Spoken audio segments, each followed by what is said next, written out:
Good morning.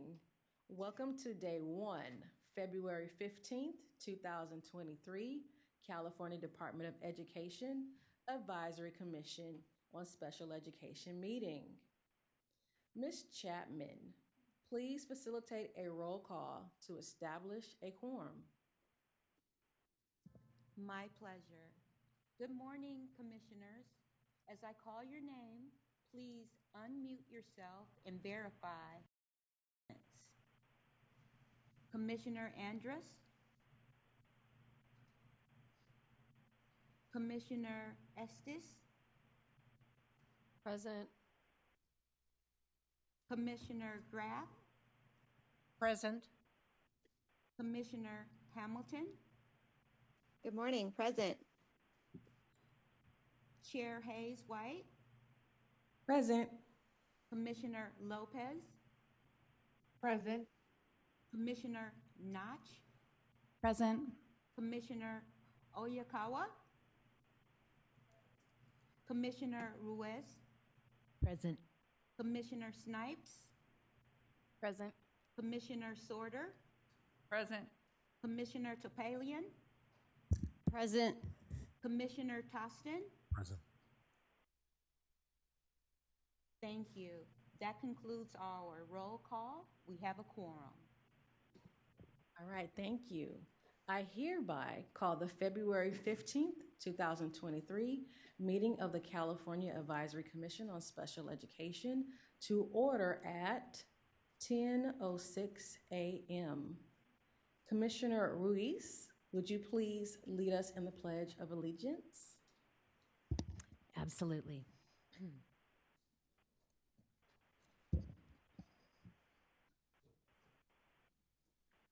I pledge allegiance to the flag of the United States of America and to the republic for which it stands, one nation, under God, indivisible, with liberty and justice for all.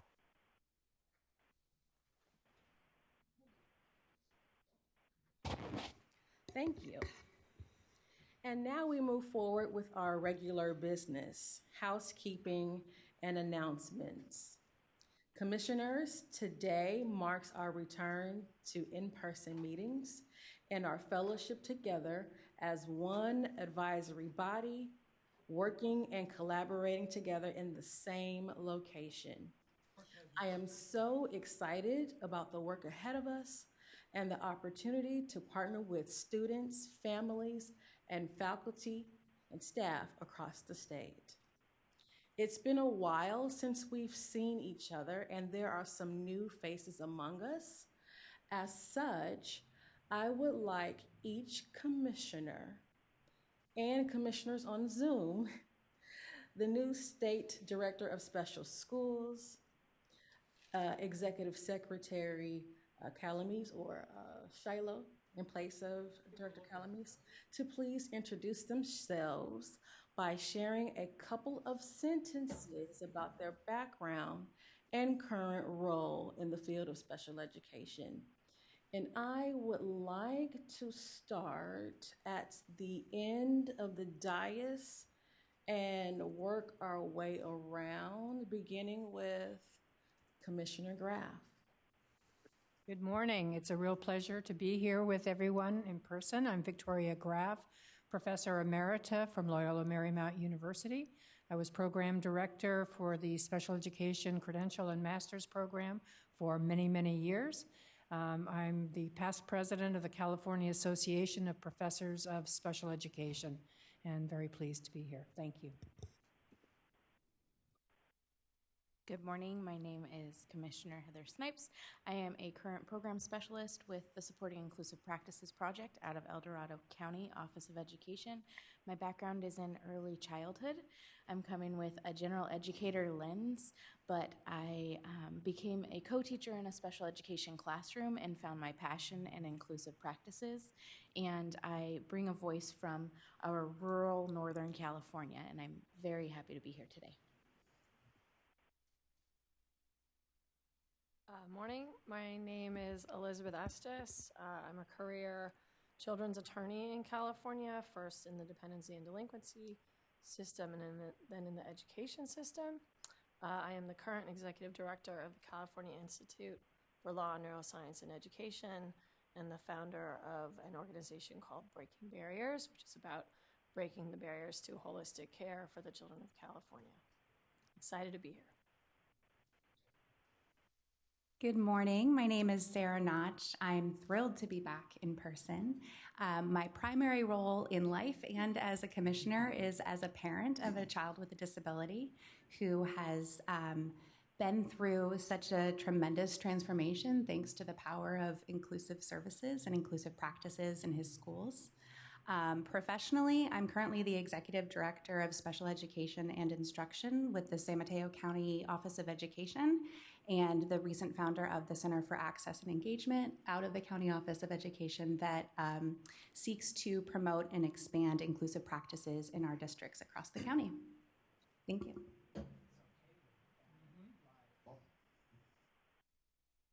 Good morning, all. My name is David Toston. I currently serve as a senior advisor with the California Collaborative for Educational Excellence. Our mission is to ensure that each student receives an equitable education. Prior to that, I spent a number of years as an associate superintendent with 2 county offices in California, overseeing SELPAs and other statewide initiatives. I've also worked in Washington State and have been involved in a number of statewide organizations in a leadership capacity. And I'm excited to be here today in person with everyone.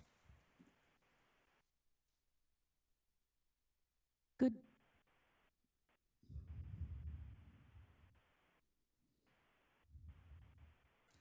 There we go. Good morning. My name is Nancy Leibach Amon. I am the State Special Schools and Services Division Director, and I've been in this field for 29 years, starting in Arizona, working with deaf and VI students. Not deaf-blind, but deaf and VI students as both separate categories. And I've been in various positions over the various years that I've worked. In the most recent 6 years, I was the superintendent of the California School for the Deaf in Riverside, and I started my role as the State Special Schools and Director last August. I'm also the parent of deaf children. Nice to meet you all.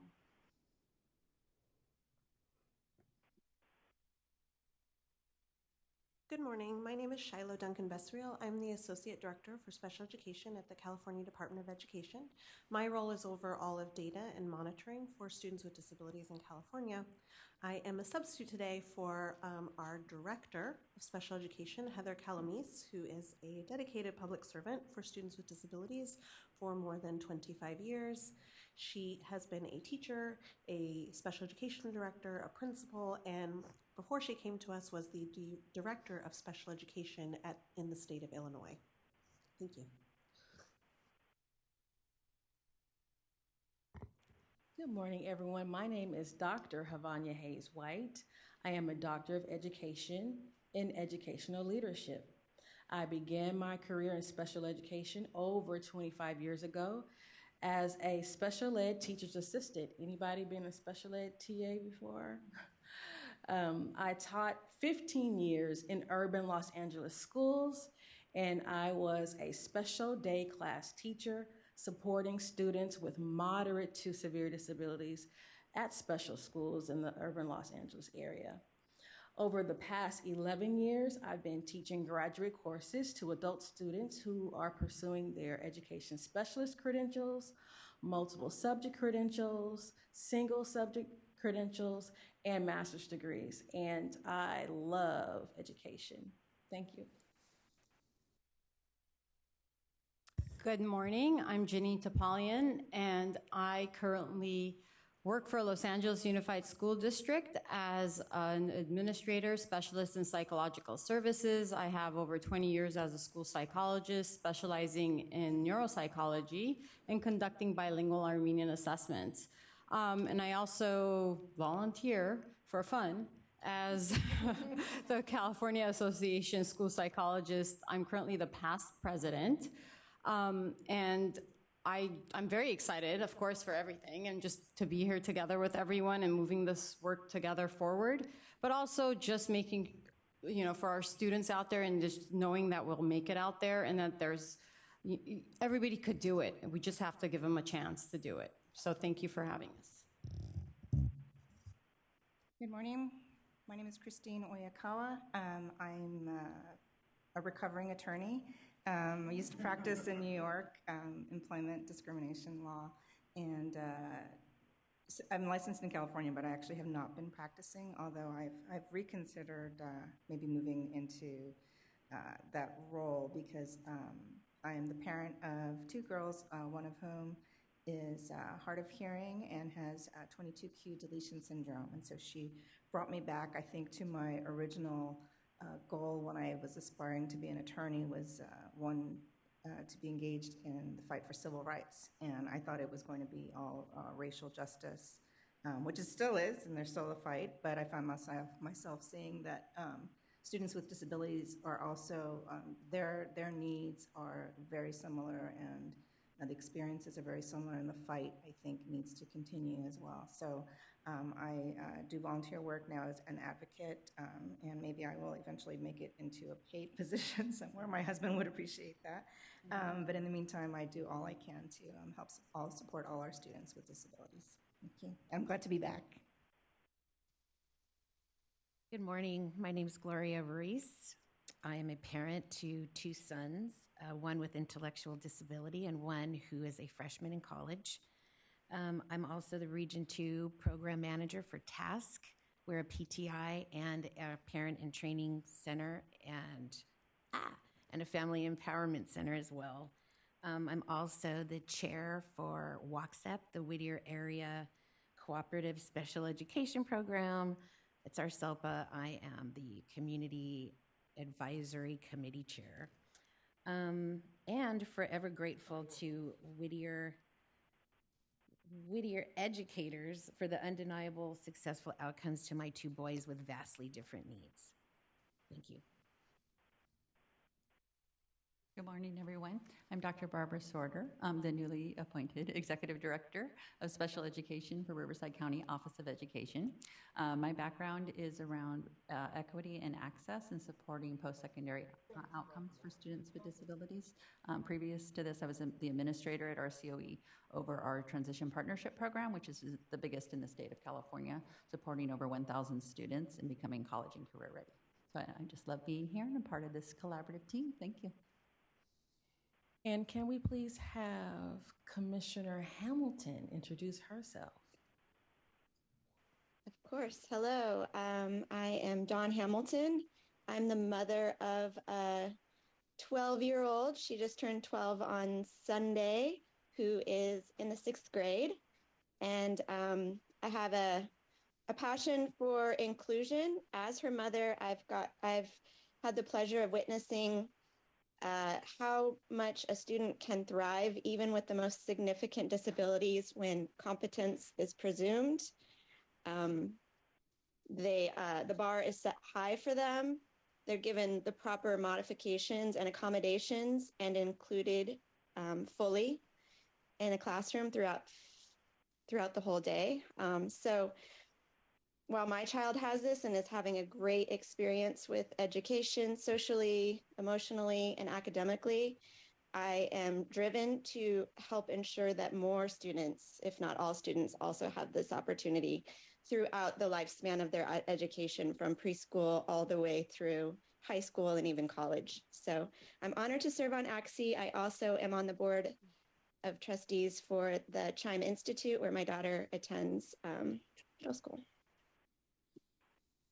Thank you, Commissioner Hamilton. And Commissioner Lopez, can you please introduce yourself? Yes.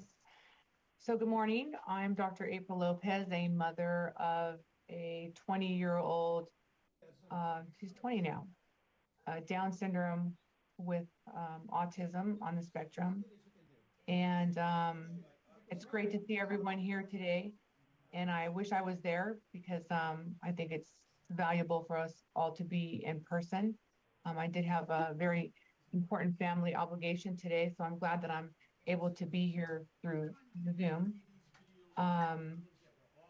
So I feel I'm a 20-year or 12-year-old specialist working with Isabella to have her full inclusion in the classroom, which was successful, for a certificate. Hopefully someday it'll be a diploma. And I was the chair for the State Council on Developmental Disabilities for 6 years, also board member for Special Olympics, and currently the chair of the Regional Center in Orange County's Self-Determination Committee, and a liaison with Gloria with the Family Empowerment Center. So I'm really happy to be here today with all of you, and it's great to see you. Thank you, Commissioners. And now I would like to invite the newly appointed State Board of Education member liaison and State Board staff liaison to please introduce themselves. I turn over the mic to you, ladies. Hello, thank you. My name is Carolyn Pfister. I am here as a staff person for the State Board of Education. My prior background is as a K-8 principal at a school that had a very strong inclusion model, and I'm thrilled to be here. Madam Chair Hayes White, Commissioners, good morning, everyone. It's nice to be with you today. My name is Allison Yoshimoto Tauri. I'm a newly appointed State Board member, if you count September as being newly still.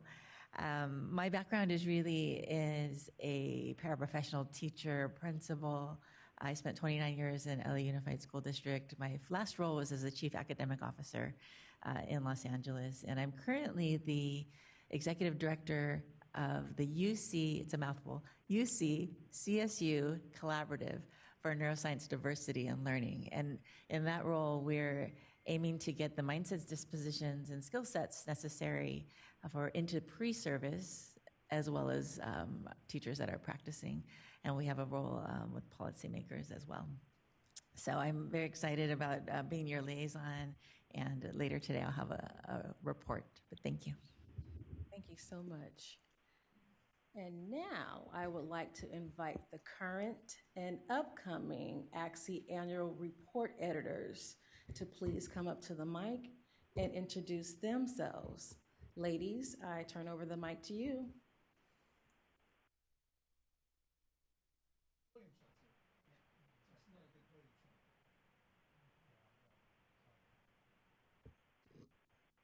Good morning, Commissioners. I'm Mary Grady. I've been for 23 years your editor for your annual report, so most of my professional career lies within these walls. I've also been the editor of the Special Ed newsletter, so it has been my distinct privilege to serve you all. And I'm retiring June 30th and will be handing the reins over to the eminently qualified Chris Murphy, who will introduce herself in a minute. As an older woman and retiring one, I feel like I need to leave you with some parting words, but these aren't my words. These are words of Ron Powell, which his operating principle was the relentless pursuit in whatever works in the life of a child. I can't think of better words to work by, so best of luck to your pursuit. Hi, I'm Chris Murphy. I've been in child abuse prevention, intervention, and treatment for about 2 decades. I've known Mary for many, many years and have great respect for her work, and glad to meet you all. And I'm very excited to get to know a lot about serving children with disabilities and to follow in Mary's footsteps. Thank you. All right, thank you to everyone. We have an awesome team here, don't you think? And I am honored to fellowship with each and every one of you. Okay, so Commissioners, I am pleased to announce the return to our original in-person 2-day meeting format. As such, please note and reserve the following meeting dates for the remainder of the 2023 calendar year. Here goes. April 19th and 20th, June 14th and 15th, August 16th and 17th, and October 18th and 19th. Y'all got that? You want me to say it again? April 19th and 20th. June 14th and 15th, August 16th and 17th, October 18th and 19th.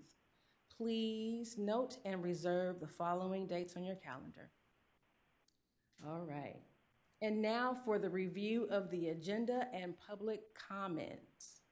Commissioners, we have a robust agenda planned for today. Please bear with me as I review each agenda item. Item number 1, we will have an election to fill the vacancy of vice chair for the remainder of the 2022-23 school year. Commissioners, please note the following update to today's agenda. We will be flipping item 2 with item 5. We're flipping item 2 with item 5. Deputy Superintendent of Student Support Services, Steve Zimmer, and his team have requested to attend today's meeting in person at the 2 p.m. time slot. The System Improvement Leads team have kindly agreed to present during the 11 a.m. time slot. Therefore, after item 1, we will be moving into item 5, System Improvement Leads. Got that? All right. Then we will move into item 3. We will hear an update regarding the 2021-22 annual performance report. Item number 4, we will hear the Special Education Director's report. We will break for a 60-minute lunch at 1 p.m. and return at 2 p.m. Then we will have item number 2 and hear from the California Community Schools Partnership Program. Item 6, we will have Commissioners and State Board of Education and Director of State Special Schools Liaison reports. Item 7, we will hear from our Operations and Planning and Bylaw Committee reports. Item 8, we will recognize and celebrate the California Teacher of the Year and the Tehama County Teacher of the Year. Item 9, general public comment. And we will adjourn our meeting at 5:00 p.m. Ms. Chapman, can you please review the guidelines for providing public comments via in-person, telephone, and/or by email? It would be my pleasure. For public comment, the conference dial-in number is 717-908-1937. The participant access code is 467-9071 pound. Prior to making public comment, speakers should make sure the volume on their computer is muted to avoid echoing or feedback sounds during the call. Copies of meeting materials are available by emailing acse@cde.ca.gov. Thank you. And now we're going to move right into item number 1, election to fill vacancy of vice chair. I'm going to pass the mic to our elections committee chair, Commissioner Topalian. Thank you.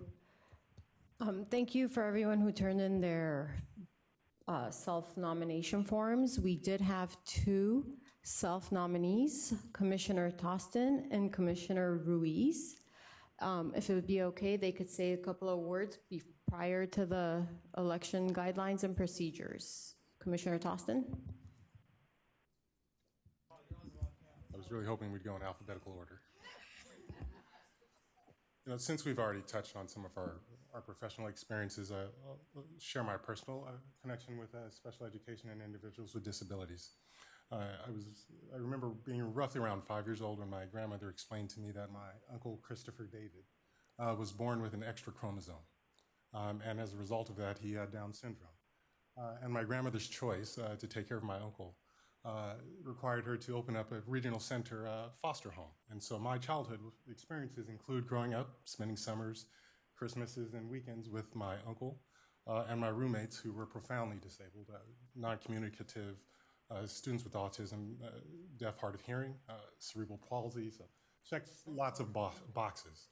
And so from an early age, I understood that conversations and dynamics change for individuals with disabilities if I show up. And so my commitment professionally and personally is to continue to show up and lend my talents and skills and assets to improving the world for individuals with disabilities. I've learned that children with disabilities grow up to be adults with disabilities. Recently had the opportunity, actually the blessing, to have my uncle stay with me for several months, where I was fortunate to be able to provide his care and support because he needs someone else to partner with him to live his best life. And through that experience, I learned that I also need to partner with others to live my best life. And I realized that the world is far more exclusive than I realized as an educator. In education, we talk about inclusive practices, and we're fighting for it. That stops when our students turn 22. And as a family member of someone with disabilities, the thought process of, do I feel like dealing with the world today to run to Best Buy, Costco, the bank, just to take care of life's necessities? It's a real thing. And so public education in K-12 is our greatest opportunity to create inclusive environments, not only for our students with disabilities, but for our students without disabilities. And because those are the individuals who make decisions around who gets hired, how we set up rooms, who's allowed to be a part of the conversation.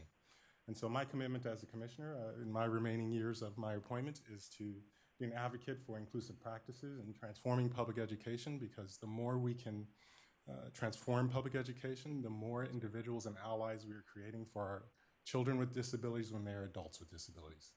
If elected, I look forward to serving. My goals will be to obviously support the work of the commission and to continue to develop the systems and structures that we need to ensure that our meetings run smoothly and we're not interrupted by aliens. Those are my two goals. And with that, and we talked a little bit about this this morning. This is a little bit awkward in that we're voting in public. And so Gloria and I had a conversation. No matter the outcome, we're both committed to working together to ensure that we are facilitating the best meetings and conversations possible for our state. Thank you. Wonderful. Thank you, Commissioner Tostin. Commissioner Ruiz? Thank you so much. And I am not going to say that. That was beautiful. Glad I'm on his team. What I will say is that I'm a parent. I said this earlier. I have 2 boys. And I think why this is so important to me is because although one had undeniable special needs, very young, my second child wasn't talking. And so me and my husband thought, oh no, like, is this the same thing?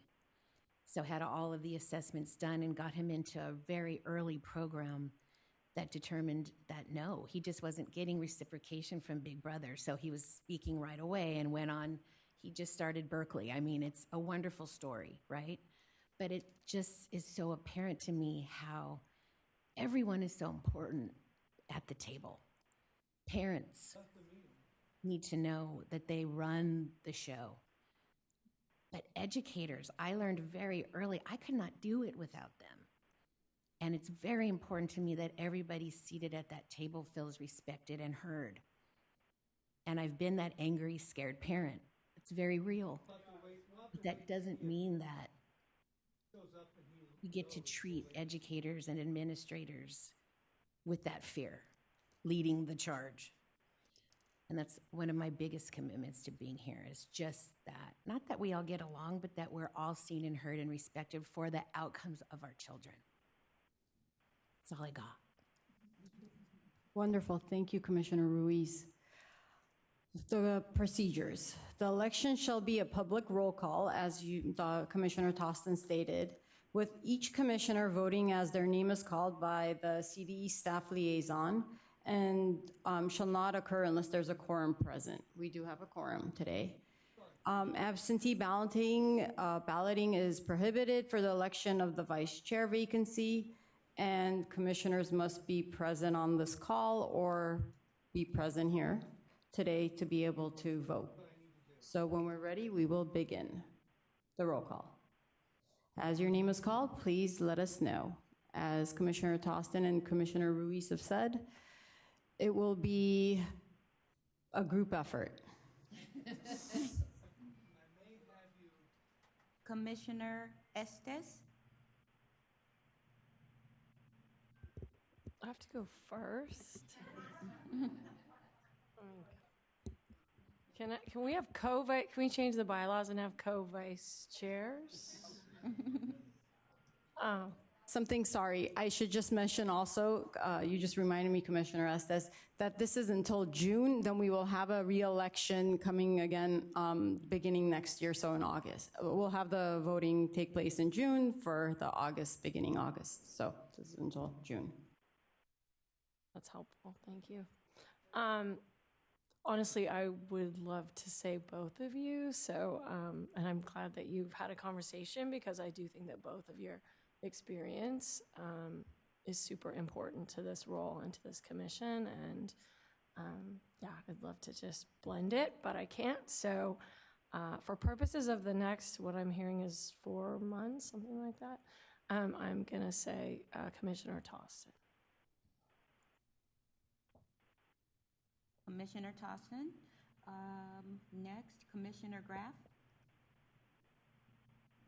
Thank you so much. Again, knowing that we will have another election. So I'm voting for Commissioner Ruiz. Thank you. Commissioner Hamilton? Thank you both for offering to take on this very important role. I think you're both amazing. My vote is for Commissioner Tostin. Chair Hayes-White? I love both of you, and I'm just going to vote for Commissioner Ruiz. Commissioner Lopez? I highly respect both of you, Commissioner Tostin and Ruiz. Have had the ability to work as a liaison with the Empowerment Center with Ruiz, and Commissioner Tostin has been my mentor when I first started. So I just respect both of you, and but I'm going to vote for Commissioner Tostin. Thank you. Thank you. Commissioner Notch? I'll also echo the tremendous amount of respect for both of you, and just due to proximity, not because I was trying to overhear, I did by happenstance hear part of the conversation that Commissioner Tostin and Commissioner Ruiz had, and I was just so impressed by the dedication being first and foremost. So I want to thank you both for that, and I look forward to the collaborative effort. Today, my vote is for Commissioner Tostin. Your vote? Commissioner Notch? Commissioner Tostin. Thank you. Tostin noted. Commissioner Ayakawa? Thank you, and thank you both. You are for stepping up, because you're both definitely able to do really well this position, and we all know it, and you made it really hard. I'm so grateful to you both. You're amazing, and you're both bringing such amazing perspective and fight for our kids. And I just want to say thank you both. At this time, I'd like to cast my vote for Commissioner Tostin. Thank you. So noted, Tostin. Commissioner Snipes? Thank you both for stepping up. It's my priority to uplift the voices of families, and you both shared very good stories about families. But I really appreciate the parent perspective, and my vote goes to Commissioner Ruiz. Commissioner Sorter? Apparently, there's not an abstain option.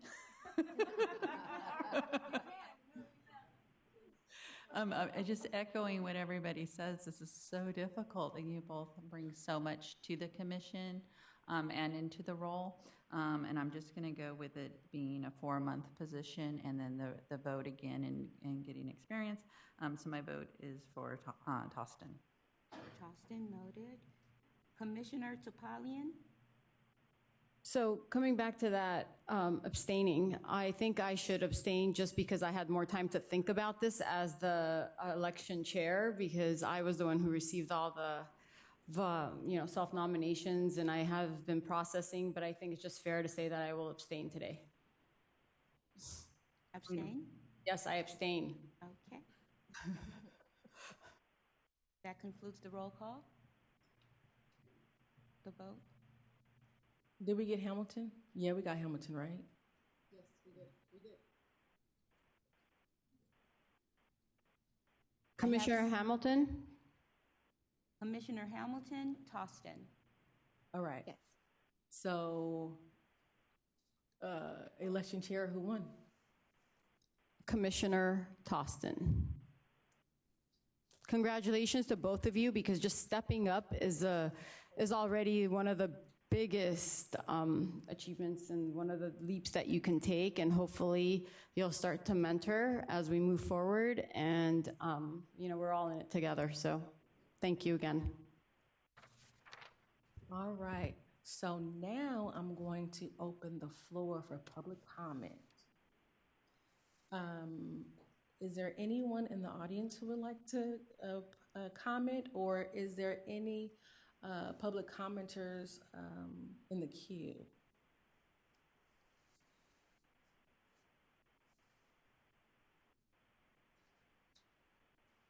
We have no public comments at this time in the queue. Thank you. All right. Hearing no further comments, we are now going to move into item number 5. System Improvement Leads. Presenters Tamara Clay, Heidi Hatta, and Jen Yales will share the progress SEAL has made supporting SELPAs, county offices, and local education agencies across the state. Ladies, please come up and welcome. Please introduce yourselves, and I turn over the mic to you.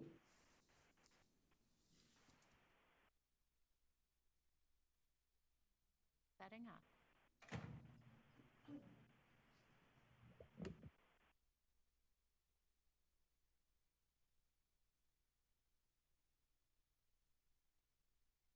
So good morning. My name is Tamara Clay, and I'm here in front of you today representing the El Dorado County SELPA, as well as the SELPA System Improvement Lead work. Want to thank you for the invitation to come back in front of you, because you may or may not know that our first time presenting on this project was actually 7 months into the project in August of 2019. And at that point, we were just launching some of the activities, resources, and deliverables that we'll be speaking to you about today. My apologies. This is one of the interpreters. I cannot hear. Is this better? Yes, thank you. Of course, thanks for letting me know. So I also want to let you know that on the slide you will see quite a few faces, and those faces represent the team that has developed all of the resources that you're going to hear about today. We have developed the project as one cohesive team, even though the project does represent 3 separate SELPAs, and I will tell you about those SELPAs and the work that we've done as we get a little farther in. With that, if you're not familiar with the SELPA System Improvement Lead work, it is a very collaborative project that started, again, about January 2019. We first started this work. It was a 5-year grant, and the 5th year will be ending June 30th of 2023 this year. So we'll tell you a little bit about where we are in the process. But the collaborative partnership is between the California Collaborative for Educational Excellence, our partners at the California Department of Education, the Riverside County SELPA, the El Dorado County SELPA, and the West San Gabriel Valley SELPA. How's the sound? Okay.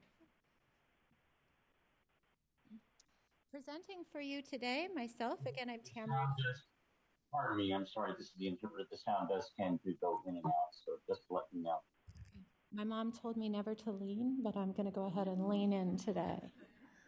In more ways than one, I'll just lean in.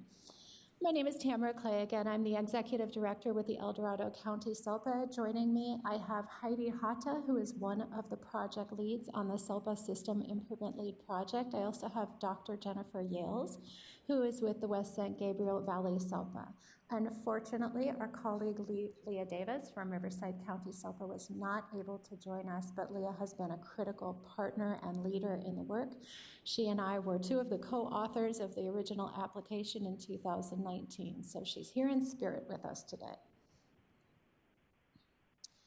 The purpose of the project, the SELPA System Improvement Lead Project, is to work collaboratively within the statewide system of support to build the capacity of SELPAs and LEAs in 3 key areas, and these areas have been the foundation for our work over the last 4 years. They are continuous improvement methodologies and approaches, data use and governance, and high leverage practices. We believe that these foundational processes ground SELPAs and LEAs in system alignment and system coherence, ultimately resulting in meaningful, sustainable improvement in outcomes for students with disabilities. You'll see on this slide our theory of action that was developed in the very beginning of our work. We do believe if we establish meaningful partnerships with county offices, SELPAs, districts, charters, other system of support lead agencies, the Department of Education and the California Collaborative for Educational Excellence, and we build capacity in data best practices, continuous improvement, cultures, methodologies, and mindsets, and provide access to resources and support to implement high leverage change ideas, then students with disabilities will have access to cohesive and equitable school systems that are intentionally designed to provide high quality instruction and supports, which will result in educational and post-secondary success. We know that the impact of our work is important to each of you, as it should be, so we wanted to share some high-level feedback that we have received on the impact of our work, and if you have questions about our impact at the end, we'll be happy to provide additional information.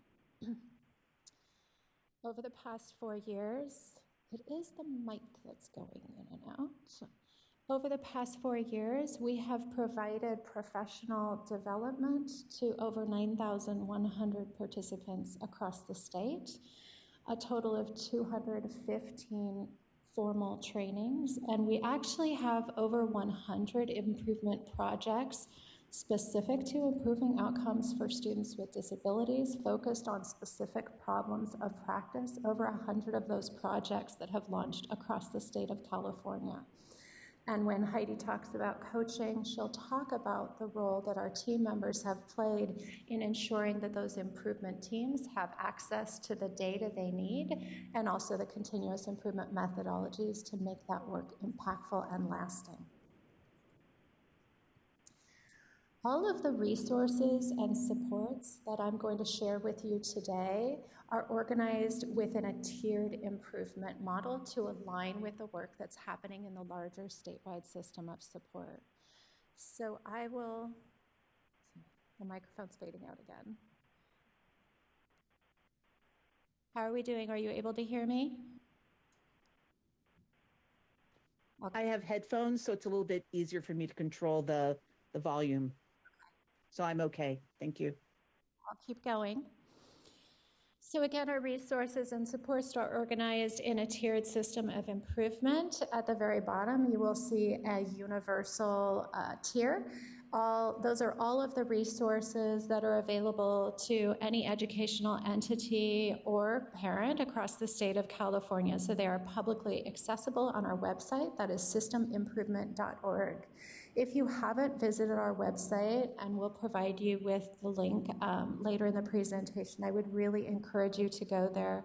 We have tried to ensure that all of the resources that are available in one easily accessible location.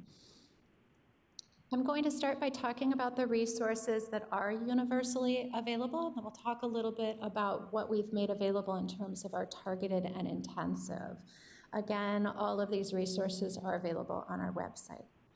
So let's talk about professional learning. We recognize that professional learning in some ways does have limitations and in many cases benefits from ongoing coaching and support, which we do provide. But we have a wide array of professional learning opportunities. Some of those that we've highlighted for you include root cause analysis in action, our data tools training. We also have provided a series of trainings on high leverage practices. So some of our trainings are offered in person. Some of them are available virtually. We do try to differentiate our trainings to ensure that even those educators and educational entities in our more rural communities are able to access some of the resources available. I want to provide you with a few quotes. We ask for feedback, of course, after all of our professional learning opportunities, and this is some of the feedback that we have received. The staff were amazing at explaining the systems and information, and were clear in their responses to questions. And this is actually a photo of our team in collaboration with an LEA presenting at our SIL Summit. I think we were privileged to have Vicki Graff there as well. This course flipped the paradigm of the destructive ableist mindset that has surrounded students with disabilities and math. It was useful and relevant. The deep reflection on processes and step-by-step instructions on downloading reports from the SIL website. In all of our professional learning and coaching, and we're going to attempt to do this for you, we don't just talk about our website and tools and resources, we actually guide people through them and then provide follow-up office hours and coaching opportunities. So if folks are struggling not just with the resources, but how to use the resources with their real-time problems of practice in their local context, they have that assistance and support. Again, the coaching component of our work has been the biggest surprise, quite honestly, because we have realized that that coaching component is essential in ensuring that the improvement activities actually take root in the local system. We've also heard that the hands-on nature of learning by doing in a lot of our professional learning is really valuable, and being able to learn from what other teams are doing. And you'll hear more about collective learning as we talk about our networked improvement communities. In summary, in terms of some of our results, 94% of our participants, again, this is for thousands of participants and over 200 trainings, strongly agree that their understanding of the topics covered in the training increased. 93% strongly agreed that they would rate the training experience as highly valuable. 96% strongly agreed that the trainers demonstrated expertise in the subject matter, and 95% strongly agreed that the trainers were responsive to participant questions. And you'll see in that picture Jasmine Vance, she's one of our improvement facilitators. So as promised, we want to make sure that you're aware of our website. Our website can be accessed at systemimprovement.org. We would hope and want you to be familiar with what's on our website and to reach out to us and let us know if you have any questions or feedback on what you find there. If you notice, this is the landing page for our website, and scrolled across the top, you'll see a number of areas. I'm going to take you for a moment into the resources section, which you'll see highlighted here. If you were to select resources, you would be able to see all of the resources that I'll share with you. The first of which is the State Performance Plan Indicator Guide. This guide is near and dear to my heart.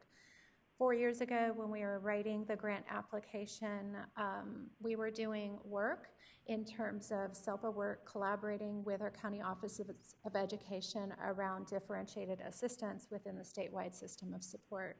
At that time, differentiated assistance and the statewide system of support were still essentially in their infancy.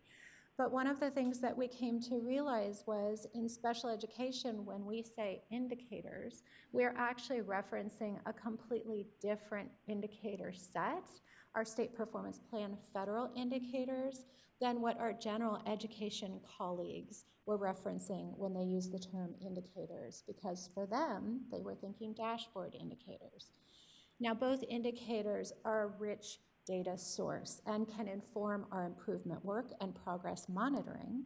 One of the challenges is that neither side, in many cases, seemed to have fluency with what the other meant when they said indicators. So we wanted to bridge that gap, because when we're talking about suspension or discipline, both the state performance plan indicators and the dashboard indicators have a wealth of information, but if we don't understand the metrics and calculations, how they are similar and how they can be profoundly different, it makes it difficult for us to collaborate across systems and inform our improvement work. So the State Performance Plan Indicator Guide came out of that. It highlights each of the 14 indicators, State Performance Plan indicators, that are detailed in the annual performance report that LEAs receive. And the intent is, if we have a differentiated assistance team, or if we have a team that's working through the SIM process, we have a tool and resource that is grab and go to help all individuals have a deeper understanding of our indicators, metrics, and calculations. So that guide is available, and it was actually one of the first resources we launched through the project. We also have a root cause analysis inquiry guide. I hope that you have heard a lot of buzz over the last few years around root cause analysis as a critical component of continuous improvement processes. What we found was we all say root cause analysis, but we actually didn't have a shared understanding of what a rigorous root cause analysis actually means and looks like, especially for integrated teams who are doing improvement work. We developed the root cause analysis inquiry guide identifying fairly common problems of practice and allowing teams who are thinking about or addressing those problems of practice to think deeply around what are some of the questions we might want to ask as a team, what should be our wonderings if we're looking at this area, and what might be additional information we need to have a deeper understanding of what's driving our challenges in this area. We also developed a facilitator's toolkit because we realize that having teams that are adopting continuous improvement mindsets can require skillful facilitation. We're no longer coming in looking for a superhero fix where someone comes in and tells us what to do. We are genuinely and organically looking deeply at what's happening with our systems and wondering together, reviewing data together, and coming up with viable solutions together. The intent of the Facilitator Toolkit is to assist anyone who is on an improvement team in thinking about what might be protocols for developing norming in a meeting where we're thinking about improvement options. So many of these tools are being utilized not just within special education teams or contexts, but really within improvement work within the broader statewide system of support. With that, I would like to turn it over to Dr. Yales, who is going to talk about some of the data resources that are universally available. Good morning, everyone. I'm Jennifer Yales, or Mama, if you ask my 17-year-old son with autism, so I'm a proud parent representative as well. And I get the pleasure of introducing what we call our Improvement Data Center. And our Improvement Data Center has two main components. and one of which is the Data Quality Toolkit and our data tools. And the Data Quality Toolkit, I won't be reviewing too extensively today. However, it does ground LEAs or support LEAs in grounding their practices and procedures around data. And this is our first level of defense and understanding how data works within our districts. So we partner with general education, special education, crossing those lines, and to ensure that our practices and procedures around data are coherent, and we are addressing all of the system at play around data. Now, the data tools, I'm going to actually show you by going live. And so you will, as Tamara had said, this is our systemimprovement.org website. And notice on the top, she just addressed all these wonderful resources, and I cannot stress enough that State Performance Plan Indicator Guide, which is guiding and supports LEAs in understanding and utilizing the data tool, because those 14 indicators that she spoke about are what the tool focuses on. And so you'll notice here all the things that were covered, and then I'm going to go to the Improvement Data Center. And the Improvement Data Center here, as I said, has a Data Quality Toolkit and the data tools. And I'm going to click into the data tools, and up will come a blank dashboard. I'm actually going to make it a little smaller so everybody can see the whole image on the screen. And here we have the center part, which we call that State Performance Plan, the historical perspective, and then I'm going to show you that bridge towards what is currently happening for the LEA. So we'll first select a district. You can run this report by charter or SELPA or County Office of Ed GeoLead area. I'm going to select district today. And this that I'm showing you now is publicly available data. And I'm going to select my organization. And we've actually created a mock district called System Improvement Unified. And up will come the most publicly released data available per LEA, by LEA. And so in System Improvement Unified, this is how our district performed. You'll notice here in the 2021 school year. So that's the most current released data. And here are those 14 indicators we talked about earlier that are different than the dashboard, and that which the state is required to report to the federal government. LEAs then move up to the state around these 14 indicators. And so these 14 indicators are provided to LEAs annually. And what we have done in collaboration with the CDE is display this data in a more accessible way, as well as over time. So I will take, for example, indicator 5, which is least restrictive environment, or as I like to say, where our students' bodies are during the day. So are they in general education for the majority of the day? Are they pulled out and self-contained? Or are they in a home hospital setting, for example? So a least restrictive environment. And you'll notice here in our district, we worked with, I should point out, a data visualization expert as well as our own expertise to provide this graph representation so that we are lessening the cognitive load that if parents wanted to be involved, it's not surprising perhaps, and it wasn't surprising to me because I actually felt the same way, as the data can be intimidating. So instead of presenting it in a huge table form, we present it visually. And we've actually, as a grant, we have helped many educators throughout the state for the last couple of years working on how you display your data so that it's more accessible and people can have more meaningful participation in it. So here is our least restrictive environment, and this is actually what we call indicator 5A. And 5A tells us how many students we have in general education, 80% or more of their day.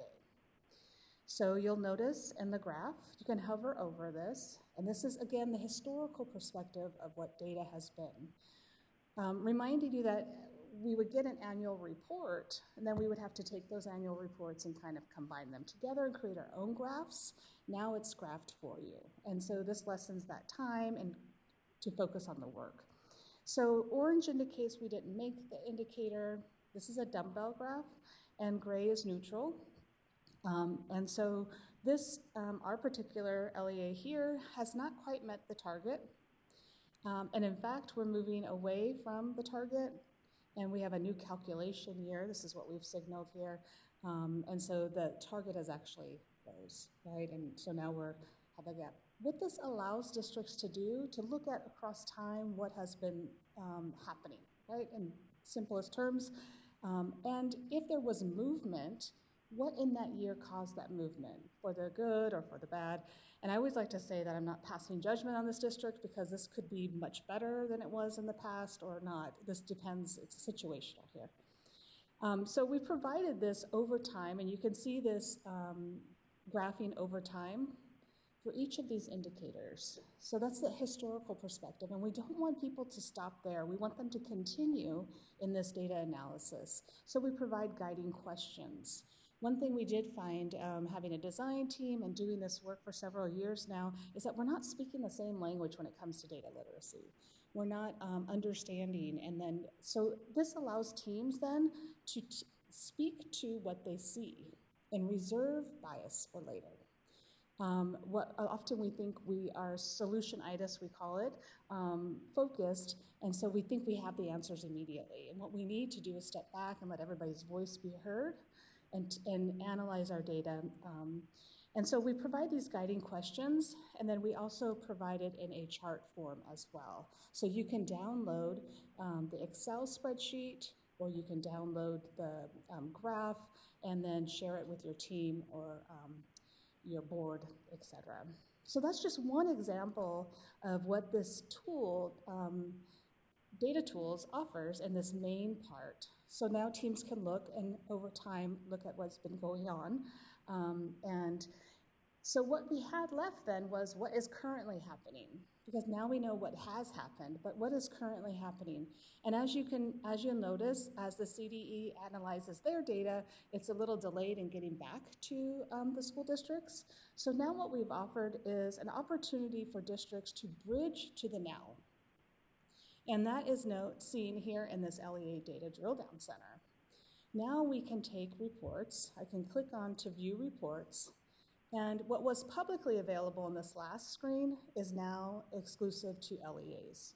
They own the data, and so in confidentiality, they are responsible then to upload data into the system and then can run what we call snapshot reports. So you can take your current CalPADS data, load it into the system, and we have ready-made reports that disaggregate by multiple variables such as race, disability, socioeconomic status, grade level, school, etc. So we're taking it one step, multiple steps deeper, and into that surface level data. And so an example here, least restrictive environment, like we just showed you, that's indicator 5. Here's what a report would look like. We would load the data, and I actually ran one just in case it took a bit to run. And out would come a report. So I load this CalPADS files in, and out would come a report. And here's the report, what it looks like. So this is least restrictive environment. And just overall, today, if this was my district's data today, you'll notice, and they have some hover over features here, you'll notice that the district is performing at 52.92%, and what the state target is 58%. So we are within the realms, or over, you'll see, depending on where the target lies. So we use the bar within the bar graph. And then also we can run the same information by disability. So now I know, yes or no, we don't have enough students having access to least restrictive environment, or yes we do, but now we're gonna break it down by disability. And that primary disability area. So you'll notice here, this is called a heat map. The higher the concentration, the deeper the color. So of our total students, 2,005 students with disabilities in this district, for example, 264 have autism. So of those 264 students with autism, I'll scroll over here to the right, 19% of those students are in general education, 80% or more of their day. I keep scrolling to the right, 58%, just by the very nature of their disability, are in a self-contained setting or not are in regular education less than 40% of their day. And so this allows us to say, whoa, right? Now we can break it down by disability. It does the same thing with race. And this is called a click-through, so you can click on the actual number, and schools now can see where those students are, who those students are. Looking for things like what schools are they going to, what other similarities or differences do these students have. We also provide a risk ratio. So taking that same information and having this bar, this black bar here, be proportion, right? 1 to 1, more likely or less likely, proportionate representation here. Looking at autism, they're lower at risk of being in a general education 80% or more of their day. But if you scroll over to here, they're 3.89 times more likely to be placed in a self-contained setting by their nature of their disability. So this is groundbreaking for us because we have been looking at this and having to do this, our own internal searches as a previous director myself, and then taking that time to do this. This has given that lift, and lessening the load, and offered the opportunity for districts to have more discussion versus to have to set up this more. So race as well, and then gender, socioeconomic status, and English language acquisition status as well. It really digs deeper, providing that starting point for discussion for LEAs around data and looking beyond that surface. We also, in this drill down center, offer the opportunity for just to have searches based on a traditional type of run of data where you can search by different qualifying thing. I want to see all the students with EL, all the students who are EL and have autism as their primary disability, and then it would then generate a student list.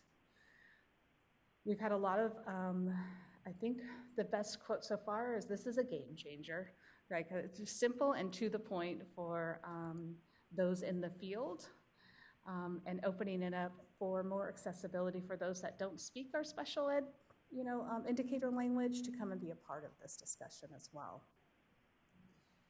So that is I don't know how I'm doing in time, I'm sorry, I didn't pay attention. That is our data tools dashboard. And we offer resources and how-to guides in both videos and visual journeys, I call them, on how to utilize the system as well. Okay, now I'm gonna pass it over. Let's see. To Heidi Hada. Thank you, Jennifer. Thank you, commissioners, for having us here today. It's a pleasure to be here. My name is Heidi Hata.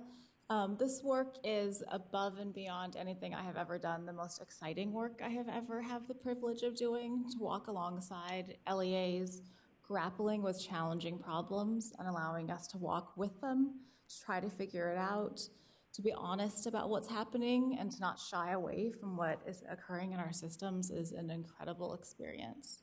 I also have 2 children, both who receive special education services currently. One who is thrilled to go to his annual IEP every year and proudly goes in and leads the meeting and tells me how he's doing on his goals. And one who at the age of 16 is still not comfortable going to his IEP meetings because he feels they're incredibly negative and they don't see who he is as a person. And so this work is professional. It is also personal. There's a lot we've accomplished, and there's a lot more that we need to do. And I thank you for allowing us to share a little bit of that work with you today. Everything that Jennifer and Tamara have talked about so far are universal supports, so they are available at no cost on our website. Anyone can get in there. We want everyone to be able to access those supports. I'm going to talk briefly about some of our targeted and intensive supports that have a little bit of a different focus, that we really can focus on specific areas of needs with LEAs. You've heard a bit about this. A main part of our targeted supports is improvement coaching. And so when we began this project, we knew that in the spirit of continuous improvement, we needed to have improvement coaching. We have a fantastic team of 11 trained improvement facilitators across the state of California. These individuals all have special education expertise. Many of them were teachers, administrators, school psychologists, speech therapists, before becoming improvers. They're also trained in various continuous improvement methodologies, such as improvement science, implementation science, compassionate systems, and liberatory design. We believe it's important for us to be flexible in our methodologies so that we can work with the LEAs and what works best for them and not be rigid in one particular approach. In doing so, we really focus on problems of practice that the districts or SELPAs or county offices bring to us. Here are a couple examples of common problems of practice that we're hearing from the field and that we often support people in working through.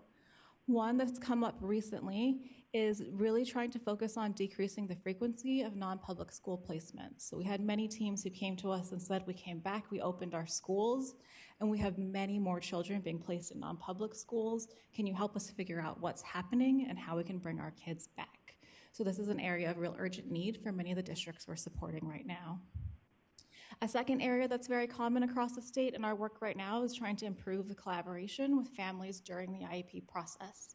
Not just during the meeting, but all the way through. How do we make it a collaborative approach and make sure that all voices, including families and children, are being heard? Another area that we are currently supporting teams in is trying to standardize reclassification processes for our multilingual students with disabilities. This is a really interesting area that's been emerging for us of districts identifying that there are different processes in place or a lack of process.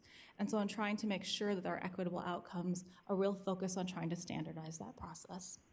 And then many of the districts we work with, of course, are trying to improve their own capacity to utilize data to identify their areas in need of improvement, whether that's through differentiated assistance or SIM or simply a site-level decision.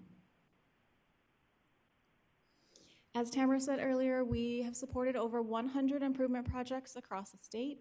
These have been launched by over 80 SELPA, LEA, and county office teams in 33 counties. We have really focused on trying to get a star in every single county in California. We're not quite there yet, but we're working on it. So each of these stars represent a group of improvement projects that are at work right now that we're supporting. We want to share with you just a couple of quotes from the folks who are receiving coaching support from our improvement facilitators currently. One here is that SIL coaches are professionals who provide a lot of patience, support, and guidance to us during our journey. Here's your quote too, Jen. Having a coach was a game changer. This is probably one that we hear most frequently. It really is a game changer to have someone that shows up with you every week, that sits there, that works through the barriers, that helps you analyze your data and continues to hold that space. It really allows teams to engage in the important work of reflection and making change and not having to worry about providing that structure. So something that we're seeing is really critical for teams to make progress. Here, this is from one of the small LEAs we've been supporting. With coaching support, our team has applied the strategies to improve achievement of every student. They had 430 enrolled in their school for literacy and numeracy foundational skills. This particular project started with improving instructional practices in one classroom during one segment of the day, and in about 4 months, they scaled it across the entire school to every class and every student.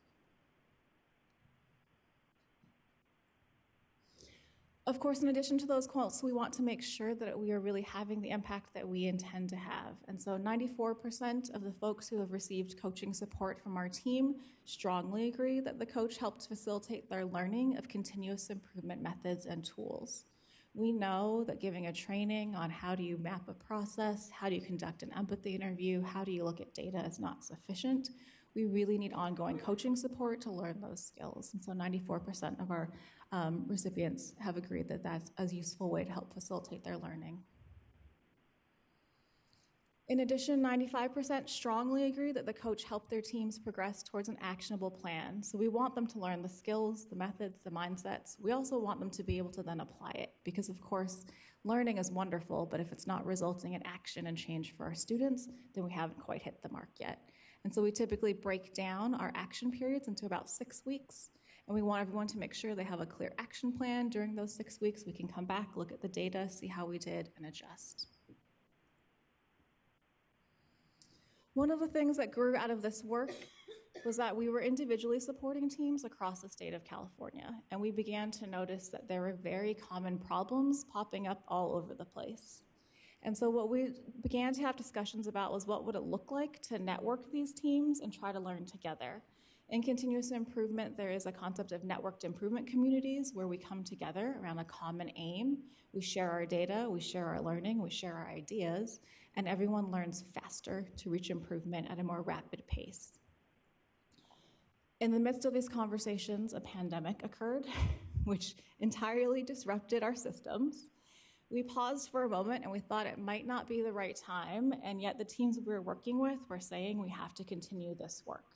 And so what we did was we pulled together a group of folks that we've been working with. You see those hubs, as we call them, here on the screen, from Shasta, Sonoma, West Contra Costa, San Luis Obispo, Irvine, and Clovis. And we began to have conversation. As they were faced with the challenges of reopening their schools, what if we didn't put our systems back together in the same way they were? What if we use this disruption to our system to try to really uncover and address the inequities instead of going back to the status quo, which we agreed was not serving our students with disabilities well? And so we decided, as schools reopened in the midst of a pandemic, to launch a networked improvement community and see if we could all pull together towards a shared outcome. Our shared why together that we developed is that we believe IEP goals are the heart of the educational program for students with disabilities. Our network believes that we can improve our system design so that 100% of IEP goals can be achieved, setting up each and every one of our students for a lifetime of access and success. And so we dug into the work together. We took a baseline, and we found that across the network, about 38.5% of IEP goals are being met annually. We decided that was unacceptable. We had some rigorous conversation in our network about what should we set that aim at. Is 100% too high? Is that too ambitious? And the group's consensus was anything less than 100% was unacceptable. And so we will keep engaging in this work until we reach that aim. You can see here on the screen a bit about the ADA and the number of students served. So collectively, our network serves over 28,000 students with disabilities in the state of California. As the team started this process, we really looked at what was working and not working in each of their local contexts. And while they come from very different settings, we have some very rural, very urban, we have multi-district SELPAs, we have single-district SELPAs. 2 of the 4 are also anchored in a partnership between their SELPA and their county office, working together around districts. We did find commonalities, and so across all of the areas, there was a couple things that emerged. One is that there was a lack of standard process in our IEPs, and so it was dependent on each case manager or each administrator to determine what that process looked like, and that there are significant inequities in that when we're not applying the same process each time. The other thing that came out, which was a bit of a surprise for many of us, was that there was a lack of purpose. And so many of our special education teachers and administrators were telling our teams, we don't really know why we're doing this. We're completing the paperwork.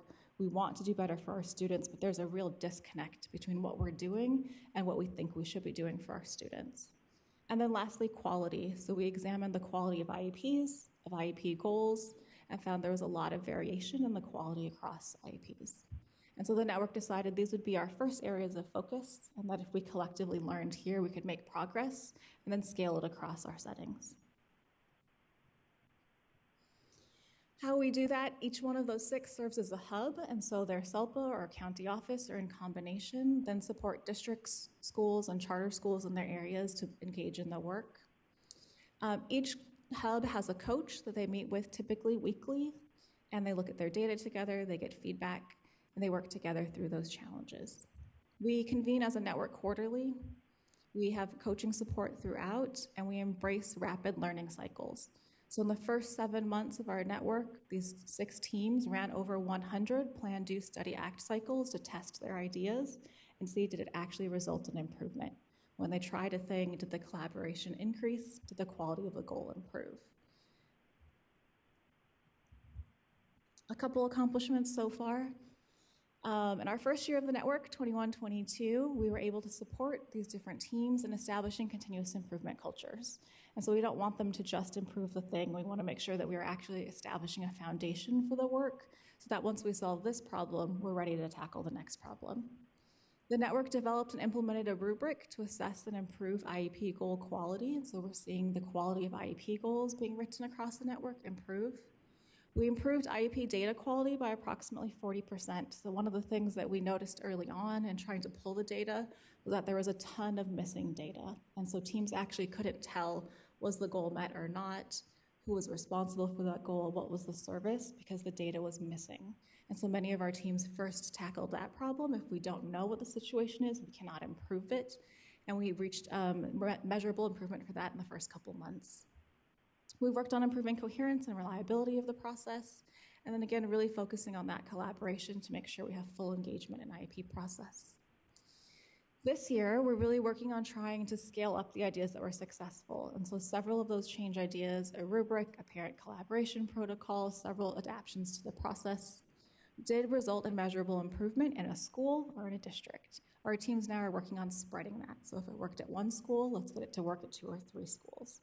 If it happened across a district, let's bring in our neighborhood district and see. So that's been a really critical piece of our work here. One of the hubs actually started the work last year with 1 district, a very small district. There were 4 case managers in the entire district.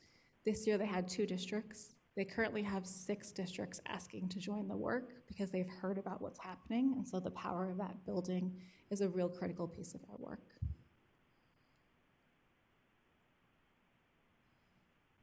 I thought it would be nice for you to hear from one of our NIC participants. So we'll see if this video works. Fingers crossed.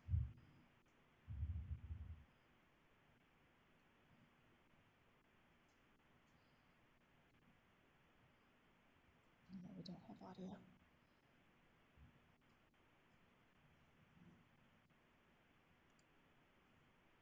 Jennifer is also excellent tech support, so.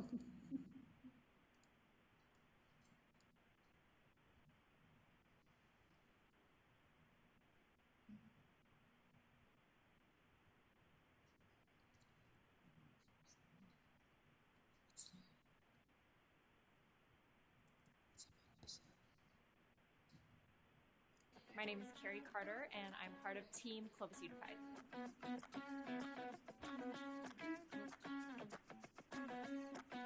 I would describe SILNIC as a group of professionals dedicated to doing what's best for kids, coming together to share best practices, to live in the messiness of learning alongside each other and sharing those reflections and those learnings. Just building this team almost up and down the state where it's not one district working in isolation, but just brilliant minds coming together to share, grow, and learn together. Definitely just because we have to do something better for our students. So there's this kind of ethical obligation that we have to really look at what systems we have in place, look at our data to see that is this good enough for our students, and just the opportunity to network with other special education departments and districts across the state and utilize what is out there to come together to make all of our systems improve.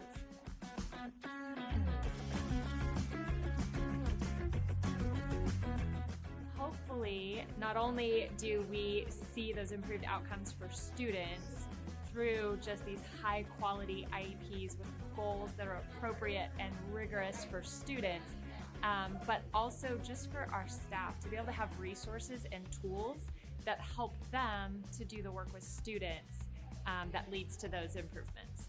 I think it starts with that positive attitude and just that mindset of we can do this, we need this. I think it's really creating that buy-in for that compelling direction of our why, like making sure that we get out the purpose, like why is this work so important, so that others also see just that need to do the work to make the improvements, because if we continue the way we are, it's not necessarily, we're not seeing that improvement for students with disabilities across the state at a level that we should.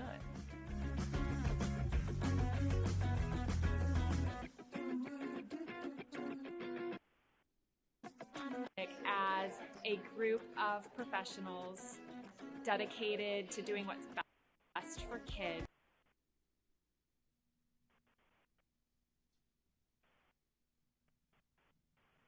Did that audio come out okay? Mostly? Okay, thank you. So we are incredibly grateful for the teams that have engaged in this work with us. As I said, we launched this in the midst of a pandemic, and they've allowed us to really learn with them. And so as they've tested ideas, they've allowed us to share their data, to share their ideas with other teams, and to really come together. One of the things that has been really beautiful for us to see is that we were worried this would be one more thing for folks to do, that in a time when they're stretched incredibly thin, we were asking them to collect more data. We were asking them to go talk to more families and more students. And what we found was very humbling. We were incredibly wrong. To actually connect to our purpose and do this work is what fuels all of us as educators and as humans. And what one of our participants said to us at a session recently was, this is our work. There is no good time to do this. So we do it now, we do it well, we do it together, or we kick it down the road, but we have to do this work. And so what we found was a really critical, I think, bonus from this network is that it actually reinvigorated folks, that they were be able to come together to share ideas, to be with folks who are all committed to improving our outcomes, and that it actually helped sustain them during a really challenging time. And so our hope moving forward is that we can build on this success. We can copy this model of how did we launch this network, because we know there are many more problems that we need to tackle. This was our first attempt at it. We will keep working on this until we reach 100%. And how do we then really lean into continuous improvement, take what we've learned here and apply it to other challenges in the field?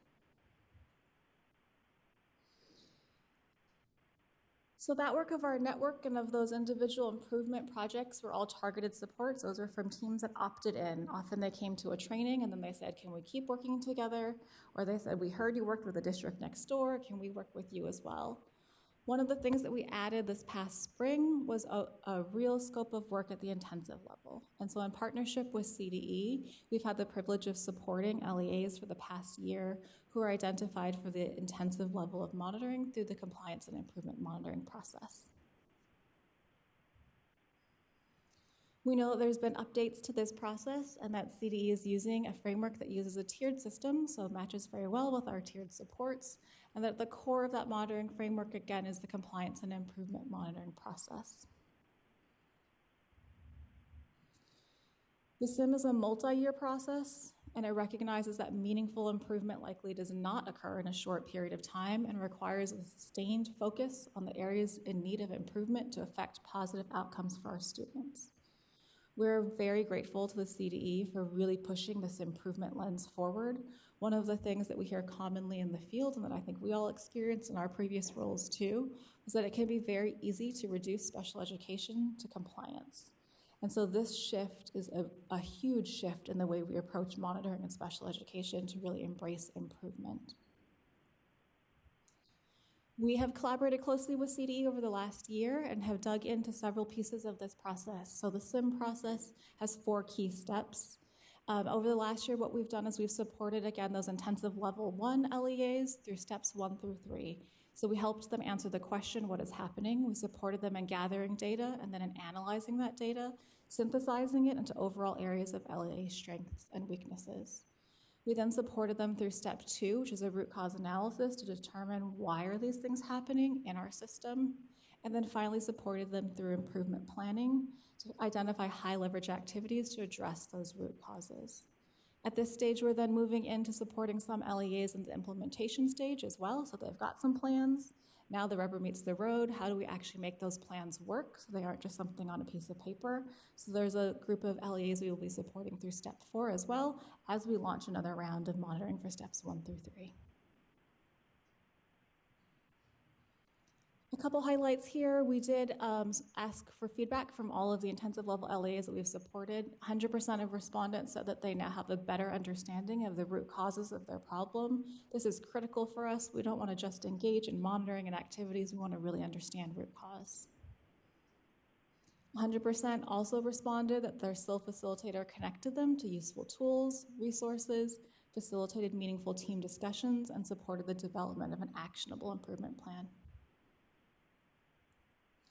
We're excited to continue that work, and I'm going to hand over to Tamara to talk a little bit more about looking ahead. I hope you're getting the idea that while we enter this work with humility, we share it with pride. We have learned a great deal over the last 4 years, and as both Heidi and Jen shared, the results have far exceeded our expectations. So it's nice to combine that type of surprise with a statewide project.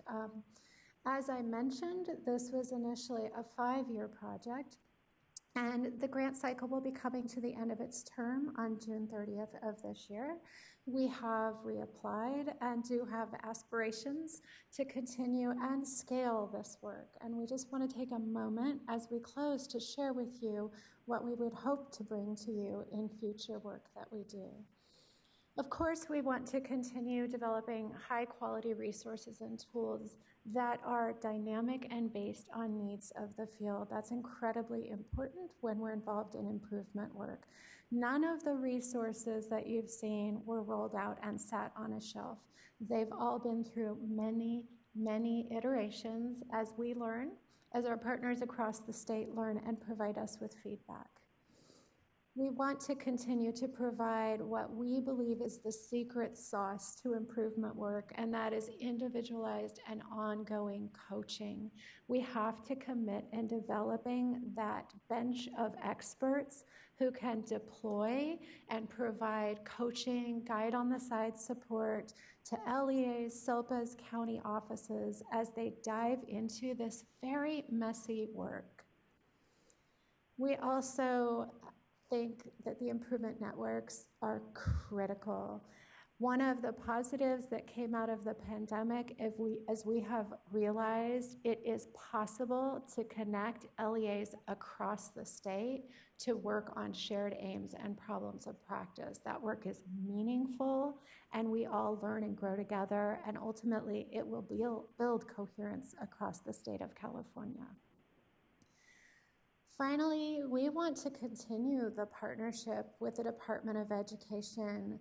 There has been valuable learning through the SIM process, as Heidi shared.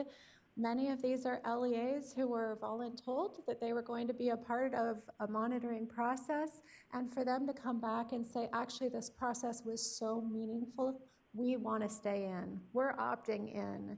That's powerful, and it changes the nature of our work, especially our monitoring work.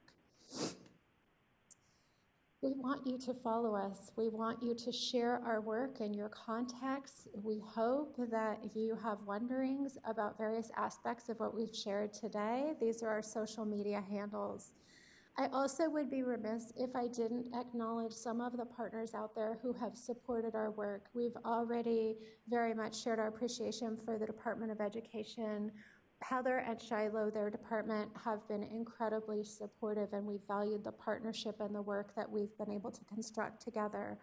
Also, CCEE has done a fantastic job making sure that our tools, resources, and supports don't sit over on a special education shelf. So we have worked tirelessly to ensure, in partnership with CCEE, that everything you're seeing is incorporated into the larger work that's occurring within the statewide system of support in benefit of all students, including our students with disabilities. I also want to acknowledge our special education content leads, who are also part of the Resource Leads group identified 4 years ago. They have work that is specialized in different content areas, and they've been wonderful partners in this work and this initiative. And finally, we do want to show our appreciation for the State SILPA Association. 4 years ago, it was a competitive grant cycle and process. And so to have our colleagues send lots of support and appreciation for the work that we've done is incredibly meaningful. And finally, we want to thank and acknowledge Chairperson Hayes White and the Commission for allowing us to bring forward this work, and we hope that we'll have an opportunity in the future to share more. I'll open it up for questions if time permits. I'm sorry we haven't been. Absolutely. Thank you, SEAL team, for coming out and presenting a robust presentation. We really appreciate you. I am going to open up the floor for commissioners to weigh in and ask questions. Is there a listserv for someone like me who would like to, I know you have handles and all that, but is there a listserv where someone can get updates and alerts? We love that question and apologize for not mentioning that earlier. Yes, on our website, there is a button that folks can click on to add to our listserv. You will get updates when we release new resources, professional learning opportunities. It's a great way to stay in touch. As Tamara mentioned, none of our resources are developed and sit on our website. They are continuously improved based on feedback from the field, and so we want to make sure folks get the most recent updates. So that's a great way to stay in touch. Thank you, Ms. Cotta. All right, commissioners, I now turn over the floor for you. If you have any questions, please raise your hand and I will call on you. Okay, Commissioner Graff, I turn the mic to you. Thank you, and good morning, and thank you so much for an excellent presentation. As Tamara mentioned, I was at your conference this summer and was so impressed. I mean, I learned so much. As a university faculty member, I kept sitting there thinking, oh, we've got to bring this back to our universities that are preparing our educators. And so, yeah, you've got the list of all of your partnerships, but I would like to include, and we have multiple ways of doing it, the California Council on Teacher Education, the California Association of Professors of Special Education. I know that I can't remember if some of you presented just recently at the CEDAR State Leadership Team meeting, which has some of the universities.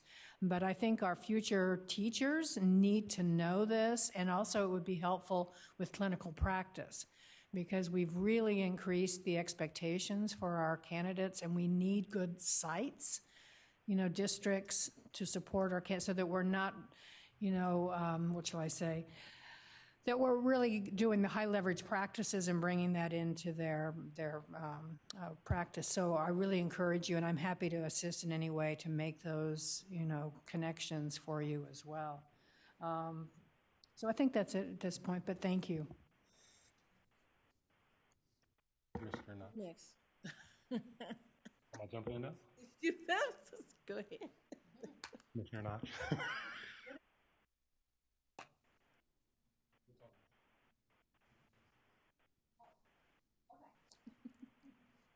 Hello. Thank you so much. I have been able to see a presentation from you at SECO as well, and I'm just continuously astounded by the treasure chest of what you have created and the impact that it's had in turn. One comment and then one question. I could spend all day, and I won't, fellow commissioners, going through all of the resources, but one in particular to call out is the LEA snapshot, that power of the real-time data. So often, I think, personally, what I've experienced in working with districts around improvement work is they're looking at things that they consider to be outdated, and being able to adjust and measure your progress and use it as a tool to focus on targeted areas for improvement work is just brilliant. So kudos on that. And then my question is, I think it's funny that Tamara said secret sauce, because I was thinking about secret sauce as well. The coaching aspect is so critically important. And I'm sure it's individualized, but at your targeted level, I'm curious as to whether or not through your work and your experience in making your adjustments and kind of coming up with how to support your partners, have you been able to kind of quantify a secret sauce formula of kind of frequency of coaching and structure of coaching and how that best impacts outcomes for your partners? I also liked secret sauce. It's not a phrase I would have used, but I appreciate it. So we do. One of the things that we have really focused on, especially in the past year, is we were looking at how do we scale this from targeted to intensive, right? It's quite different if a district knocks on our door and says, we'd like to improve this, can you help us? Versus, here is SIL, please work with them to improve this. And so we really worked with our coaching team to look at that. And there was a couple of things that came up. One is that we believe deeply in the power of routines. And there's a lot that comes out of the continuous improvement field in this. And so one of the first things we do with teams is to establish routines. Who's on the team? Who are the decision makers? Whose voices are missing? And then trying to get everyone there to that table. What we do then is really work on establishing a frequency. We have found that weekly meetings are the most successful. That can be a really hard sell in the beginning. What we found now is that teams, even if we can't make it or there's something else happening, they meet without us because the power of a weekly meeting is so important. We do huddles. We don't do long meetings. They're 30 minutes, 45 minutes. Jump on. What have we accomplished in the last week? What do we need to accomplish in the following week? Are there barriers we're encountering? What do you need from your coach? Everyone knows what they're doing. They hop off the call and go. And so we find that those short huddles, but at a weekly routine, is incredibly successful. It can work less frequently, but these challenges are huge challenges. And so to keep momentum, we found we really do need to be in that routine. Thank you. Commissioner Sorter. Hi. Great information. Of course, I love the website and all the resources, and I just wanted to kind of piggyback on the improvement coaching, because with any grant, looking at sustainability and implementation, right, long-term for students is really important for our outcomes. So in going forward with that and looking at how you reapplied for the grant, I do believe there was some, you had to add a county office when you reapplied, right? So that means it's going to be changing in partnerships. So what will that look like in bringing on new partners to the grant and implementation and sustainability for the work that has already been done? Yeah, so I can get started and then open up to my colleagues to add.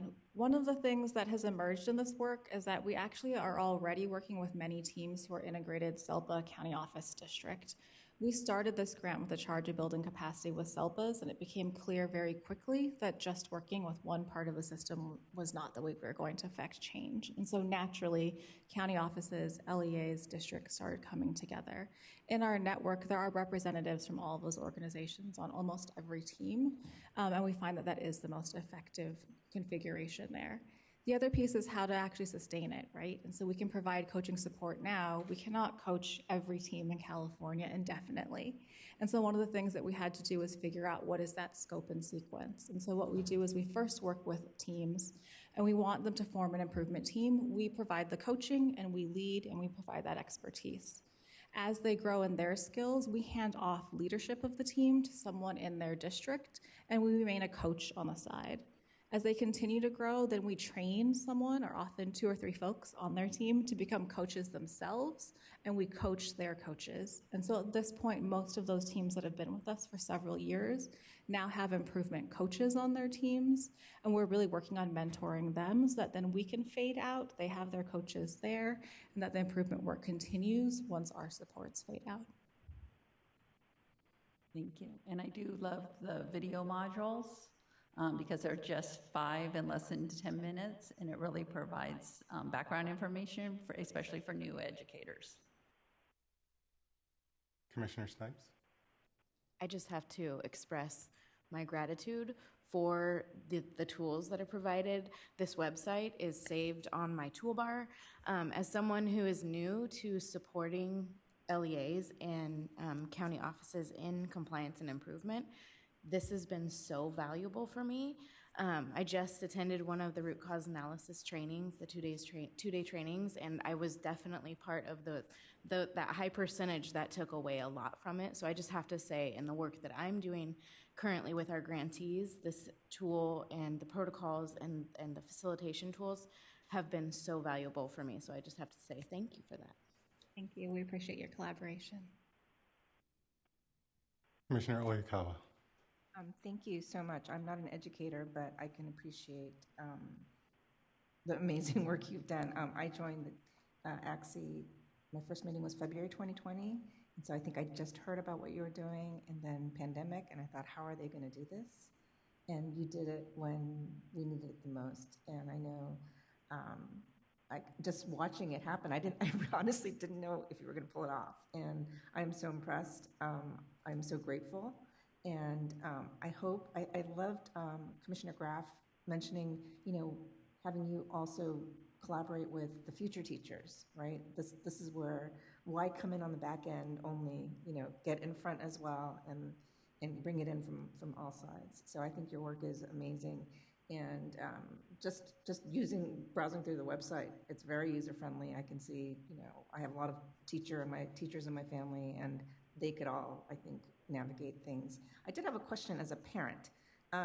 That information, when you did the walkthrough on retrieving, uploading data and then looking at the numbers and crunching it in different ways, that's something that as a parent, I would love to be able to see for our districts.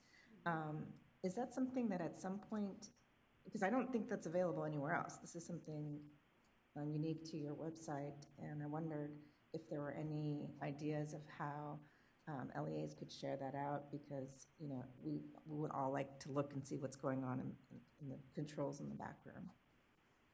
That's a great question. That's something we've actually been discussing with a couple of our teams lately. One of the things that came out through SIM was really getting that family perspective to the table and participating. And so then there's that tension, right, of student level data, because when you go in there, and we didn't dive into it, you can't actually click down to the student list, because we want you to see, here are the students here. Often teams will say, we don't think that's right, or we don't know what those students are, so they can click and it actually brings up their student list. That being said, one of the things we've seen teams do is just print those reports. And so the hoverovers don't work. You can't click and see student level data, but you can print the report and share them widely. And so one of the teams we're working with currently has actually started printing those and sharing them at their CAC meetings so that everyone can see the data without actually seeing the student pieces. It's definitely an area for us to continue working on and seeing what folks need so that we can find a way to meet everyone's needs. But I appreciate that point. I also, as a parent, would like to click through. So thank you all. And I want to pause and give an opportunity for our commissioners who are joining us online if they had any comments. So I'll hold for 10 seconds if Commissioner Lopez or Commissioner Hamilton would like to make comments.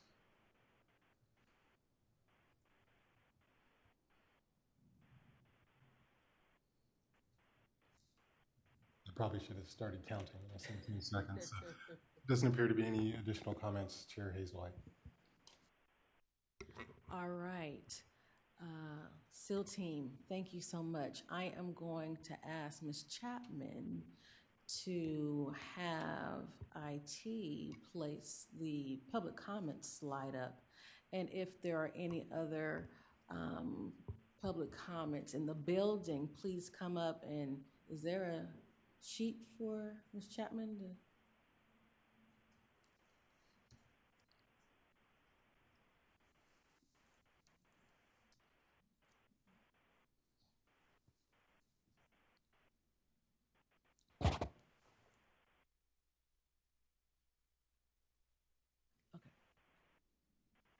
Ms. Alvarado, are there any public comments in queue? We have no callers. Thank you, Ms. Alvarado. It looks like we're going to have some public comment in the building. SEAL team, thank you. Public commenters, you have 2 minutes. We have 2 public comments, and they will introduce themselves.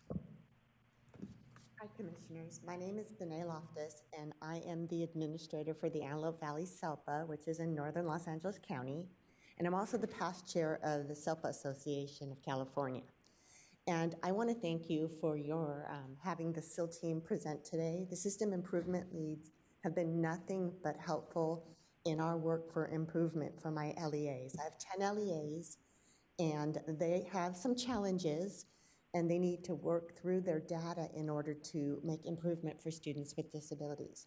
So the benefits they have provided to my LEAs is outstanding. My LEAs and myself have participated in professional development, coaching. We've done the data drill downs, and we've looked at the data center. I've had all my LEAs, even my teeny tiny LEA, participate in uploading data to look at their current data in order to see where they are in serving students with disabilities. So I want to thank you for having them here today. They have been nothing but beneficial, and I hope that they continue to exist for 10 more years. So thank you. Good morning, Commissioners. It's lovely to be in person. Woo!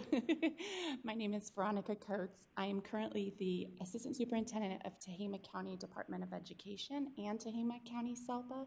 So I have one of those unique roles that is a dual administrator, SELPA side and county office side. So I really appreciated the commissioners who were talking about that county office integration. I also sit on the executive board of the SELPA Association. I just want to align my comments with my colleague Benay's. SIL has not only been a game changer, they know how I feel, but they are a once-in-a-generation game changer. I remember 2 decades ago doing the triplicate IEP forms. You guys remember that? I still have my callus, literally the callus on my hand from that. And to imagine a world where we have real-time data that you were all talking about, I'm still baffled that it's here. So it's a once-in-a-generation game changer. And they've created a culture of improvement. Even in my very small LEAs, I have a one-room schoolhouse with 30 children, ADA, total ADA. And we've created that improvement culture with all LEAs. Just today before I came here, I was working on that data drill down to try and get some of my LEAs to upload data so we can integrate those supports that our county office is supporting them for differentiated assistance. So I just want to kind of say from the county office lens, the SELPA lens, and that big picture lens, they exist for a reason for our students and our families. Appreciated the family comments as well. And the outcomes that we're seeing from their work is not just a game changer, but it's once in a generation. And I can't thank them enough, and I can't thank all of you enough for having them here today. Thank you.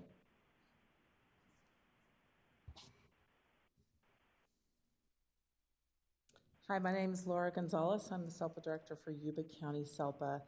And I, like my colleagues before me, just wish to express my gratitude for your time and listening to what we have to express and share from the field. I'm a smaller SELPA. I have one large district and then lots of little smalls. And given that, our funding isn't as great. And so we have relied heavily upon the SIL resources and the trainings that they have offered virtually as well as in person. And it's been fabulous to be able to get that technical assistance directly from SIL. Also, with the new intensive intervention services that are being offered through SIL have been excellent for my SELPA, given that I don't have the resources to be able to fund a program specialist. So it's just me.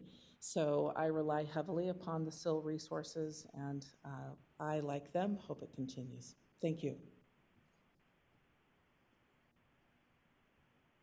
Thank you. Are there any further public comments at this time? All right, hearing none. Commissioners, let's take a bathroom break. Let's see.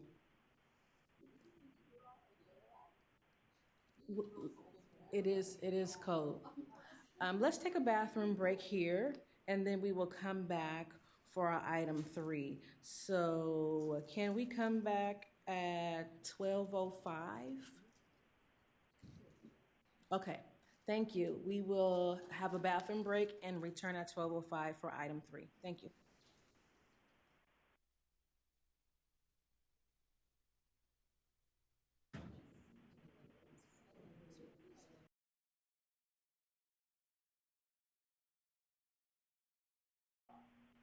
Good afternoon, Commissioners.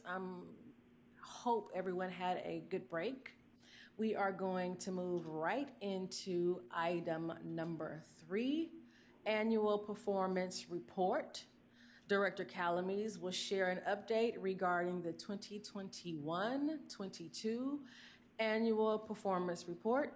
Director Calamise, welcome. I'll pass the mic to you. Great. Thank you so much, Chair Hayes-White, and good morning, Commissioners. Great to see you all here in person. I do have to say, hopefully everyone can hear me okay. All right, sounds good. Just last month, I was also co-presenting with the leaf blower outside, which is also happening in this very moment right now. So, but I do want to take this moment to provide you an update on our annual performance report for fiscal year 2021. So I have a series of slides to walk through with you and also talk about the work we're doing to improve outcomes, across these indicators, but also improving outcomes in general for students with disabilities as well. I think it's great that I'm following the presentation of our SIL partners as well, as we'll hear just a little bit about our compliance and improvement monitoring process that they spoke about as well, but also some of the other work that we're doing to improve outcomes. All right, just a couple of slides here on enrollment and data for our students with disabilities in terms of who we're serving across the state of California. In terms of the sort of total enrollment of students with disabilities,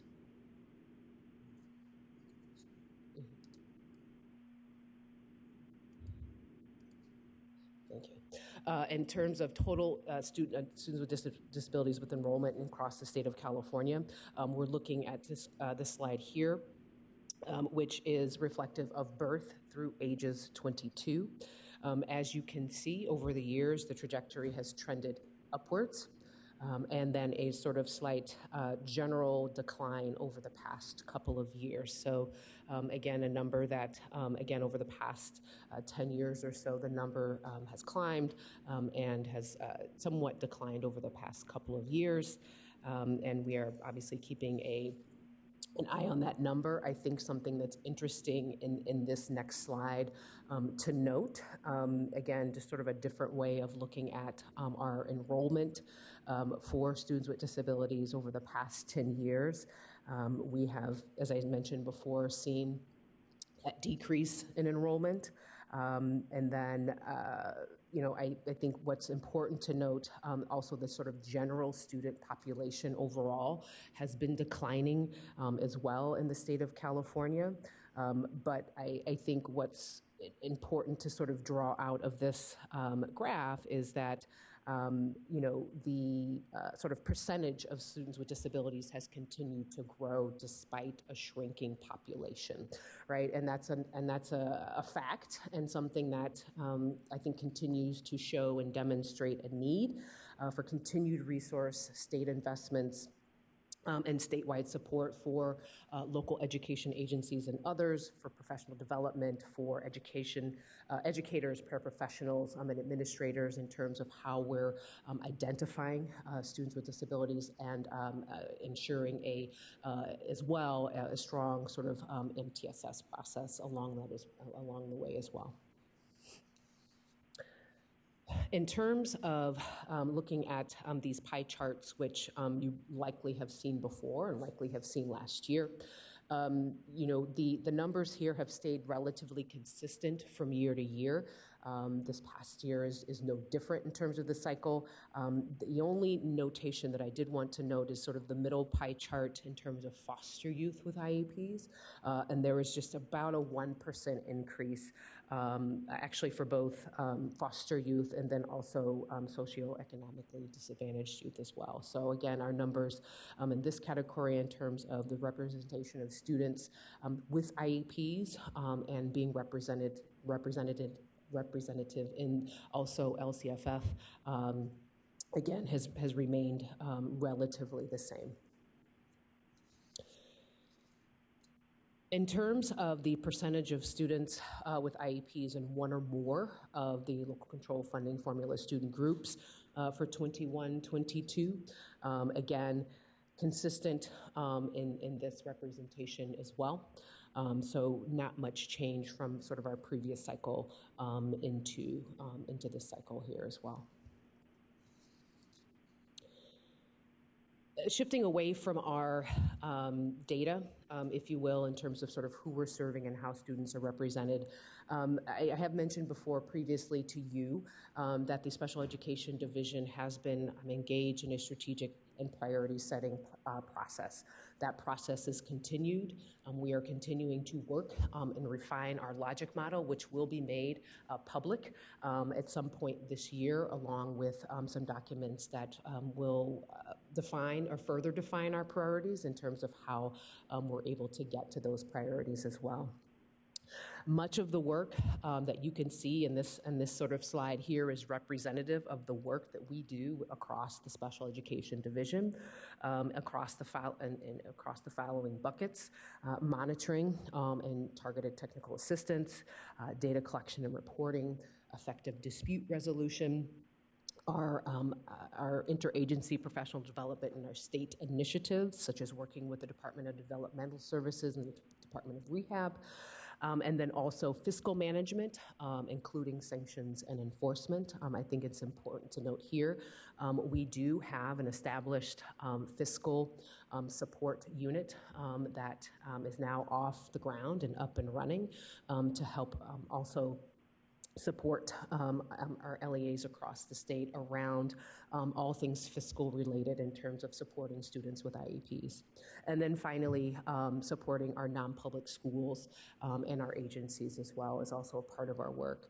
We do want to make sure that our priorities are aligned and integrated, are data-driven, and reflect our priorities of equity, diversity, and inclusion, and that we are also promoting the development of high quality and IEPs, and that we have a healthy and well-established and trained workforce as well.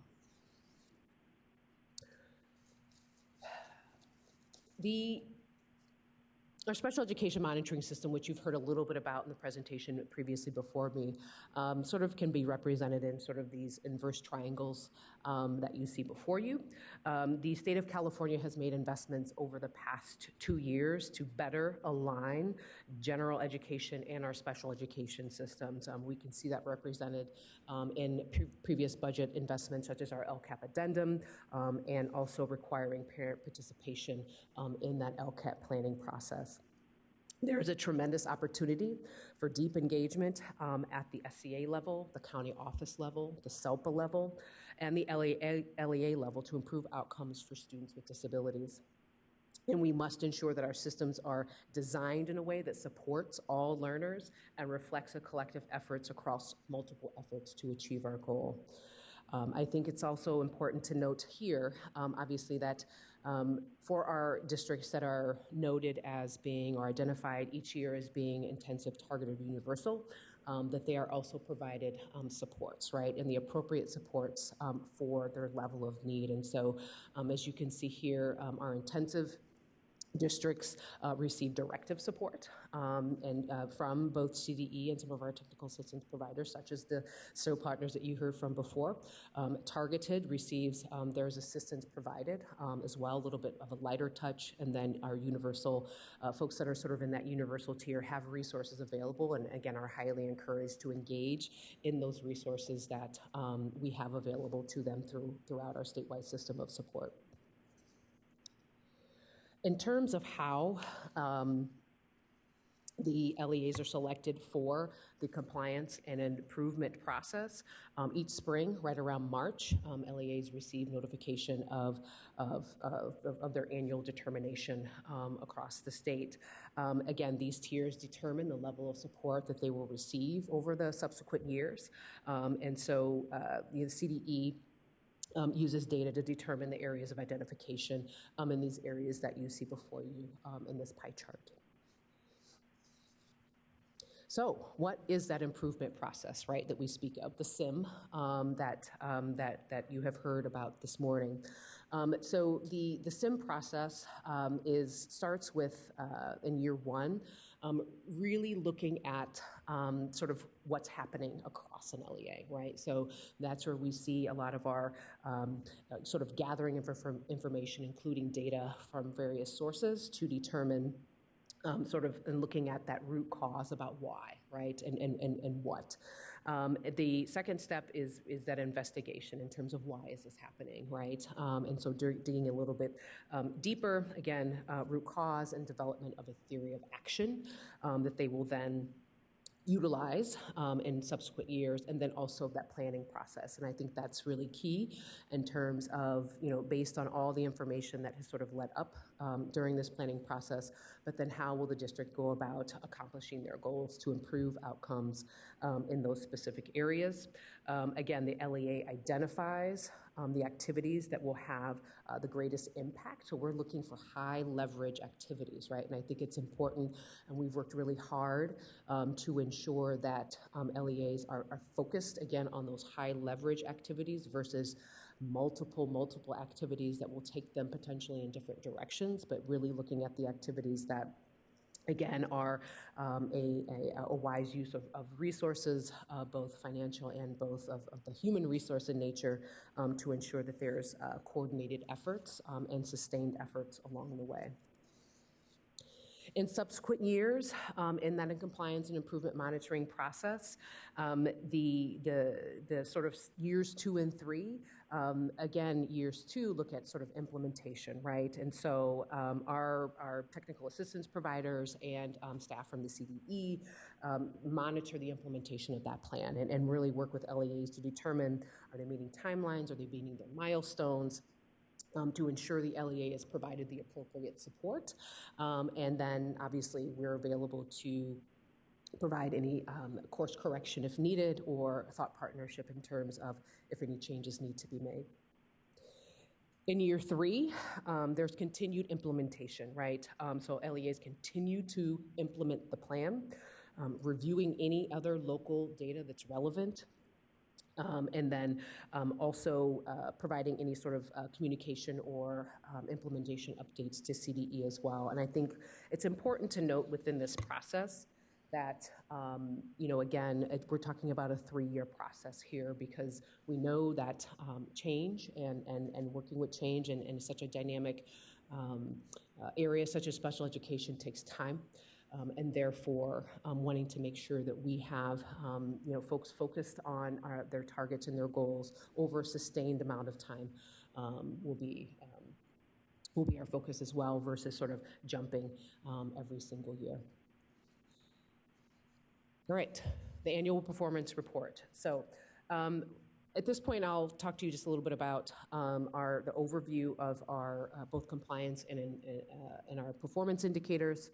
I will also discuss a little bit about what we are doing to address some of our performance on the targets, and then also talk to you a little bit about some of the collaboration that we've had with our partners here within the CDE to improve outcomes for students with disabilities as well. As you all may know, the APR is a required activity from the U.S. Department of Education and the Office of Special Education Programs. Each year we must submit by February 1st our report, and so the SBE must approve. Just to jog your memory, the targets that span from 2020 to 2025 were approved at the November 2021 meeting. And then if you would like to look at previous year APR or our state systemic improvement plans, those can be found on the CDE website as well. So in terms of the compliance indicators, just a quick reminder, the compliance indicators are set by the Office of Special Education Programs. Those targets are either 0 or 100%, right? So either all or nothing in terms of these sort of compliance-related indicators. As you see, they are quite varied. Quick reminder that indicator 4B is a lag year indicator. So that means you see a 0 in front of you. We know that if we're looking at sort of this state performance plan and the years that it spanned, it was right in the middle of COVID, right? And so we know, given some of the learning environments that students were in, we did not see sort of suspension and expulsion in the typical way. So when I come back before you next year, that number will change, obviously, right? Because now we're out of the COVID, students are now in in-person learning environment. So do not be alarmed if you see a significant jump in that number. Obviously, we do want to keep that number as low as possible, but the shift will be explained by, since it was a lag year. In terms of, you can see here, District 9, 10, 11, 12, and 13. There is one that I wanted to highlight. Actually, I'll back up a second and just talk about sort of disproportionate representation, 9 and 10. In terms of disproportionate representation, sort of what we're looking at here is districts that are flagged for that. We work through sort of an early warning or a warning system, if you will. So if they are identified, we are working with them in year one to determine a root cause. Why, right? Why are they either disproportionately identifying students for disability, for needing special education, or are they disproportionately represented in a specific disability category, which is indicator 10. And then in year two, we implement sort of change practices, if you will, with them. And then if it's year three and they are still significantly, if they're still disproportionate, they are identified as being significantly disproportionate. That means that there's a little bit more of a directed approach in terms of working both with the CDE and our technical assistance providers. And remember, there's also a fiscal sort of consequence to that, in that each LEA must set aside 15% of their IEDA funds to address being significantly disproportionate as well. As you can see here, there's a little bit of a stair step. The other compliance indicator I wanted to highlight was early childhood transition. As we know, transitioning from Part C IDA services to Part B IDA services is critical. It is often, as I call it, the on-ramp to school-age services and education is one that we know we need to focus on, and certainly the pandemic and being in the pandemic has highlighted the need for greater interagency collaboration with our partners, such as the Department of Developmental Services, along with our partners in the Early Education Division at CDE, to ensure a smooth transition for supports and services for students and their families. I think we have to recognize that this is a very scary, sometimes experience, because services look very different. We know that identification, disability categories, et cetera, it is oftentimes one that is fraught in some ways as well. So I think it's important to note that we saw a steep decrease last year.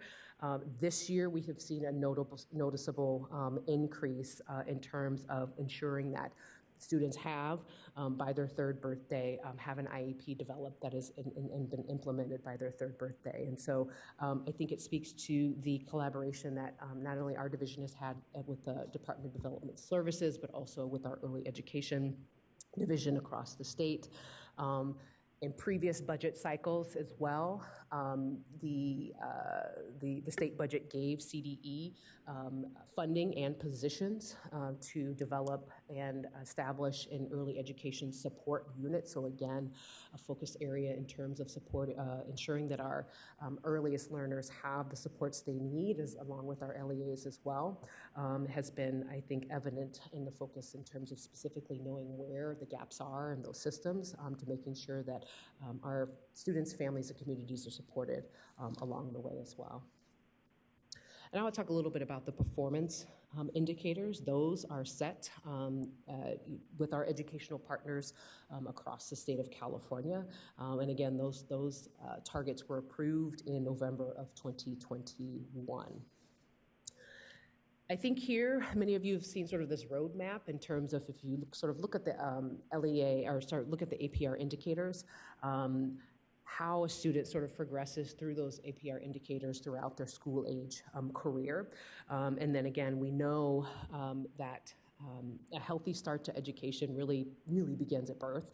But in terms of looking at sort of preschool LRE, in terms of how students are being supported and served in educational environments, is critical to their foundation and trajectory of success, right? We also know that high quality supports, assessments, and interventions and are provided at school-age students as well to ensure that they are, again, growing, addressing their needs so that they begin to sort of gain the skills to sort of mitigate the impact of their disability in terms of their educational experience as well. We know that students learn when they are in their educational environment. So the more we can reduce instances of discipline, especially at younger grades, the more that we can keep students engaged in the learning process, and so that they are able to again, to begin to progress, meet their goals, stay engaged in their school-age experience. So again, wanting to focus on that discipline aspect as well, and ensuring that students have also sort of this statewide assessment, right? That they have not only, I would say, statewide assessments, but also timely assessments in terms of their IEP experience, and that they have the provision of the right supports for that as well.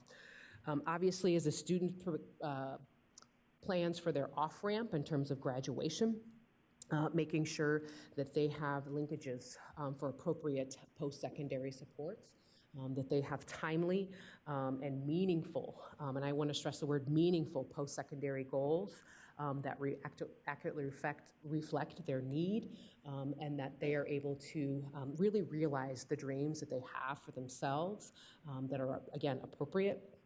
And that there are linkages to community if need be, so that they can, again, be as independent as possible. And I think Vice Chair Tostin said earlier, students with disabilities become adults with disabilities. And we know all too often that our adults with disabilities and still face systemic barriers. And we see it show up in housing, we see it show up in healthcare, we see it show up in our criminal justice system as well. So ensuring that our students really have, the biggest runway possible to recognize and become meaningful, and also have meaningful participation and become, full participants in our society today. So again, our theory of action that you will see show up in a little bit of our strategic planning as well is that LRE is really the foundation, ensuring that students have the right placements, that they have the right supports, and that they have high quality instruction. Right? We know that in these settings, or we believe that in these settings, that when students are engaged with high quality supports and high quality instruction, that there is a reduction in behavior problems, right? Which leads to less suspensions, less expulsions, and increased learning, which then in turn should lead to graduation and post-school achievement of their choosing as well.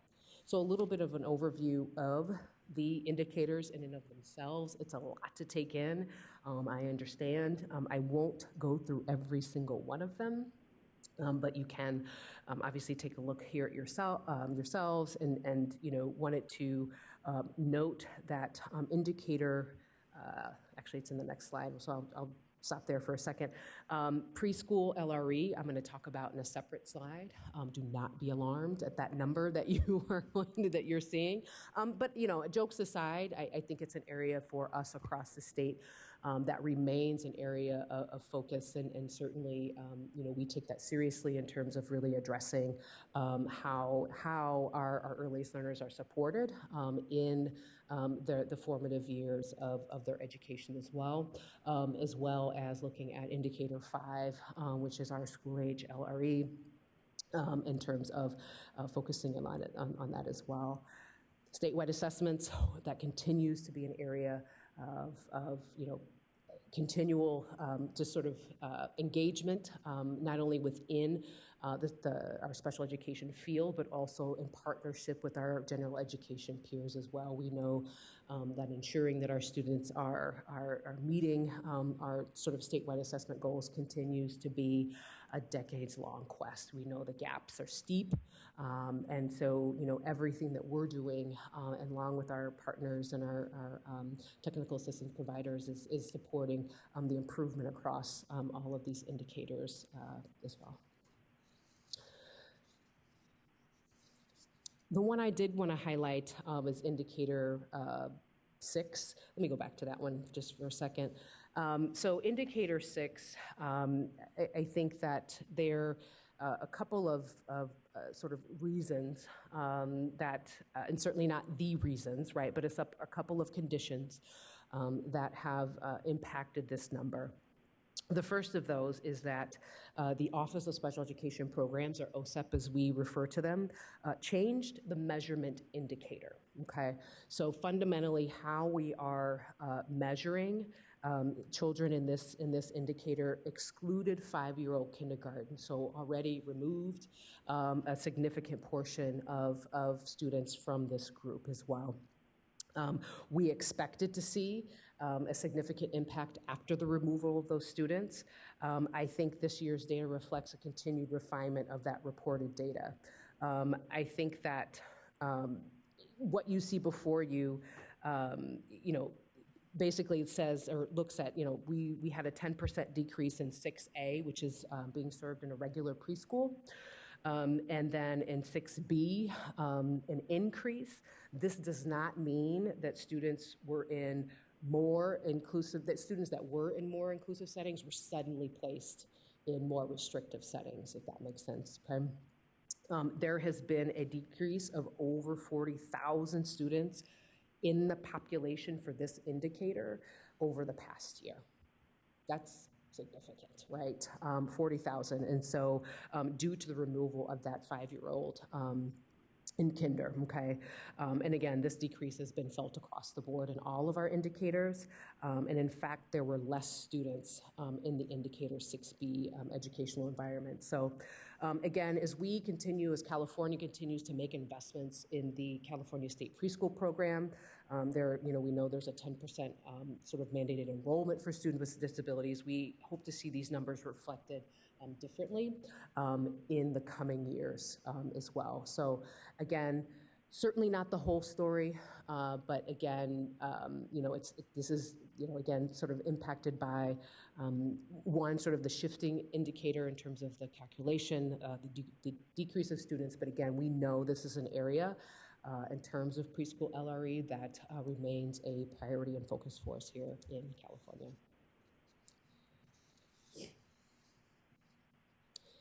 So to that end, looking at some of the preschool investments that have been made, is that children with an IEP or are now or IFSP are now categorically eligible for the California State Preschool Program. There's a phase-in requirement.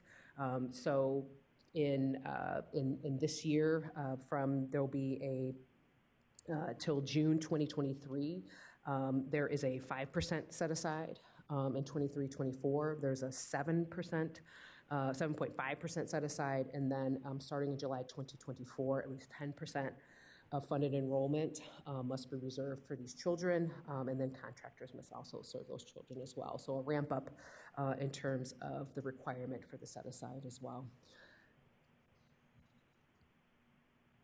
And then there's also a $2 million investment to incorporate early identification for learning disabilities into the state's preschool assessment tools. Again, we know that early identification and screening specifically for specific learning disabilities is something that should remain a priority focus for us here in the state of California, and certainly we are committed to doing so as well.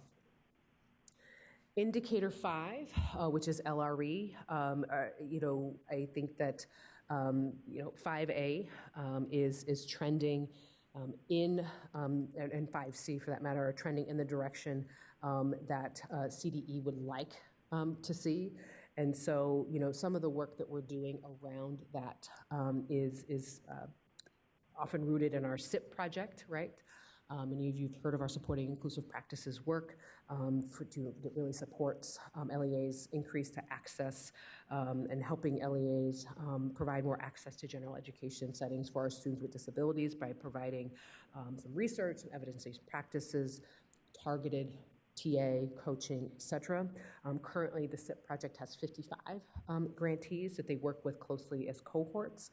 And again, I think overall, those 55 grantees and those long-term cohorts and those ones in newer cohorts were showing positive results as well. So again, continuing the budget investments from last year that provided SIP with additional funding will continue to be used in a manner to not only expand, but also provide additional TA and targeted supports for our students with disabilities.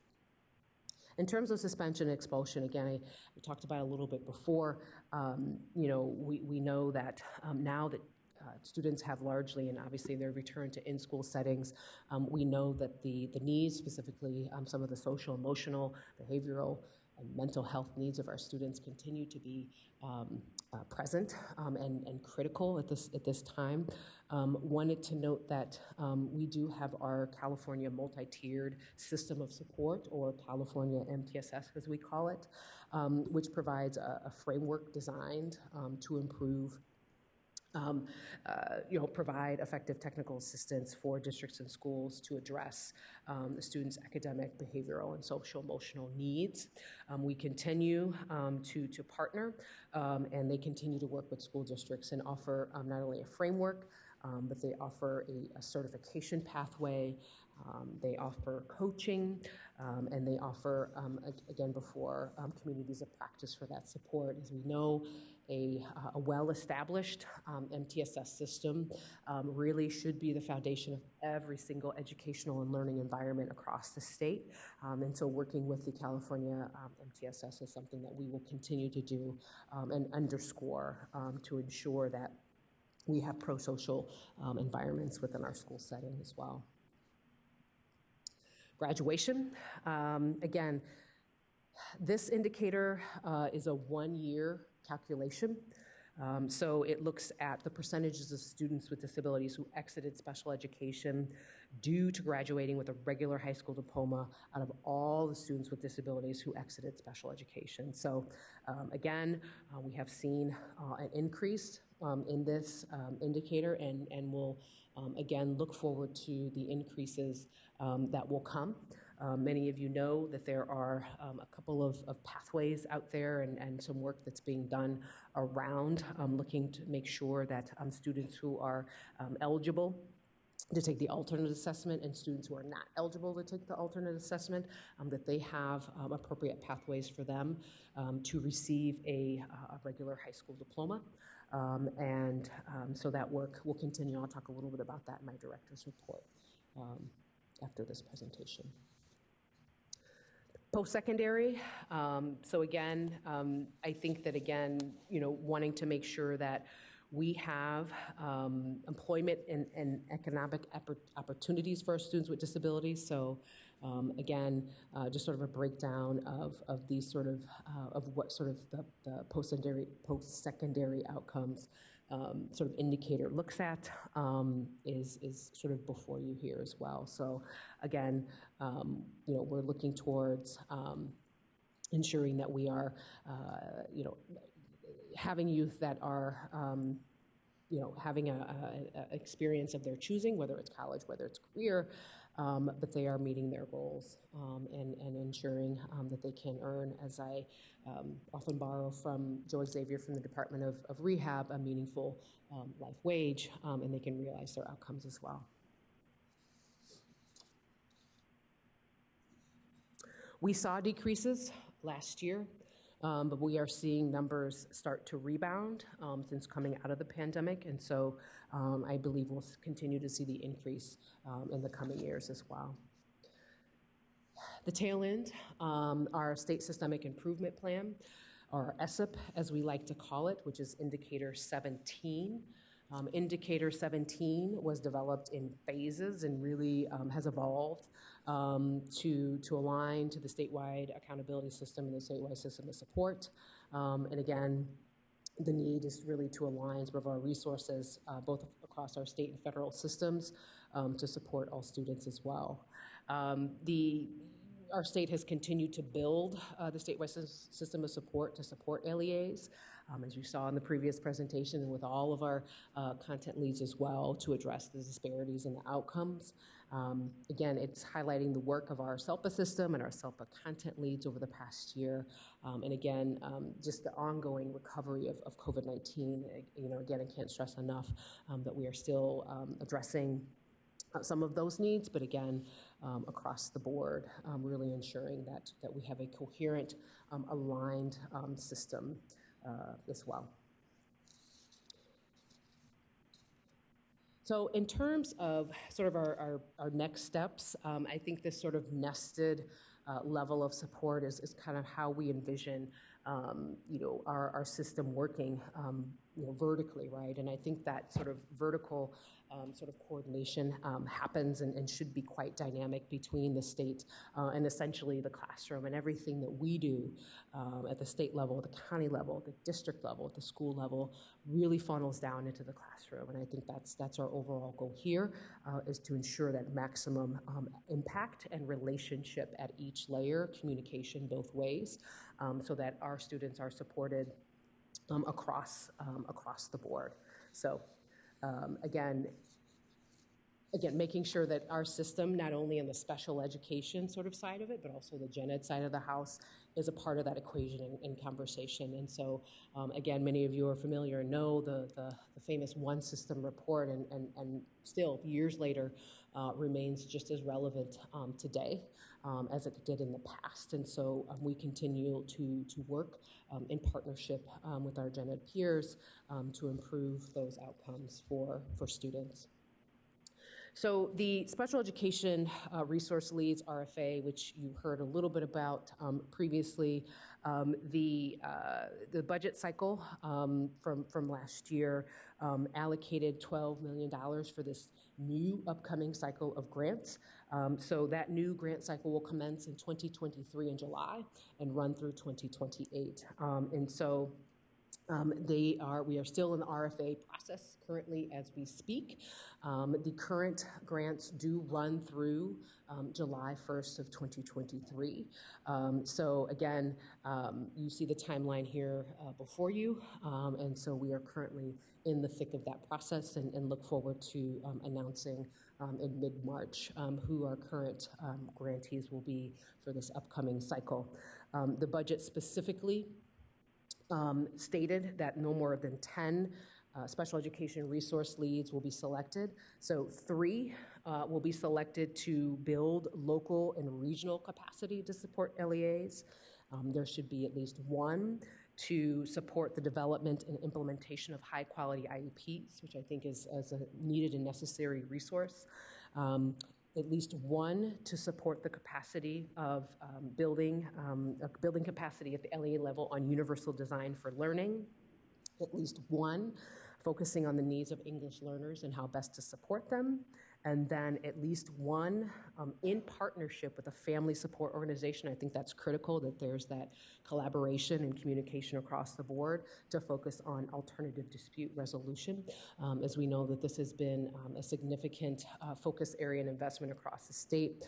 We are seeing some positive outcomes from the result of the ADR efforts in terms of having collaborative conversations at the IEP team table, which is always our goal, versus escalating issues across the continuum as well. So continued focus in terms of ensuring that all voices are heard and that there is a collaborative process to resolving differences at the IEP table, again, is I think something that we as a state would like to continue to focus on. As you know, we know as California being the largest state in the country in terms of in terms of the sheer number of students with disabilities that we're serving. We also know that we also have the highest number of formal state complaints as well.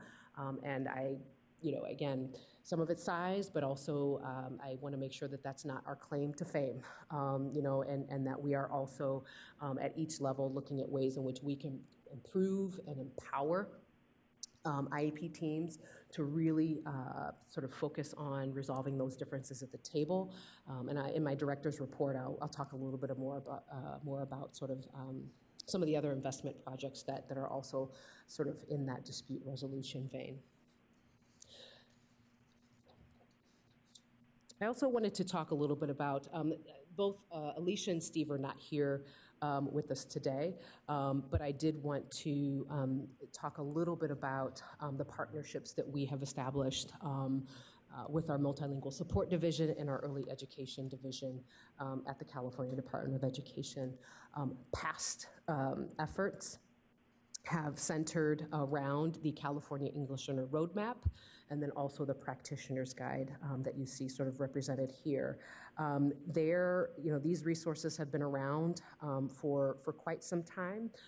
We continue to also partner with our Imperial County SELPA, which is our content lead for supporting English learners in bringing this work forward to teachers, to administrators, to our educators across the state, so that they have resources to continue to support a population within the state of California that is quite significant and also has unique needs as well.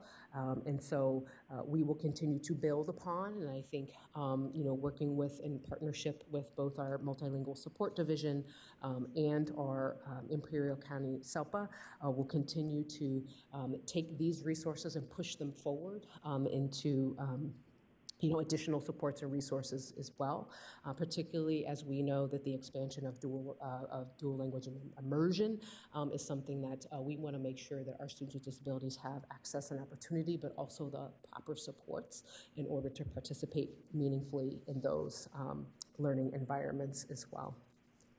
So the ongoing collaboration that we look forward to is a monthly collaboration with our MSD and our Imperial County team. We have the Educational and Workforce Investment Grant, or the EWIG, as well as quarterly meetings with our Assessment Administration, or ADAD, as you like to call it, Development Division, as well, to continue to support our English learners across the state. In terms of our partnership with the Early Education Division, in terms of the inclusion of students with disabilities, again, we are focusing on ensuring that we have a special education representative in collaboration with the universal preschool planning and implementation. So we are involved in developing and reviewing guidance and in the webinars. Again, I talked to you a little bit about the California State Preschool Program and ensuring categorical eligibility, a high priority in enrollment, and again, that sort of scaled reserve of funding set aside so that by 2025, 10% of the funded enrollment is that as well. Oops. All right. The other partnerships that I wanted to highlight are the Early Education Expansion Program, or EAP, another fun acronym, is that AB 1808 in 2018 established this program, administered by the CDE. And so both the Early Education Division and the Special Education Division work very closely together. This provides funding for facility improvements, adaptive equipment, and professional development.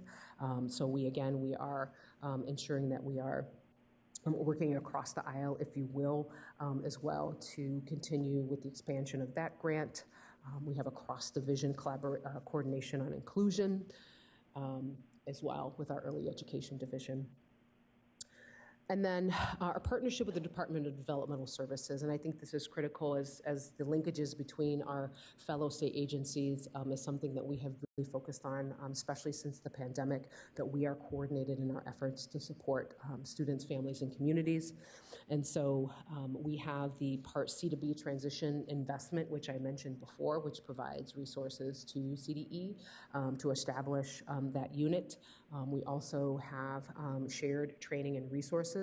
We also engaged in October of 2022 strategic planning with the Department of Developmental Resources, which will continue as we refine our approach towards supporting our learners.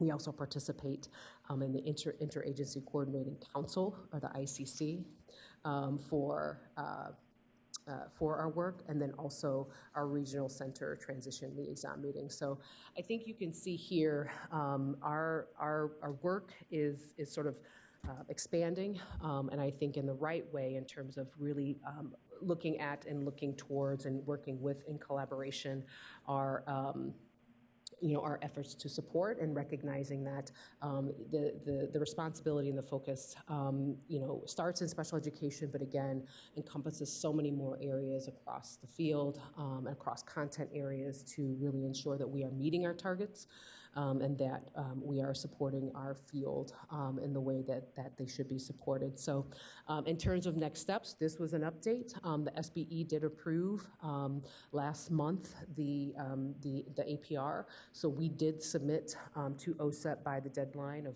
February 1st. What happens next is just a clarification period this spring. And we do expect, as in previous years, our annual performance report and ESEP to be fully approved at this point in time. At this point, this concludes this presentation. Happy to take any questions and of course, public comment. All right, thank you, Director Calamise. CDE staff, can you please email us a copy of this presentation, and can we have a hard copy too? I am going to open the floor for commissioners to make a comment. Vice Chair Tostin, can you first ask if the virtual commissioners would like to weigh in? Thank you, Chair Hayes-White. Commissioners Lopez and Hamilton want to open the floor for any questions or comments you have at the beginning of the discussion. And while we're waiting, other commissioners, if you would begin raising your hands to get in the queue.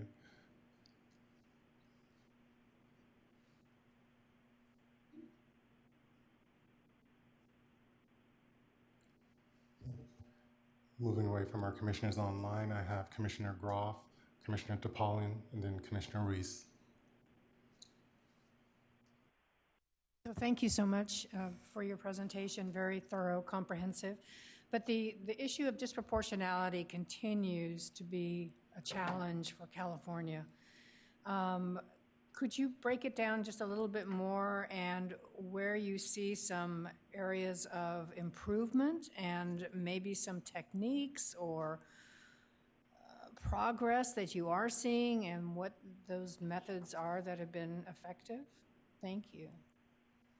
In terms of addressing disproportionality in general is I think first noted within our compliance and improvement process. We have engaged LEAs and our technical assistance providers to ensuring that, one, bringing awareness to sort of equity within special education, right? And I think that's, for us, a big focus of the conversation, recognizing that we have, special education students are not a homogeneous group, right, with various, needs and differences, and we have to recognize that there are also systemic barriers and issues that sort of play out within certain subgroups and certain student groups, particularly within our Black and Latinx student groups as well. And so recognizing, sort of looking at some of our policies and some of the practices that are being implemented, by LEAs, right? Because we know sometimes bias can show up in some of those policies and practices, and certainly within the assessment process in and of itself as well. So raising awareness around some of the, full disclosure and unintentional consequences that sometimes play out by some of the implementation of those policies and procedures, and then really looking and working with our LEAs and our technical assistance providers to come up with solutions in ways that are specific to their need, but also looking at ways to address some of their areas that they've targeted and focused on, and that could be particular student groups. That could be, anything along the line of, again, focusing in on that MTSS system as well, to providing, because we know MTSS should not be the ramp or the runway to special education, so really ensuring that even before students even get to that point, particularly with indicator 9, in terms of that overall representation that our students are receiving, and students that have been identified are truly the ones in need, and not looking at sort of MTSS as a way to sort of get students into special education, but making sure that appropriate supports and interventions are provided as well. I think that, in particular, the work that we're doing focuses in on changing and shifting mindsets and beliefs. And I think that's a big part of the work.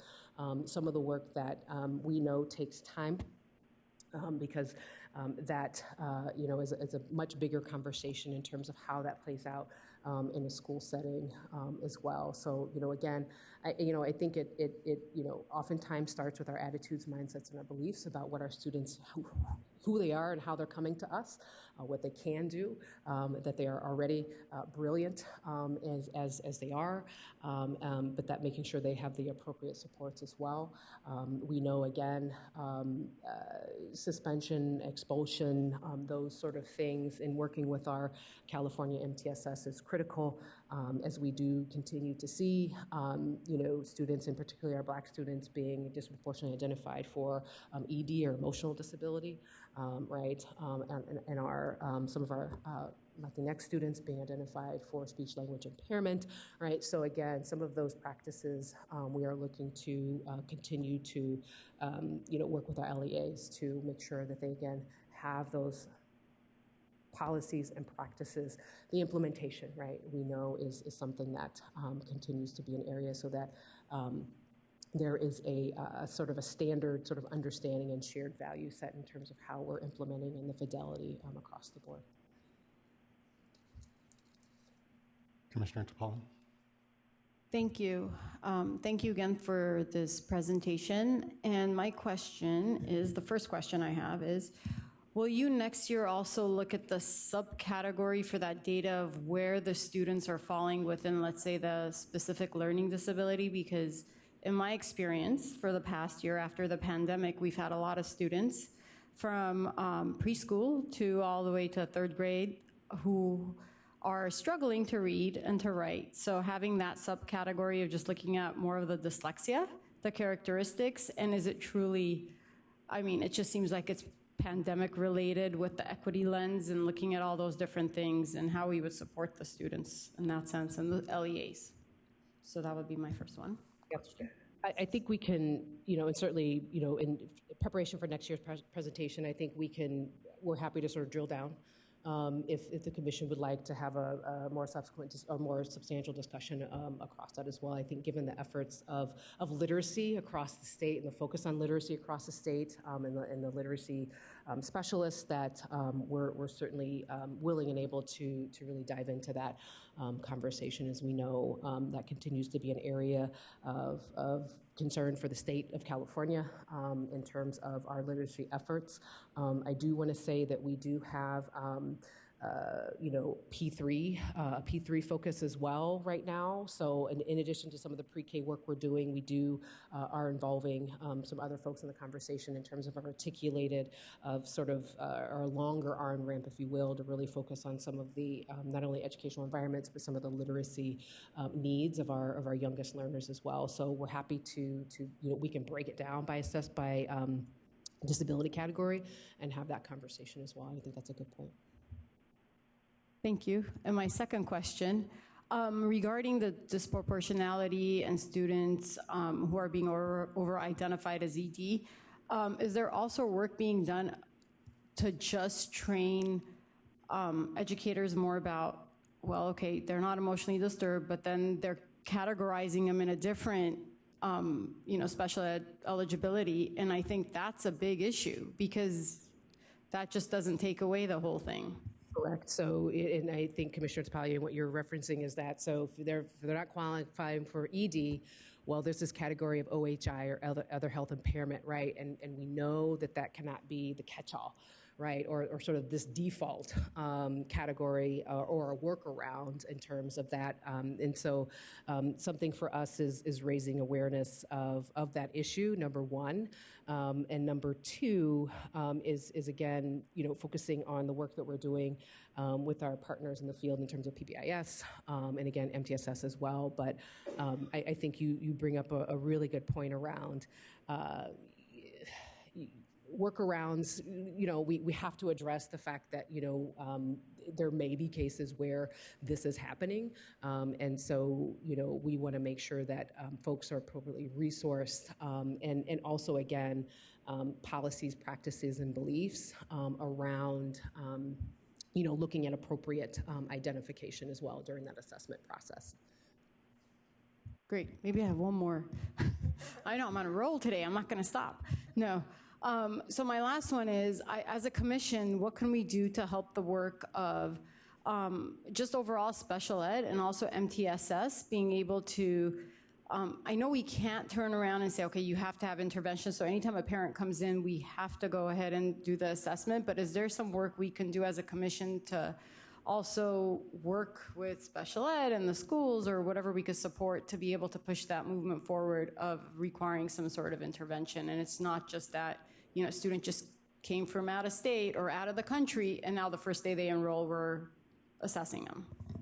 That's a great point. And I think, for us, and I think, we've heard from our NPSS partners in the field previously, and I think, bringing them back to the table, I think, is always a good first start to really, ground us in sort of what they're seeing from their lens in terms of supporting all of our students as well. And I think, some mutual brainstorming in terms of additional guidance and or resources that ACSE can suggest for CDE, sort of providing your perspectives, I think will be helpful in that conversation. But I think, it's been about a year or so since they've come.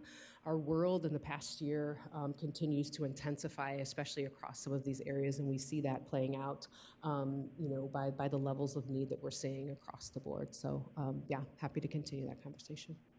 Thank you, and that's it. Thank you. Commissioner Ruiz. Just wanted to thank you, Director Calamise, for your comprehensive report. You hit so many points of interest and concern. I wanted to let you know how much I appreciate your consistent contribution to the state of education in our state. Thanks.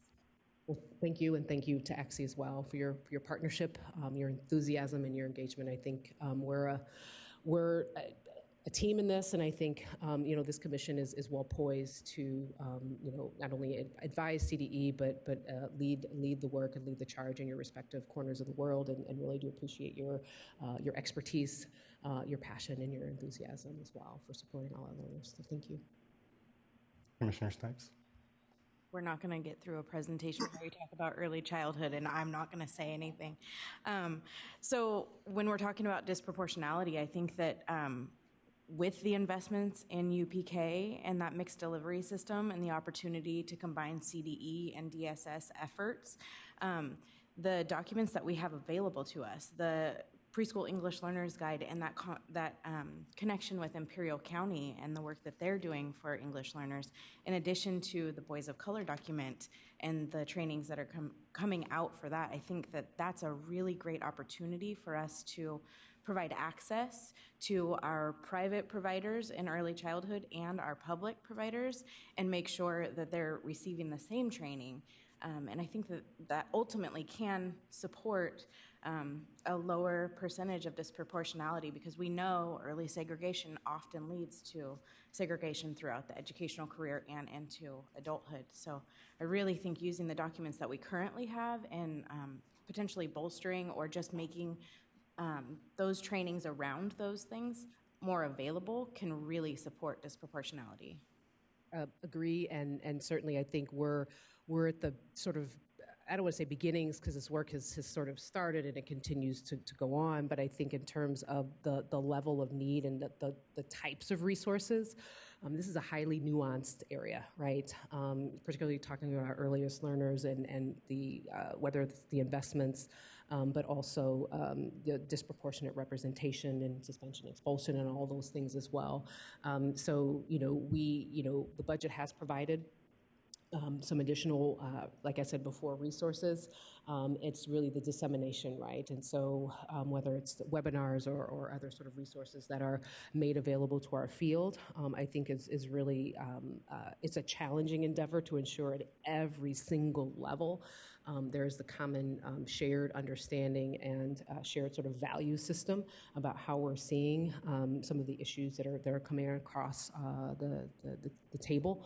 But I think that like I said before, we're on this journey, and the journey will continue. And I think we're excited by the investments that have been made, that continue to be made, but also I think more importantly the collaboration between the state and the state agencies in ensuring that we're all going to get to the destination that we want. Commissioner Oyakawa. Thank you, Director Helmies. Again, you always bring so much information, can't get my head around it, and I appreciate that you're able to get through it and explain it all to us. I would love to see the slides, that I really need to be able to look at it. I just had a question. I think whenever I see the numbers or the statistics for least restrictive environment, because my daughter's hard of hearing, I'm very attuned to like the deaf and hard of hearing interest in terms of what least restrictive environment means. And so whether it can be distilled from, these big numbers that we're looking at, like I just want to put it out there for anyone who might be listening, because I think you all know, but least restrictive environment for someone who's deaf or hard of hearing does not always mean the gen ed classroom. And I just want to always make that point whenever I have the opportunity. And I think that's a great point. And Director Nancy Wackman and I have this conversation a lot. But and I think in general, when we talk about inclusion, we talk about LRE. It is a nuanced conversation. And again, we know that the continuum exists for a reason. Right? And that those are individualized decisions that need to be at the table, right? And so, again, we know that inadvertent impact of folks sort of taking inclusion and running with it can also have unintended consequences down the board if students aren't supported in their appropriate manners and ways that are individualized to them. And so in terms of the LRE, particularly for our deaf and hard of hearing population, does look different. It is individualized, and it is individualized conversation as well. So again, I think that's a very important distinction to make. So thank you.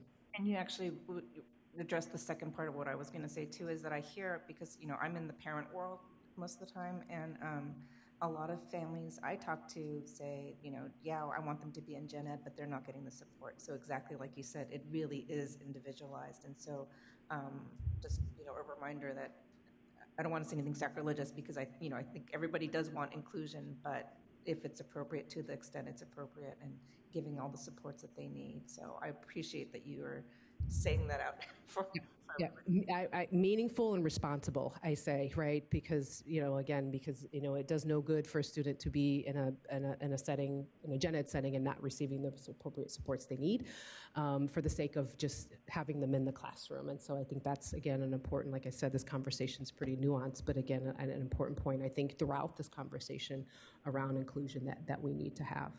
And I think for me, as the parent, I would like to see like an extra factor of like, when you see, least restrictive environment where they're included, is that what the parent agrees with that placement? Is that another factor that we can look into? Because that's something that, because it's so individualized, I don't know what I'm doing. I'm like, all right. I got that. God, we're live, aren't we? I know, it's okay. It's recorded, right? But I just wanted to say that that's something that, is always in the back of our heads as parents, as we see these numbers too. Absolutely. Thank you for addressing that. Director Calamise, thank you, as always, for a very thorough presentation. Just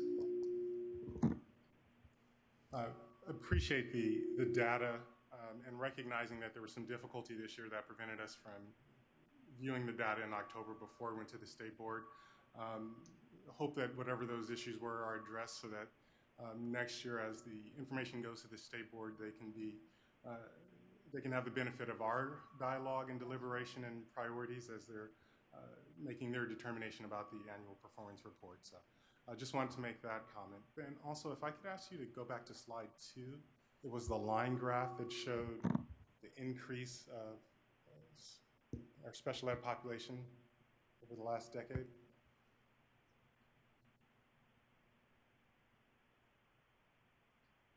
That slide is up. It should be up in a second. What I wanted to highlight, if you look at 2010, and maybe this is because I'm old now, during that time, if you remember, that was when the recession was really starting to peak and things were bad, and it was the administration of Governor Schwarzenegger.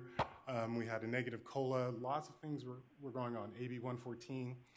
If you look at the special ed growth after 2010, it starts growing significantly.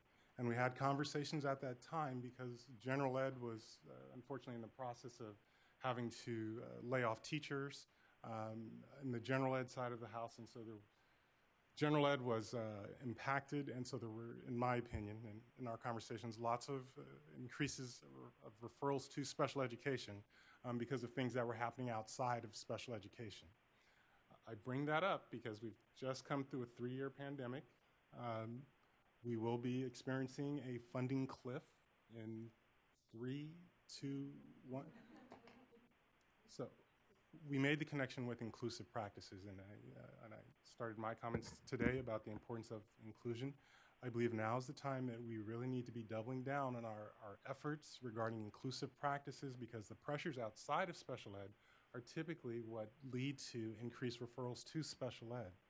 And so all of the students, and many of these students will say great IEP conversations, but if they're being pressured or influenced by external factors, it represents our lack of capacity or belief in our capacity to serve students in general ed. So we're in a very critical time in special ed and general ed and schools in general to begin planning for the future. And so appreciate the willingness to come back and have the conversations around data. And I also want to connect it with our partners from the support, the SIL group.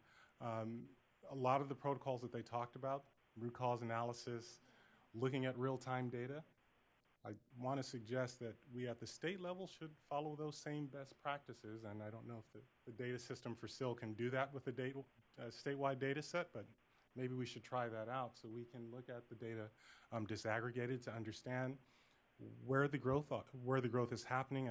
My suspicion is it's specific learning disability and other health impaired for students of color and ED and multi-language learners. And so as we look around and see the head shaking, these are the data points that we need to begin digging deeper on and having ongoing conversations, because this is a formal mandated process by the feds, but we're not precluded from looking at our data every meeting if we so choose.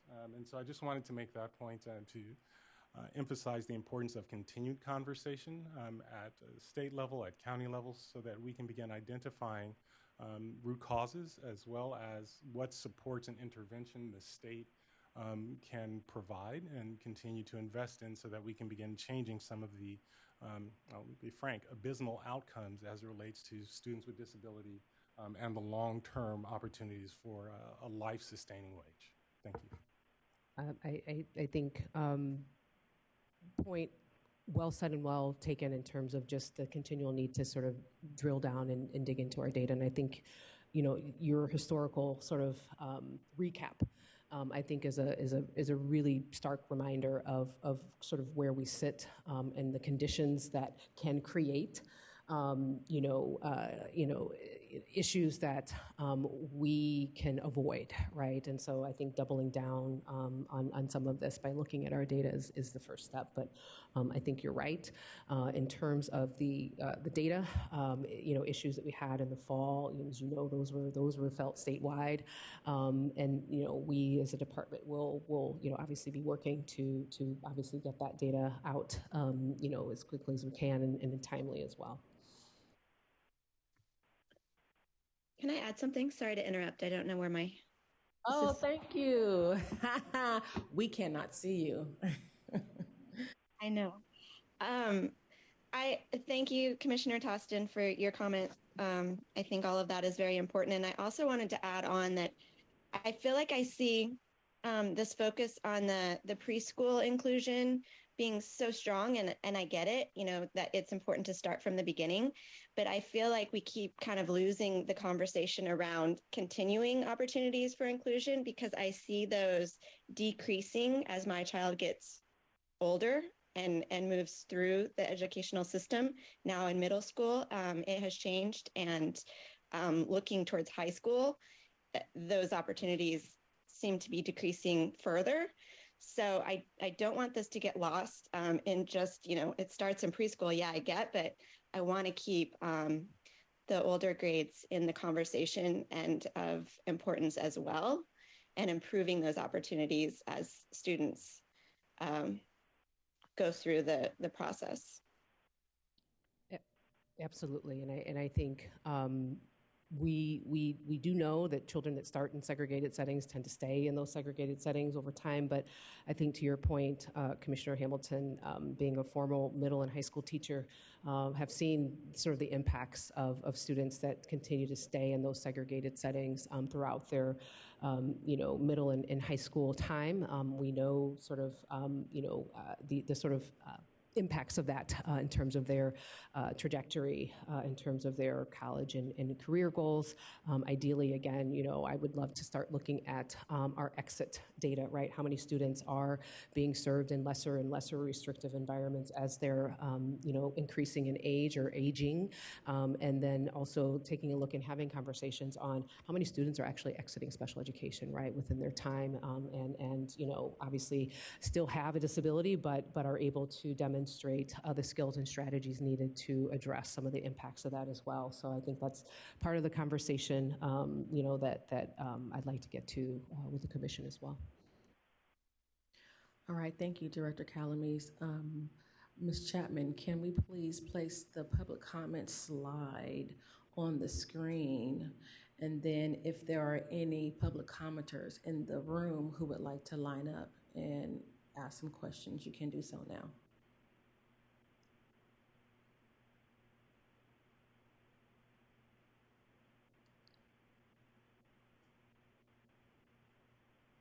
Ms. Alvarado, are you there? Yes, hello. We have no callers at this time. We'll give it a few more seconds to see if anyone joins.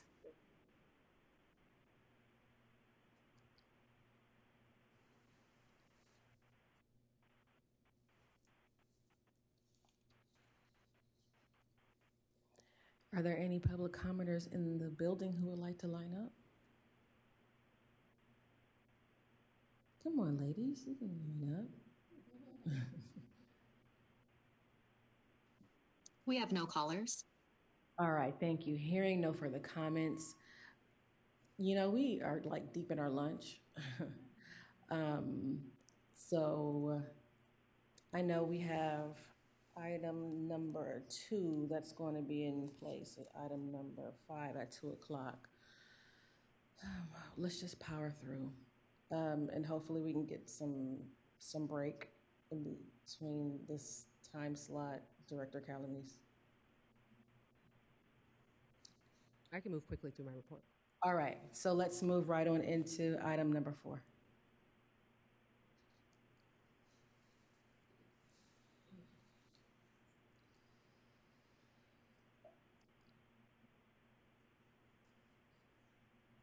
Director Calamise will share with us updates regarding the latest activities within the special ed division. Director Calamise, you have the mic.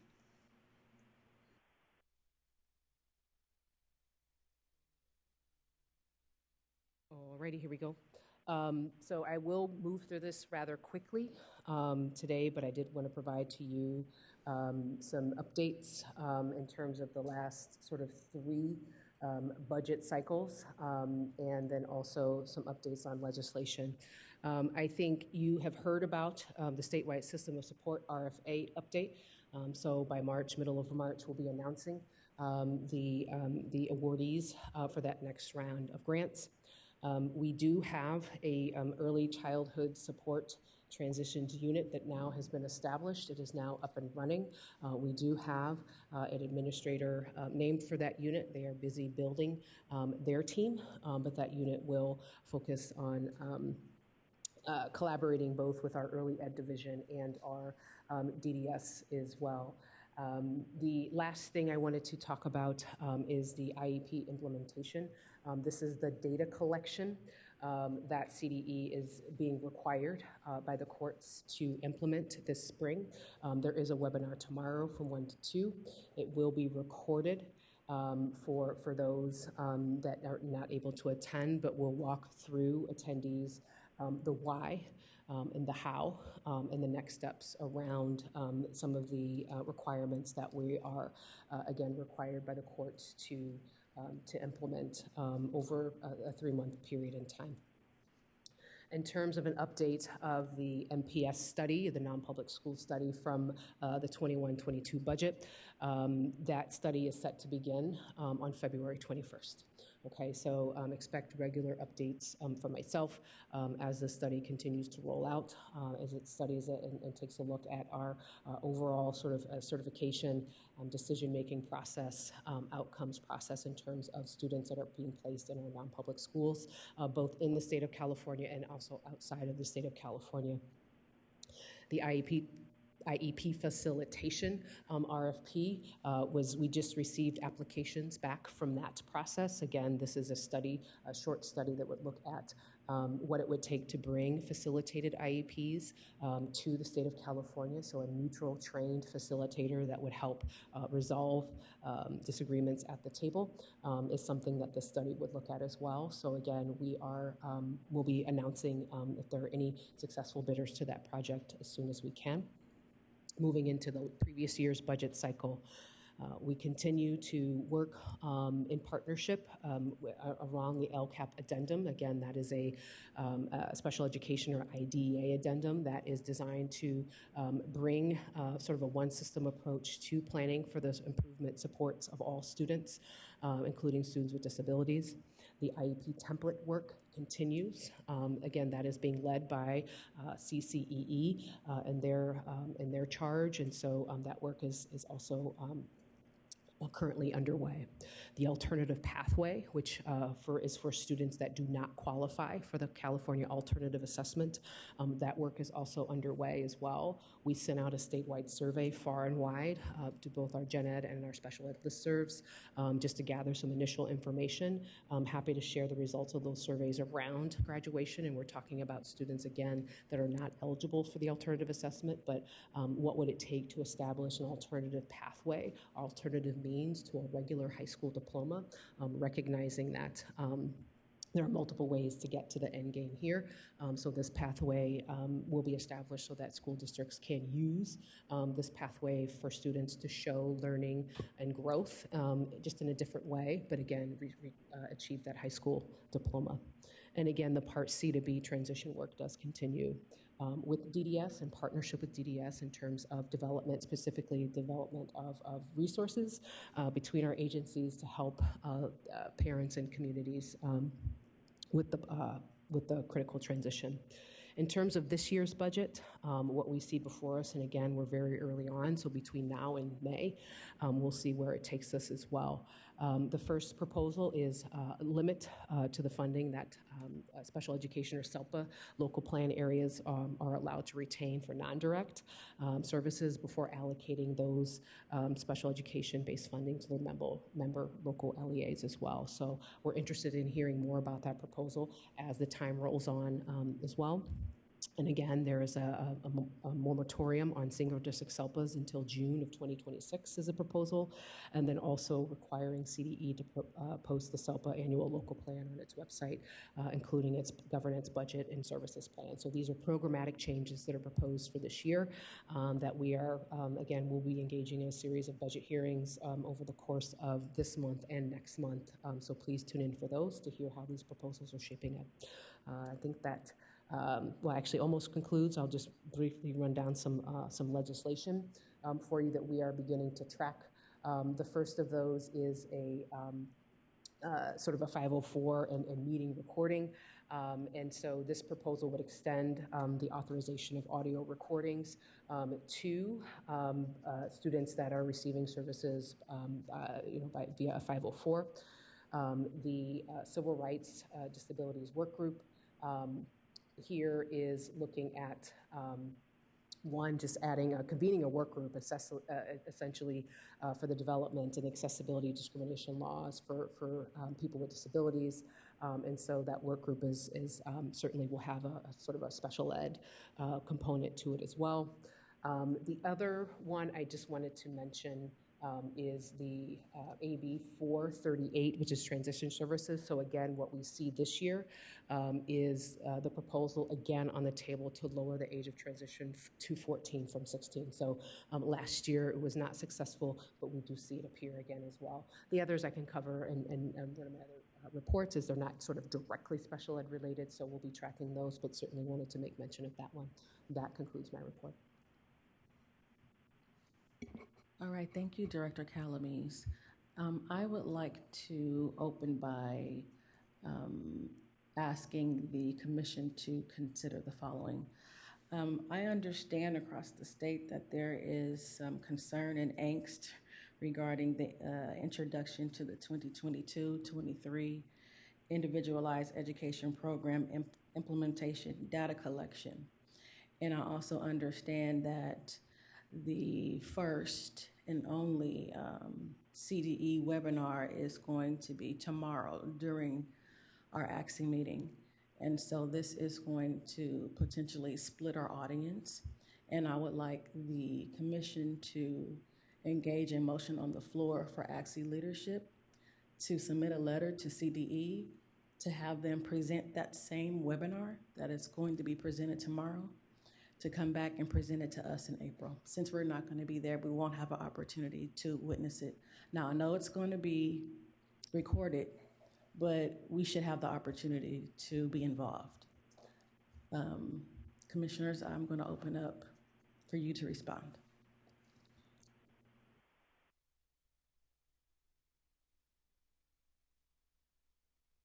We have questions?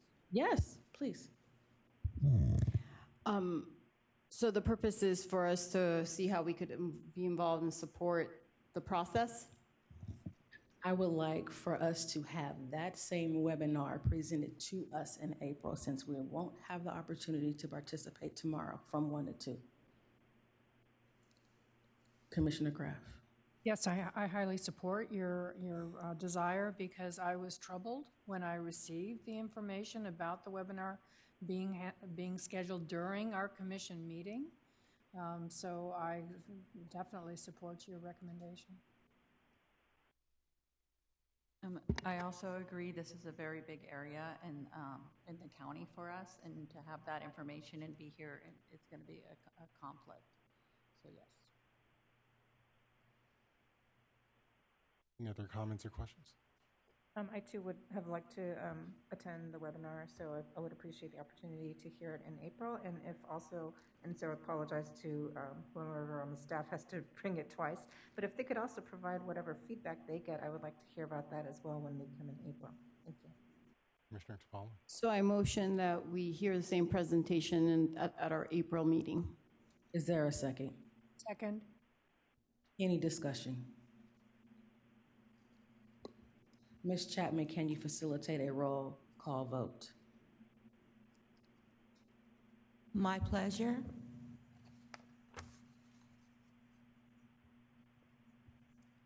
Commissioner Estes?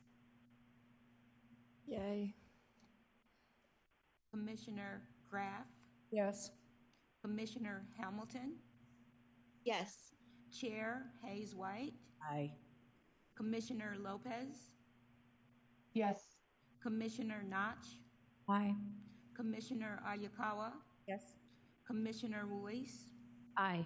Commissioner Snipes? Yes. Commissioner Sorter? Aye. Commissioner Topalian? Yes. Commissioner Tostin? Yes. The motion passes. Thank you, commissioners. Commissioners, are there any other comments that you want to have made regarding any other topic that Director Calamise, I see a hand. I have Commissioner Notch, Commissioner Ruiz, and Commissioner Estes, in that order. Thank you, and I'll try to be brief, even though this is a big question, but I know we're running late. The AB 181 kind of status wasn't included, and I just wanted to get some clarification on the kind of rollout of that. There was a really beautifully collaborative community practice planned between the SELPA Administrators Association and SECO, the Special Education Administrators of County Offices. And the intention was every week we were going to get together and help with implementation support so that we could ensure equity of rollout and access. But there was some recent confusion about the language specifically as it's named, requiring students to, one, participate in the California Alternate Assessment, but two, also participate in the standard like high school courses, which of course, the students who can participate in the standard curriculum are typically not eligible for the CalAlt.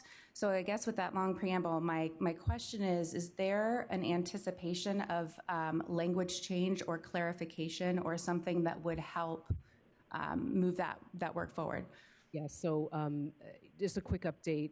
We engaged with our educational partners from some of the self-associations around some of our draft language that we wish to push out.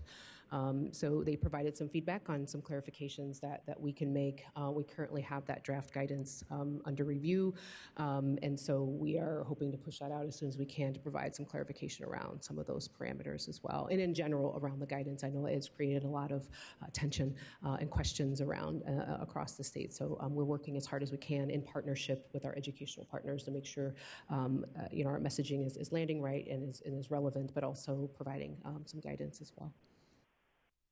Thank you. I know it's such a huge, heavy lift, and I'm thrilled to hear that that we can look forward to receiving something soon. Appreciate it very much.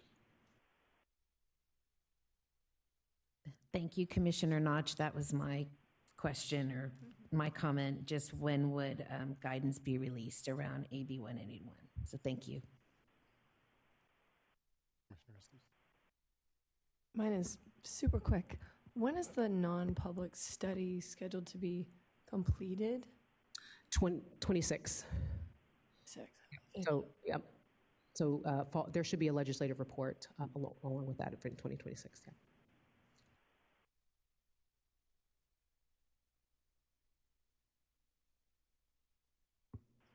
All right. Ms. Chapman, please have the slide put up. And while we're waiting for that, are there any public comments in the building?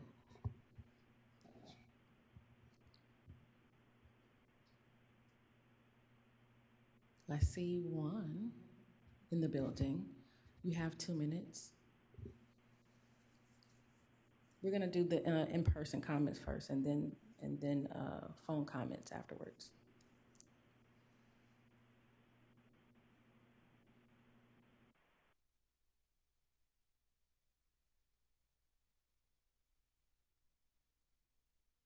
And just in regards to the topic around AB 181 with the alternate pathway to a diploma, while we're very excited and anxious to be able to help support any work to support our students with disabilities, there are additional concerns that I want the Commission to be aware of. There are concerns from our regional centers regarding if there Pardon me, this is the interpreter. Could you please speak closer to the mic? Thank you. Is that better? Is that better? Okay. Shall I start again? There are additional concerns around AB 181. With our regional centers, there is a concern around if there is an awarded diploma, would that hinder their opportunity to continue to receive services if they receive that diploma? So that is a real concern, and that is something that I would hope that the Commission would engage with our regional centers around, because we do want to make sure that we're not stopping services or giving them into their adult years. So that is something I would encourage you to consider thinking about. Also, just want to express my gratitude for the patience that you've had with our Department of Education, given that this was entered through trailer bill language. It bypassed the normal processes of going through the typical process that a bill would be introduced to address these types of issues. So if there's any additional articulation that the Commission can do with our Department of Finance around those types of concerns, and SELPAs are always ready, and we stand ready and willing to partner to be able to support anything around students with disabilities, but we want to make sure that it goes through proper channels. So those are my thoughts. Thank you. Thank you. Any other comments in the building? Seeing none, Ms. Alvarado, are there any public commenters on the phone? Yes, we have one caller. One moment, please.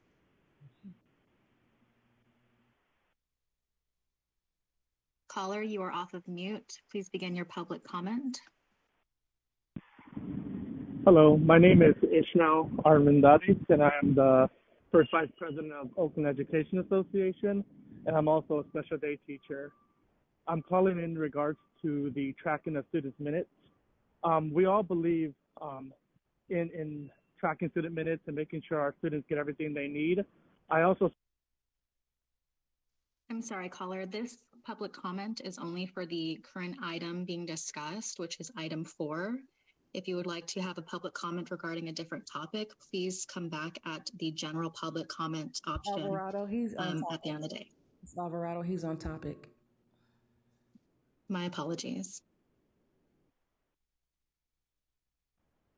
Oh, caller, sorry you are live. Yes. And so I also serve as an advocate for 5 students in Southern California. And one of the things that we're struggling with is that here in Oakland, we have a lot of new teachers and a lot of turnover and vacancies. And without teacher input and the quick rollout of this mandate, it's hard for us to do it in a way that actually benefits students. And I'm hearing from teachers across the state and across SALPA that are doing it in very different ways. And so I'm just raising the concern is that this was rolled out very rushed without much teacher or stakeholder input. And we would like to have those conversations around how we can do this and best support our students. But having a rush rollout is creating a lot of uncertainty across the state, and particularly here in Oakland, where we're already struggling with maintaining and recruiting and retaining teachers. It's an additional task and when I talked to our SALPA director, they have gotten no guidance at all.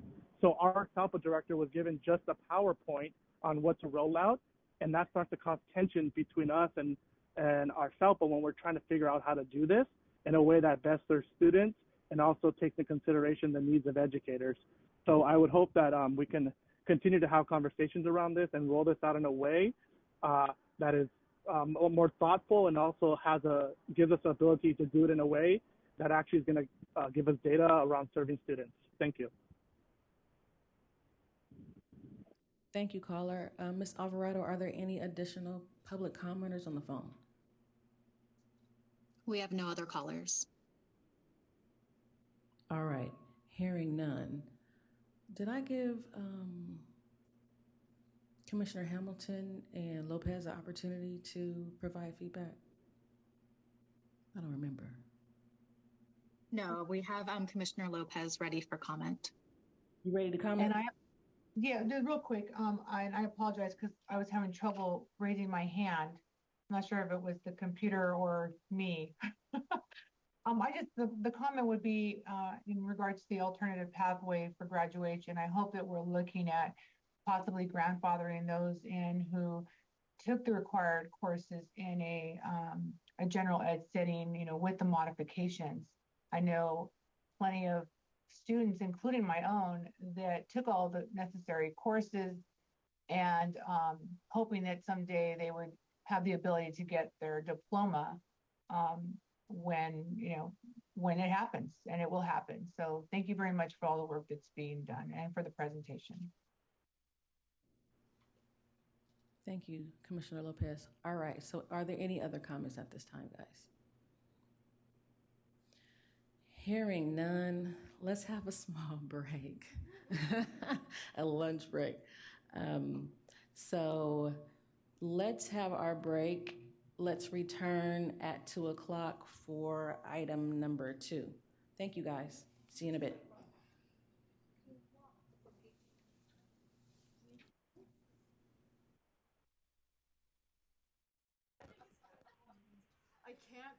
Welcome back, commissioners. Thank you for being so flexible on our lunchtime. We are now going to move into item number 2.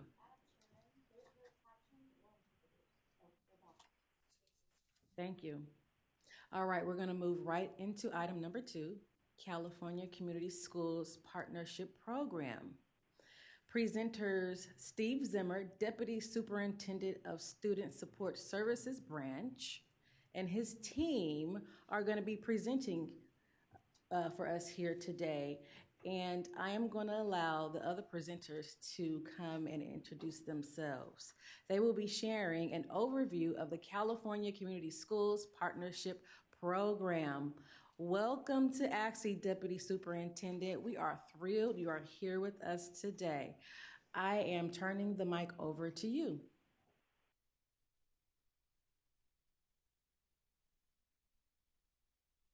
It's an honor for me on behalf of Superintendent of Public Construction. We do a lot of construction, but public construction. You see how early that flight was out of Burbank this morning? It is a true honor for me on behalf of the superintendent to present to you today about community schools. Let me also, I know with Heather, you're in great and amazing hands here with the commission, but let me also, on behalf of the superintendent, just first take this opportunity. I know if he could be here today, I got the opportunity to be with him this morning, and he wanted me to personally, to each of you, to Dr. Hayes White especially, but to each of you, to thank you for your service on this commission. Thank you for your work that all of you do in the field with, on issues that are simply the most important issues that we are addressing in public education today. And to the congregations and communities, the staff and the schools, the families and all of their support system, but most especially the children whose lives your extended network impact.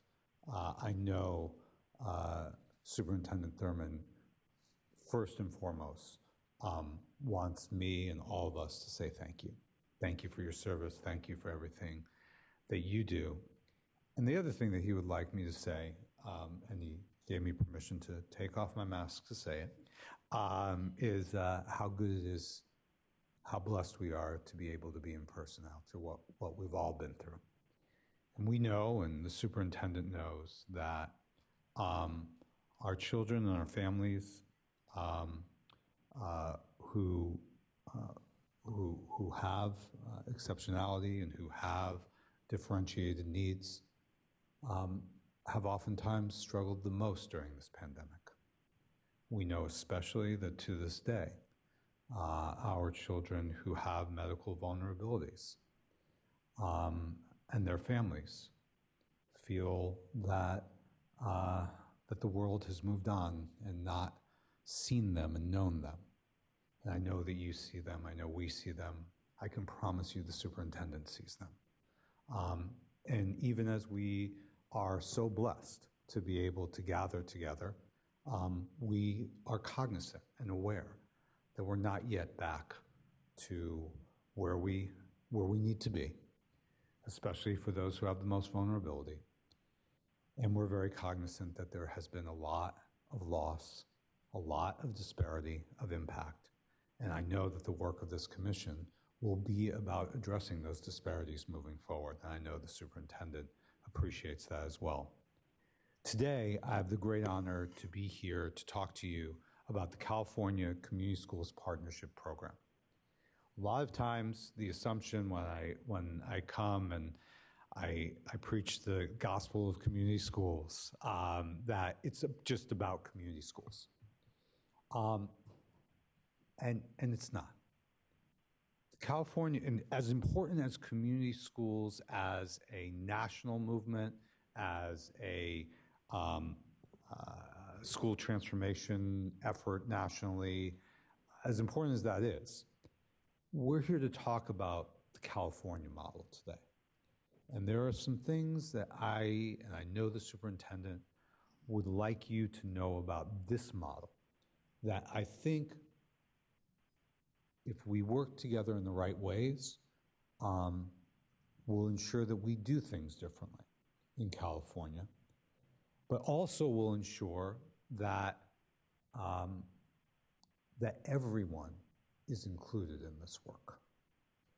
For if we are not sure of that, and we don't prioritize that, we will be actually, operating in direct opposition to kind of the heart and soul of what community schools is supposed to be about. And so I wanted to start there today. I am blessed to have a great team. We're joined today by Lisa Reimers, who is where's Lisa? Lisa is she does so much for us in the program, so much so that when she demands that she not have to present any slides, I have to say, okay. But Lisa manages all of the apparatus of our operation. And as you'll see in the slide deck, it's quite an operation, and we greatly appreciate her.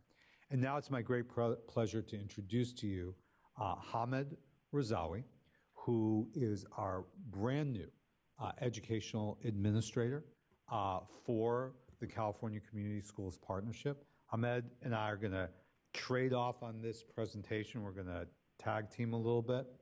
Hamed is new to the formal process of community schools in the department, but he's not new to community schools. He's not new to public education. He's not new to the work of this commission. And he'll tell you a little bit about his role, and he'll take us through the first couple of slides. Hamed, welcome. Thank you so much, Deputy Superintendent Zimmer. I too want to begin by just a heartfelt thank you to all of you, just by a way of background. About 10 years ago, I joined CDE, and the first 5 extremely important and productive years of my life was spent in Special Education Division upstairs with Dr. Balcom and later on with Kristen. So again, I have nothing but admiration for the work that you do. You don't need me to say this, but the impact that you have on the services for students with disabilities, for the families, at the district level, at the SELPA level, and obviously at the state level, and oftentimes even at the national level, it just cannot be highlighted enough for me. So thank you so much. Just again, a quick background. The next 5 years of my career was spent in Title I. And the reason I share this is that the intersection that, as you know, exists between students with disabilities and Title I students just, again, is phenomenal, and the needs that they have. So as Steve mentioned, I am fairly new to this office. Literally, this is my day 15. If you do not count the weekend, it would be day 7 or 8. But fairly new to the position, but definitely not new to public education. I was a principal in this lovely city of ourselves in a school that we felt was a community school with a lowercase c, and it's just a privilege to be spearheading this office, which is just beginning to shape up with the great work that Lisa has done. But at this point, it's just 3 people in that office. And I pledge to you that as much as I can, I will never, ever forget the voice of the students with disabilities as we're working with schools who are getting ready to be community schools. So today's presentation would be quite an overview. Any specific and difficult questions, these 2 people will answer. Easy ones I'll answer. But joking aside, it is an overview. It is a lot of information to be shared, but we are here to help you every step of the way.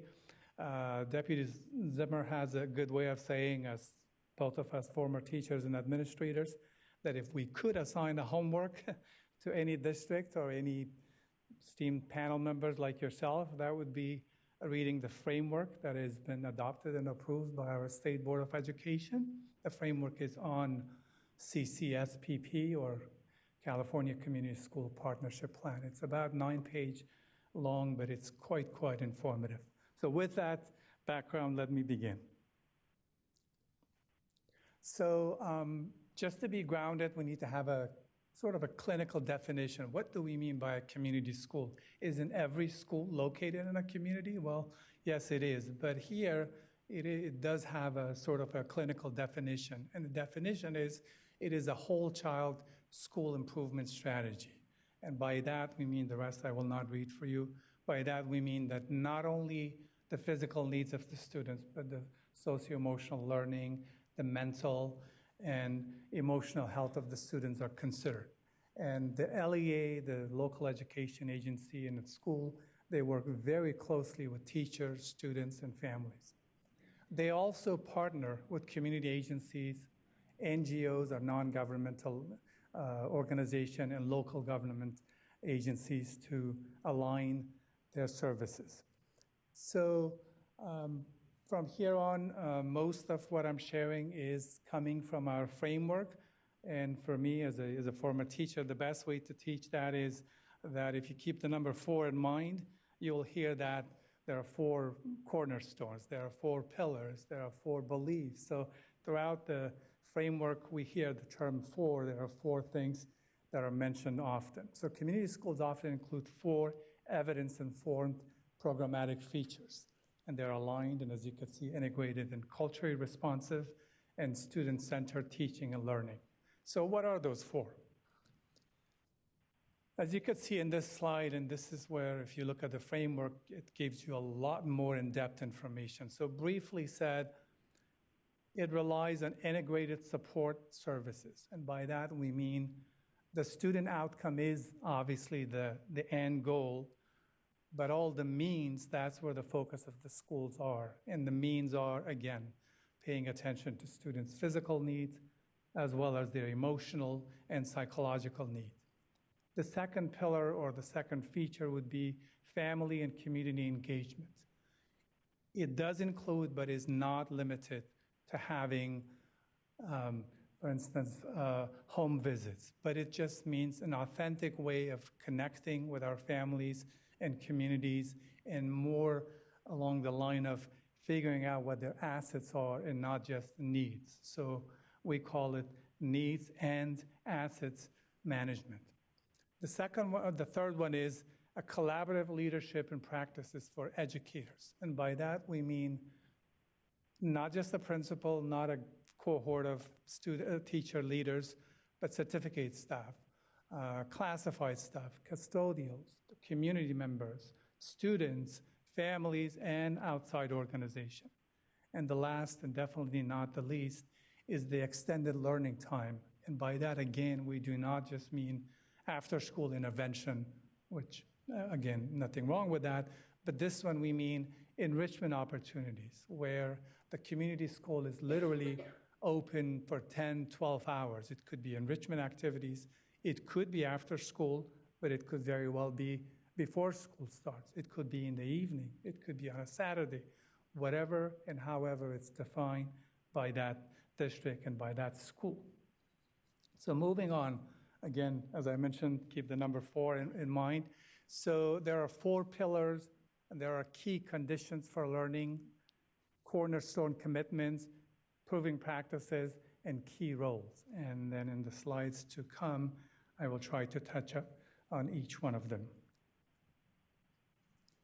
Just by way of background, I'm sure many of you know, community schools, again, as I said, when I was a principal, we thought we have a community school, and we did, but now it's codified in education code sections, as you could see, 8900, 8902.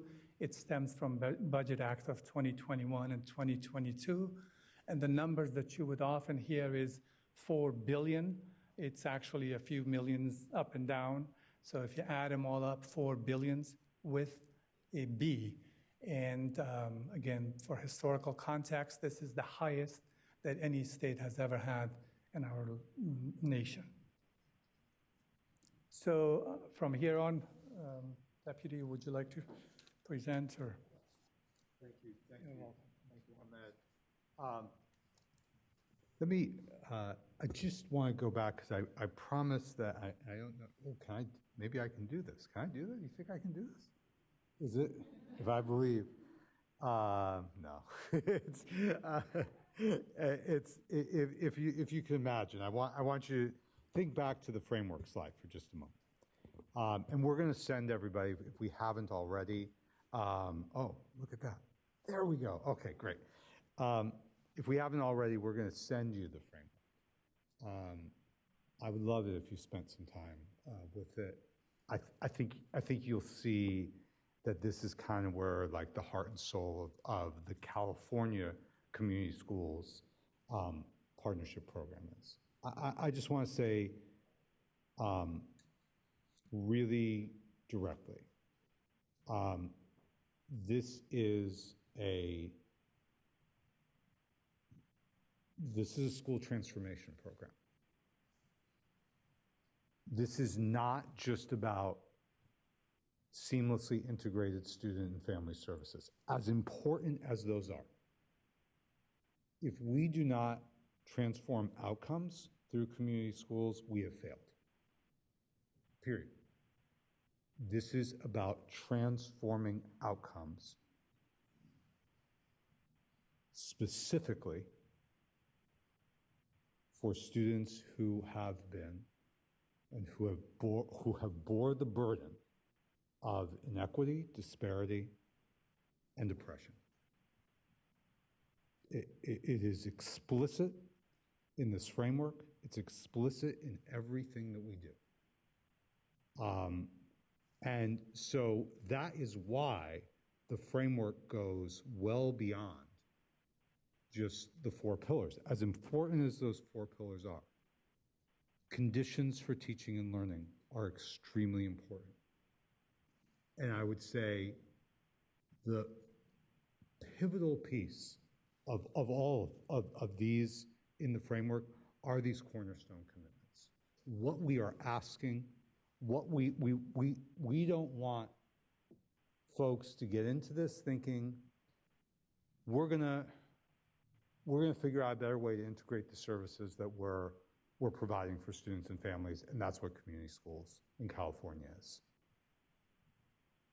That is an important part of what community schools is. But if there is not the commitment to transform school climate and transform it in a way that is driven by racial justice, that is not community schools in California. And it's explicit. It is not only in our language, it is in our deliverables, it is in our expectations, every page that you turn to. It's in every webinar, it's in every presentation.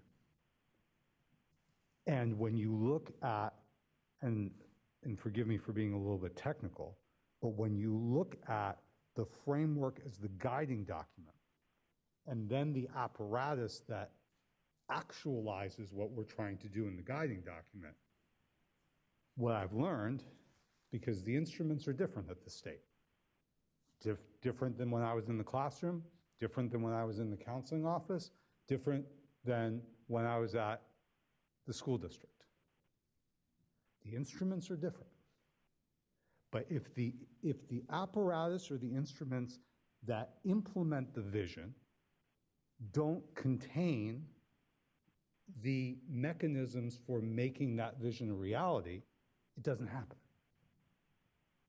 And we have to be vigilant in ensuring that our LEAs and our schools that sign up for this know clearly what they're signing up for.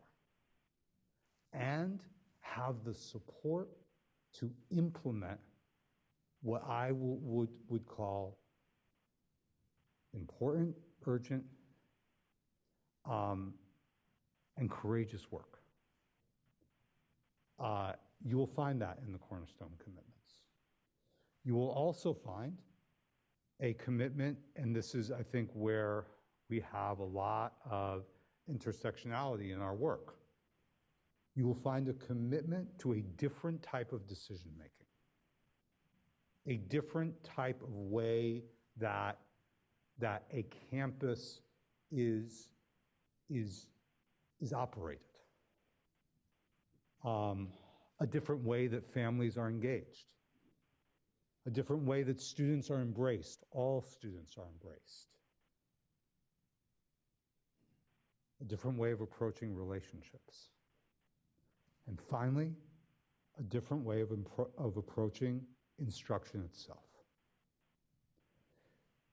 Because if transformation only happens in the school site council, or in the principal's office, or in a few select classrooms of, we all know this, those of us who have worked on full inclusion, those of us who have worked on, we could go through any number of initiatives. We know who the true believers are. We can go to a class, we can go to almost any school site where we're trying to do a major initiative, and we can find a couple of those true believers. And when I was in district leadership, those were the classrooms that I was taken to because they knew that was what I wanted to see. But that didn't mean that we had authentic implementation. And that's what we're striving for here. And if the goals sound ambitious, it shouldn't sound ambitious to us. This should be the minimum of what we're doing for our youth. But if they sound serious, we're very serious about this.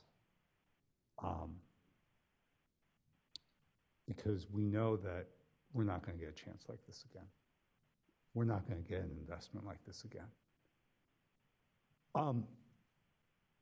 There are proven practices because we're not trying to say we know all the answers in California, but we're trying to say that there are some very, very established strategies that help to move this forward. And the last thing, and then there's key roles. And the last thing I'll say before I move on is, so all of this transformation kind of lens is true, but there's another lens that's true as well. Because if you look at some of the proven practices, you'll see what we know, and a lot of us have done this, called asset mapping. We used to say needs assessment. We don't say needs assessment anymore. Because the other thing about community schools is this is a strength-based and assets-driven lens. Looking through the lens of strength, not of deficit, for our families, for our youth, for their schools, and for their communities. It's very easy for the professionals to come in and try and figure out what's wrong with the community and think that they can fix it. Community schools the approach of community schools is antithetical to what I believe is one of the reasons why some very well-intentioned programs have failed so badly. Community schools operates from the mindset that the strengths, the wisdom, the answers to create transformation are not in some, document created at a district or they're in the community. And what's been missing is the lens of strength. What's been missing is the resourcing. And what's been missing is the genuine partnership that can make that happen. I'm going to talk to you about legislation. This really exists. We're not just making it up. You can check the ed code if that's kind of what you do on weekends. It's there. This is, as Hamed referenced, this is the largest investment in community schools anywhere in the nation by far. The federal investment in community schools was $680 million in the last budget. The federal investment. And they were celebrating it, and so was I. But we have surpassed $4 billion in California. That should give us an idea of how serious we are about this. And we were with the governor today, and he said that it's not going away, even with all that's going on. So it comes in several. This is a very technical. It's planning grants, and we have. Let me grab this.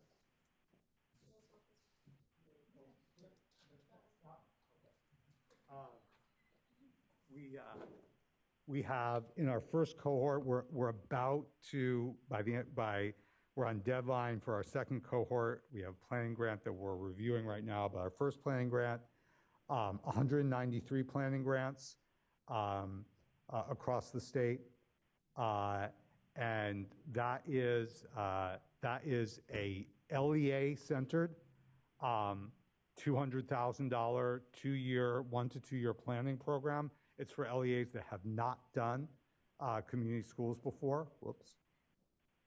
Sorry. What did I do here? Let me not mess this up.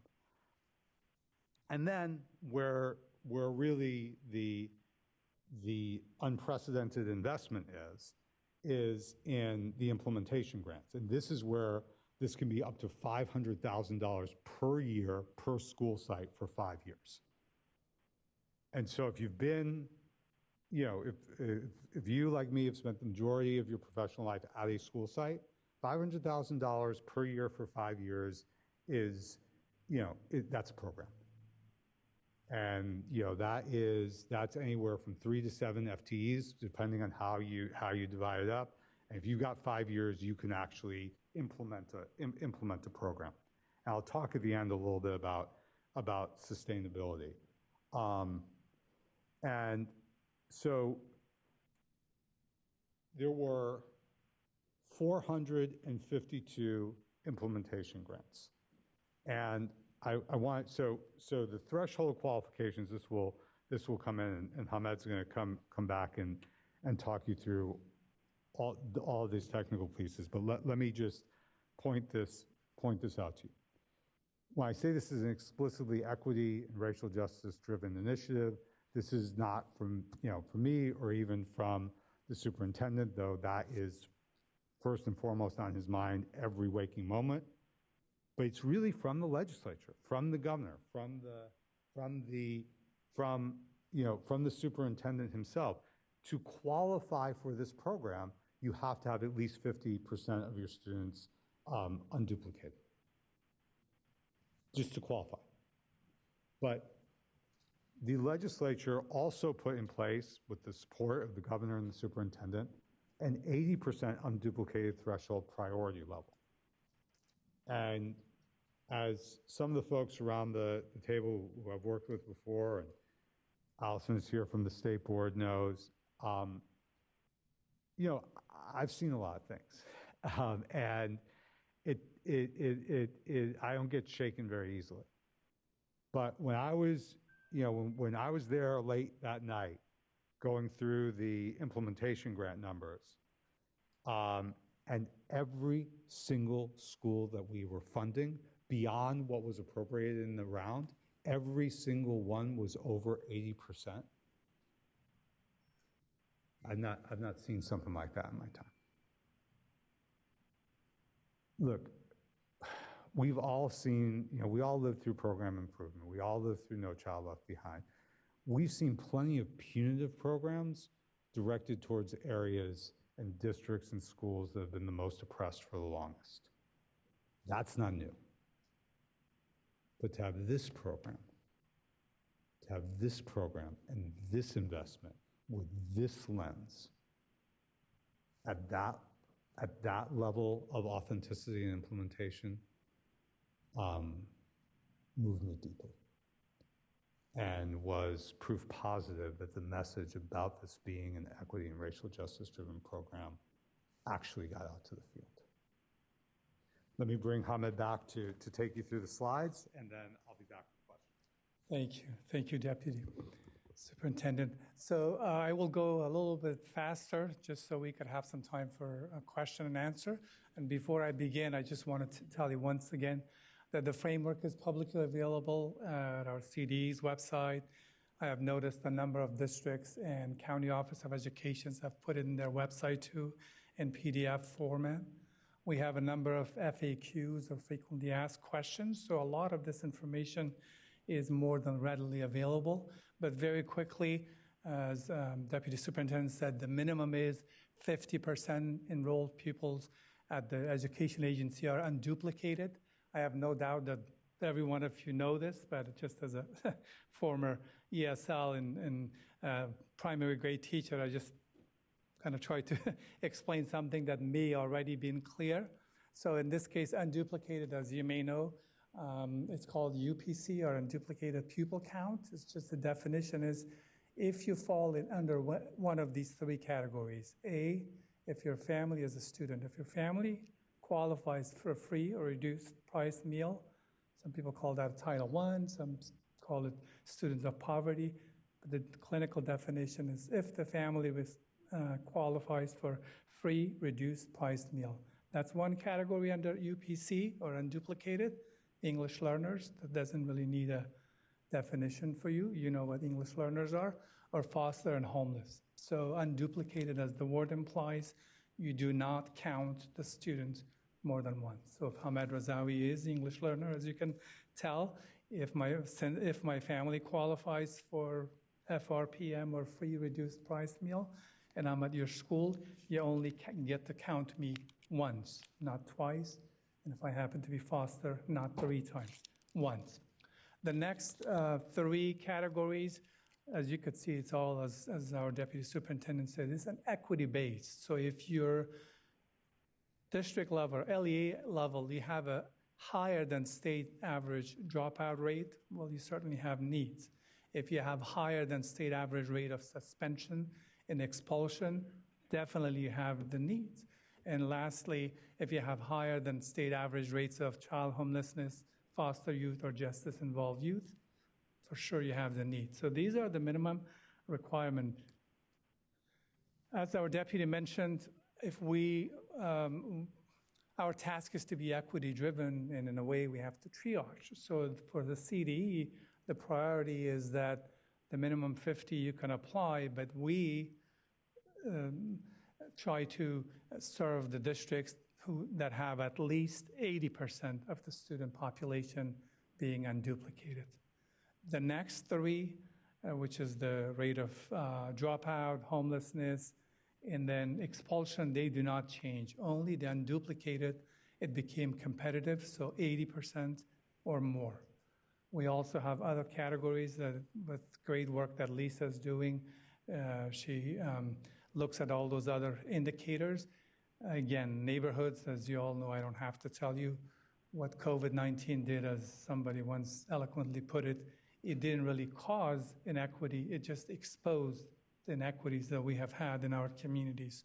So applicants who have a demonstrated need to expand access to integrated services, and again, the communities that have been disproportionately impacted by COVID-19, we consider those facts.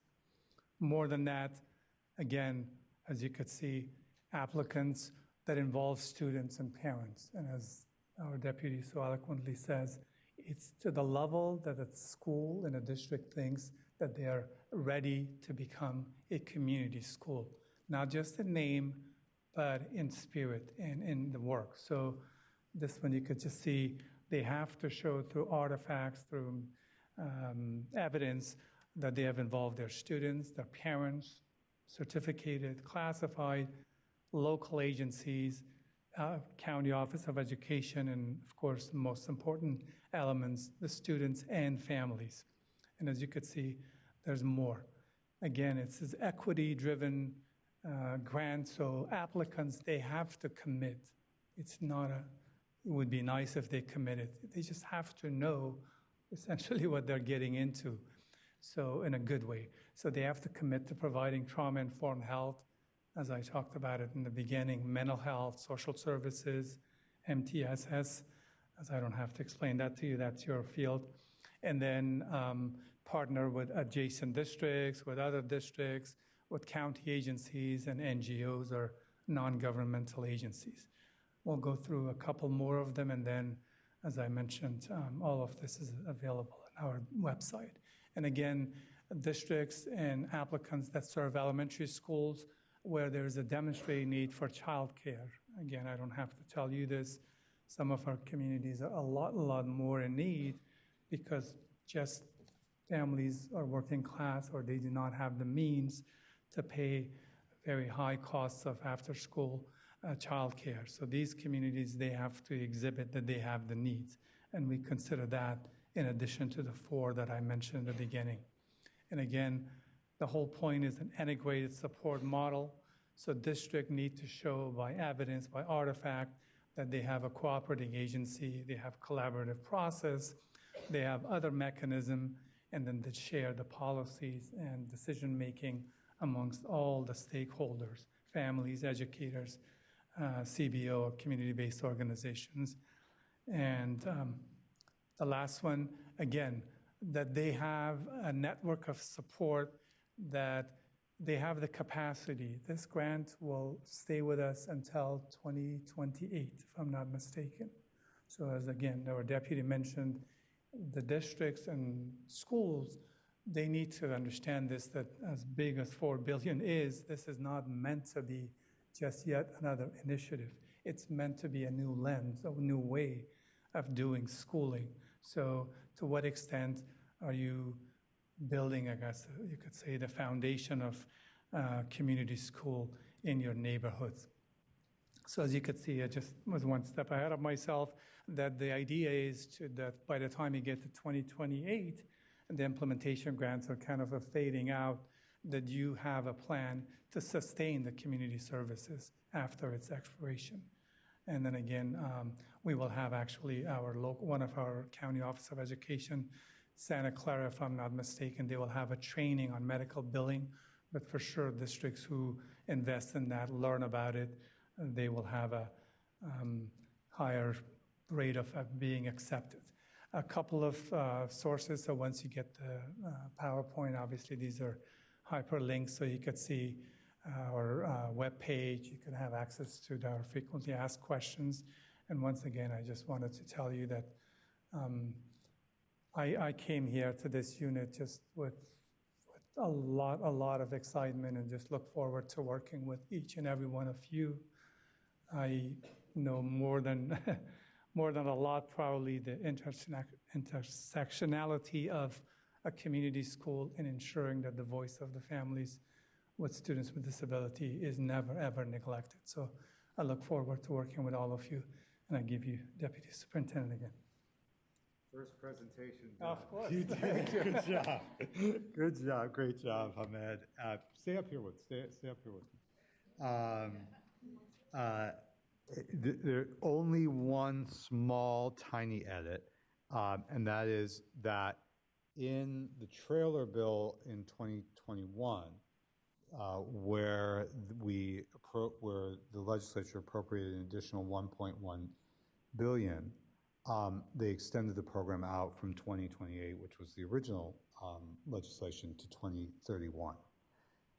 I look at 2031 and I'm like, that can't be that we're that close to that we're actually writing those terms down. But I used to think that about 2020.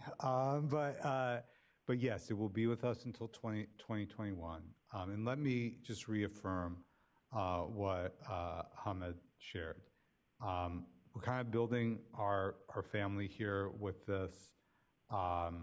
We work really closely with the other families here at CDE. By families, I mean program offices. But it gets very family, because the work is is intricate, and the last thing I'll say on this is that, and I feel this way about my teaching, and I've talked to Allison about this over the years, and I feel like we're all going to do a lot of co-learning, and that we have to be open to that. That we have to understand that if we're really authentic to what we're saying and what we're writing, we don't have all the answers. It's something that I've started to do in my classes, where I've really looked at my own teaching and really looked at like the power, try to really be authentic to the idea of power structures. And when we say the relationships, if we're successful with the California Community Schools partnership programs, that relationships are going to change. That means power is going to be shared in a very different way. And I've learned a lot over time never to overpromise. And I don't want to do that with this program. But I can tell you that the lens is right. The investment is where it should be. And we're building a very intentional apparatus. We will only be successful if the intersectionality that Hamed referenced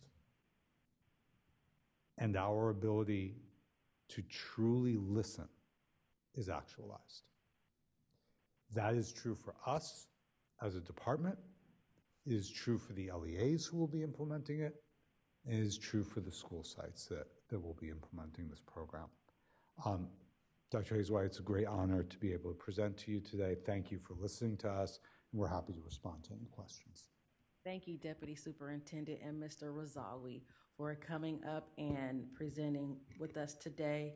I know commissioners are itching to have some questions, but I wanted to ask, I hope this is not a silly question, but on the eligibility criteria slide, we talked about unduplication, right? And where is this unduplicated data stored? And how do LEAs clean up their data to qualify for this program? That is not only is that not a silly question, that is a great question. And I know that she said that she made me promise I wouldn't bring her up, but the person who's been working on that nonstop is Lisa Reimers. Hello, good afternoon, everybody. I'm Lisa Reimers with the Career and College Transition Division, and good question. So I pull all of our data elements from the data files that are publicly available on CDE's website. So if you look at data by topic, there is unduplicated pupil counts, suspension, expulsion. When you get into our RFA, you'll see that we actually pull 14 data elements to demonstrate need.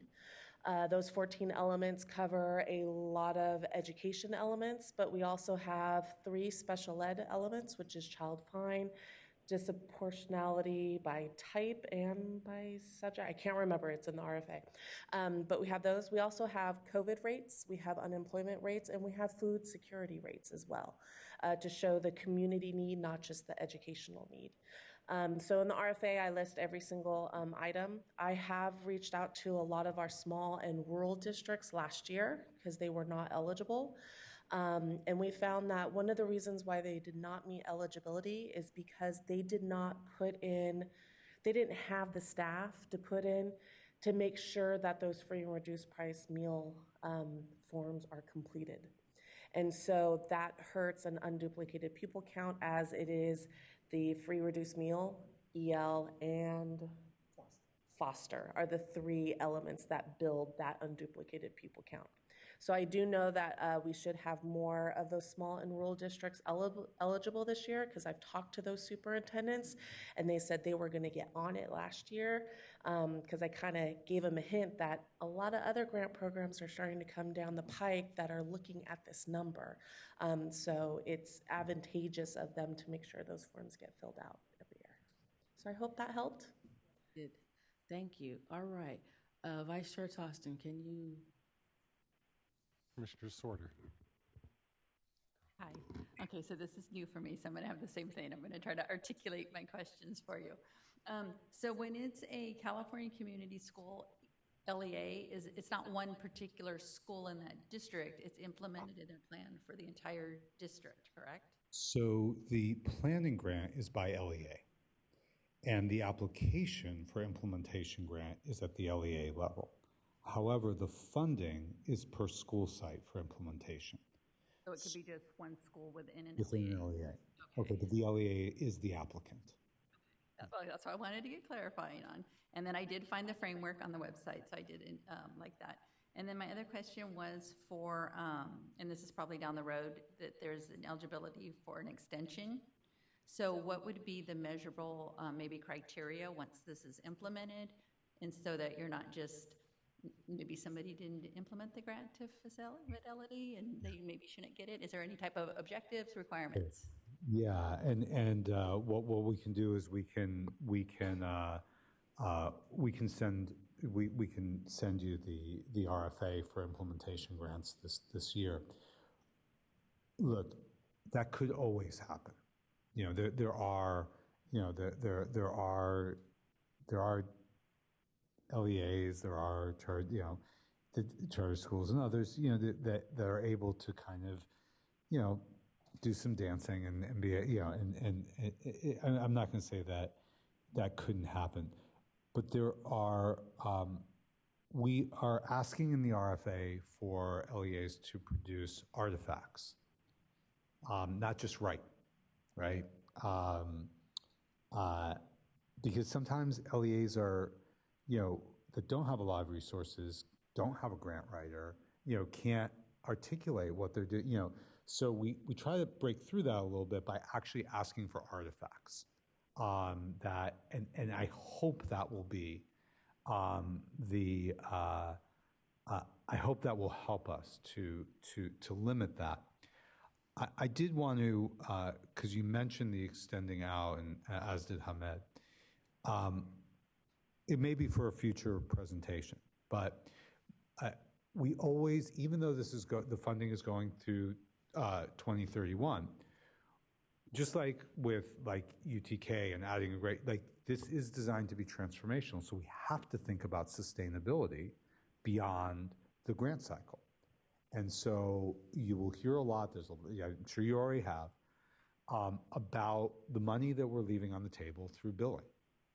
And, being able to increase our sustainability for this and other necessary programs by ensuring that the reimbursables that are on the table are actually being, we actually are making the right kind of technical investments in making sure that LEAs who can claim a lot of those reimbursables, claim them. So that's a topic for kind of a future presentation, but when that's kind of the organizational intersectionality of our work, we're working a lot with the folks. Hamed mentioned Santa Clara County. So the lead, they call it, I like this, Transformative Assistance Center for community schools is Alameda County Office of Education. The lead technical assistance center for our what's called our Student Health Demonstration Project and our LEA BOP project is Santa Clara County Office of Education, and they are working very closely together. So there's a lot of synergy going on around extending out well beyond 2031. Oh, Lisa?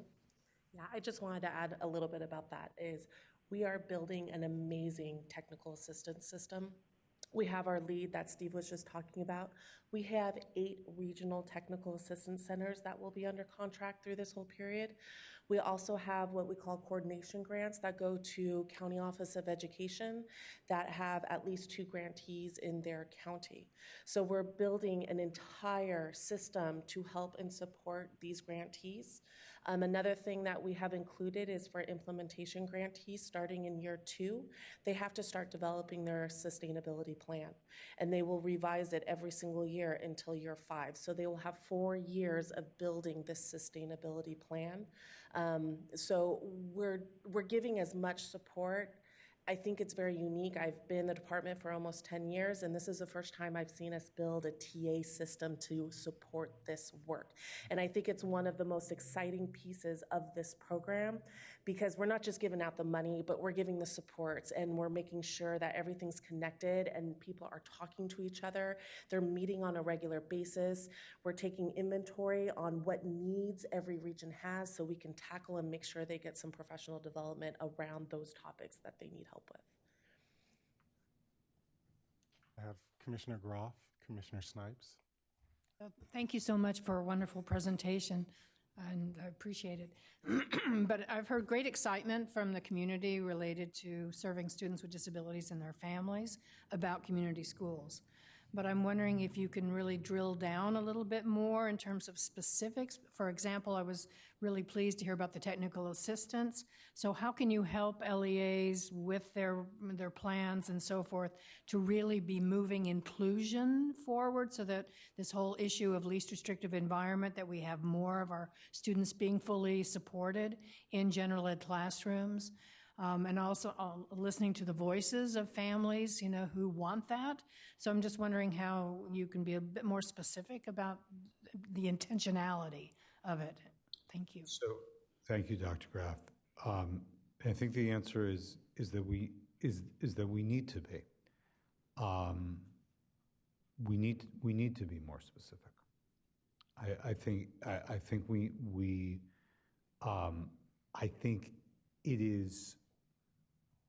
The language in the framework gives some references, but it's probably not specific enough. I know I told you that this wasn't about services, but when, and it's not, but when services and a spectrum of services are actually brought to the campus, especially when we have layered and compounding disparities. I've seen some very hopeful things. I've seen one thing that I've never seen before, and that is sometimes we know that when a family has like kind of compounding needs, and we're trying to get them a higher level of service in terms of the mental health needs in the family, particularly even in circumstances where there is a 504 plan and others. We know that the waiting lists and the mazes that families sometimes have to go through are Byzantine. Like they're you know what I mean, and sometimes our support falls off after that referral, after that benchmark is set, after that. So what I've seen is I've literally seen DMH like literally have an office on a school campus. So the family that needs DMH eligible services does not have to figure, who knows what DMH, I don't know what you, right? Has it cut down the wait time? 6 months to 2 weeks. That's not a direct answer to your question, Dr. Graff, but it answers the question in a way of saying that one of the key elements of full inclusion is that the student and the family can fully be there and be present to be heard. And when we're not building that stability in ways that the family can actually access the necessary resources, then we don't even get to that initial threshold. So I'm hopeful there. I think we have to be, I think that we should look at full inclusion as a specific goal to this program. And I'd be happy to follow up with this commission on that. And one last piece. Successful models where your research has shown and others have shown how outcomes change when the voices of families are truly listened to in our various processes, not consulted with, not signed off on, but truly, authentically, from the start throughout, we see changed outcomes. That is very much in our thinking in the totality of family and community and student engagement. And the ways that this has to be demonstrated in terms of the artifacts will make it very difficult for folks to kind of dial it in. And does that mean, and Lisa and Hamed and I have talked about it, when we were establishing the thresholds, especially in this most recent RFA, we had the conversation, are we scaring some people away? And we've leaned into the authenticity of this implementation. But as I said, we have good models. And if we pretend that the only good models are community schools models in different places around the country, yes, there's some great community schools models, but there are some great models in the many areas of intersection that we have. And so when we say we want to partner, it is not like, hey, it's not only like,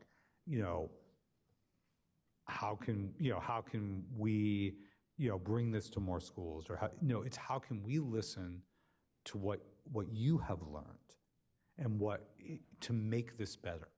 That's what we're talking about. So I look forward to reporting back to you. And I do also want to say that if we can look at some of the schools that have successful full inclusion models and then move to a community schools model where it's a lot of detail, but yeah, I think we'll talk. Yes. Okay. It's great to see you, Dr. Graff, by the way. Commissioner Snipes, then Commissioner Reese. So I'm coming from having seen community schools being implemented, where the area that I'm from has a high level of unduplicated students. I have worked closely with one of our schools, in particular, one of our elementary schools, on inclusive practices. And I think listening to this conversation, it was perfect that I came after you because the connection that I see, it's not even necessarily that they're two different models.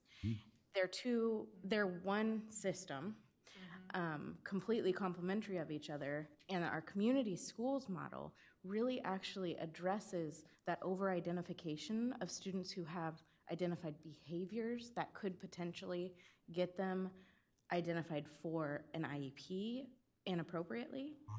And it addresses that before it even happens. And I say that having seen students with behaviors being supported in a way that's individualized to them through the community schools model.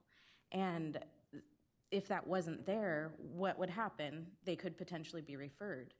So I think that it really is, it's all part of one system, and I have seen it working already, which is really reassuring, and it's really exciting to know kind of the direction that we could go with this.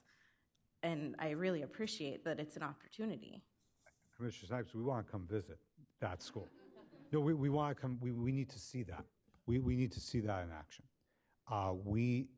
This has been part of the conversation. The over-identification issue particularly, I mean, contextually, it's been centered around school climate, but again, we're learning. I'm learning that even, my approach around school climate transformation is a reactive approach, not a proactive approach. I'm looking to remedy oppressive practice rather than have pieces, rather than proactively. So when I say we want to come see that, we want to come see that because we need to be able to, and our TA providers, it is not about, we're the kind of, omniscient TA, that's not the approach. It's finding these examples of, no matter what it was called, it doesn't even need to be called community schools, because you're right, it's all the same practice. How do we learn as co-learners and then take that learning and make it accessible for folks who want to do the right, but may not even know what that looks like yet. So thank you for that. We'd love to come visit. I also think that the community schools, this gives a format and organization to what's already happening. And again, I'm speaking about the school that I have seen this at. So I just think that as far as the culture is there and the relationships are there, and having the framework in order to work within that and kind of keep track of the success or the need for change is also really valuable. Thank you. I want to follow up. I really appreciate that. Thank you. Commissioner Ruiz, Estes, and Oyakawa. Thank you. It was a great presentation, and I think my co-commissioners have asked a lot of what I wanted to ask, which was kind of just on the court, what was your plan to assist students with really high needs? So I think we're kind of getting there. Also, just out of pure curiosity, what is the buy-in looking like for teachers' unions and stuff like that? Great question. So this you may know I have a little background in this, and this is very different. So I'm gonna start with the positive, and then I'll talk to you a little bit about the complicated. So the positive is that our labor partners are fully invested in this. They are fully and completely, I have to say, in some districts, driving the work. And I don't mean that in a way where, certain initiatives have been driven by, our sisters and brothers in organized labor, and there's a very specific labor-related goal that's the driver. I have a pretty well-sculpted lens for that, and that's not the case here. The buy-in around racial justice, the buy-in around school climate transformation, all of that is, I have to tell you, it's legit. And I have been, like I said, I've always seen myself as I've always been a union member, and I've always seen myself as an ally of labor. But I have at certain times been a critical partner. And I was expecting to be more of that critical partner. I found it to be a much more aligned relationship. There are going to be areas of complication moving forward. And some of that is going to be around positions. And up to 50% of these grants can be contracted. And you will have schools and you will have LEAs that take advantage of that contracting process. There will be some tension around how many positions are funded at community-based agencies through that contracting process, and how many of the positions are positions that are centered at school sites.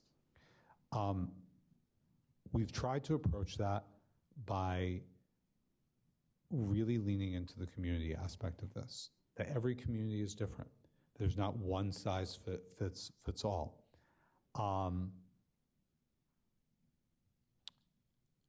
There'll be some tense moments. And I think that that's okay. But the buy-in is real and authentic, and not just around the shared decision-making part. I knew they would be down for the shared decision-making.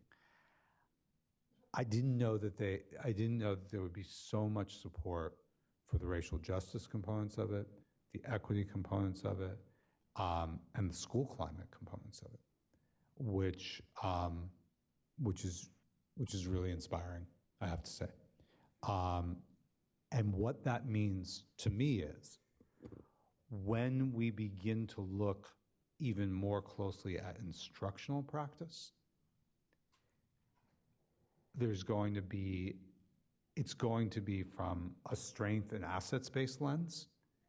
It's also going to be through a lens of trust. Because if we do this right, and we follow the types of models that Commissioner Snipes was talking about, by the time we have to have some courageous conversations about instructional environment in the classroom, there will be a platform of trust from which we can have that conversation. That's my hope. Thank you for your question. Thank you. Commissioner Estes, then Oyakawa. Can I interrupt and just remind you to check on us too? I'm so sorry, Commissioner Hamilton. After Commissioner Oyakawa, we will be transitioning to our online commissioners for comment. Okay, I was like, I can't see the screen, so I was like, what? Who did I leave out? Sorry. Hi, I will be brief. I am excited about this. I completely agree. We're at a extraordinary time of opportunity that I've never seen in the years that I've been working on children's services in California, and I'm very excited about it. And I know that we all need to take it very seriously because, as you say, this is an opportunity, and the bill needs to be extraordinarily thoughtful, right? So one of the just quick questions that I have is, in looking at the funding priorities and the applications, and I don't know if this will be amended or there will be considerations for that, but in thinking about the comments that the other commissioners have made and the discussion regarding inclusionary practices or least restrictive environment practices or a focus on that, I just wonder if that can't be incorporated into the community schools applications and just metrics that we're utilizing for success.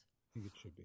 Yeah, and that's well taken, and I we have our I should mention I just because we've worked together for so long, I keep referring to Allison, but State Board Member Allison Yoshimoto Tauri is here, and we work in really close partnership with the State Board on this, and. The State Board, there are certain things, I'm still learning this, but there are certain things that we can do through our apparatus, through our instruments, and, with State Board, approval that we don't have to go back to the Legislature. So I think this is an area where we can really work also with our State Board partners. And I know that, Board Member Towery and a number of the, and certainly President Darling Hammond will be very receptive to that. So, yeah. Just one more thing. I've also worked quite a bit on the Medi-Cal billing that you're referencing and the healthcare and breaking barriers and the work there. So I just really appreciate your reference to the support to the field on how to expand that billing, including going beyond LEA, ESMA, and BOP to the broader EPSTT entitlements that these students hold, and also incorporating the managed care organizations and SBHIP and all that. It is a very large part of the sustainability plan. So I really appreciate you mentioning that. It needs to be. It is. I never thought I could get excited about billing, and I do. But what's exciting about it is First of all, it is really kind of cool to see people excited about building. Like they're just like to see people really passionate about like, and I'm like, wow, that is like, that's cool. Because it's a whole other language. Like it's like a fourth or fifth language for me. I'm trying to learn how to speak data and at the state and now like, I've tried to, I'm in these meetings, I'm trying to learn how to speak billing. The reason why it's exciting is because it means we all know when we're working with a student and a family, and there is there's an intense level of need for services. We know what one of the hardest things is when there's trust built with a provider, and then that provider leaves, and that and it can be a school-based provider, it can be a community-based. We know how we know how that impacts a child. We know how that impacts a family, and some of us have been through that in our own families. And but when the services themselves go away, it's even more impactful, right? And so when the funding for a position evaporates and that person has been part of this, or that position has been part of, we know what that means. So what we're trying to do with this expanded billing and reimbursement process is to say, this isn't about the billing itself. This is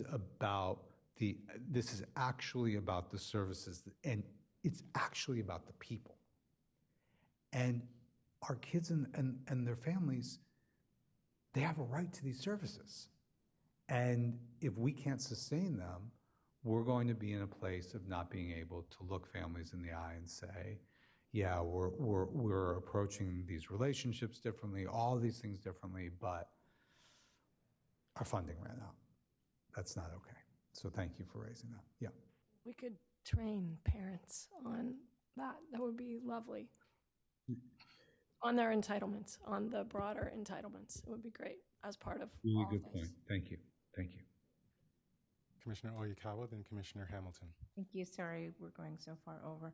Just wanted to add on what the others had said. I would love to see and appreciate your flexibility in adding inclusion, universal design for learning practices as goals or part of your framework, and incorporating, because it will support all the students, not just the students with disabilities, but it really will make, I think, a big part of what you're trying to get done happen.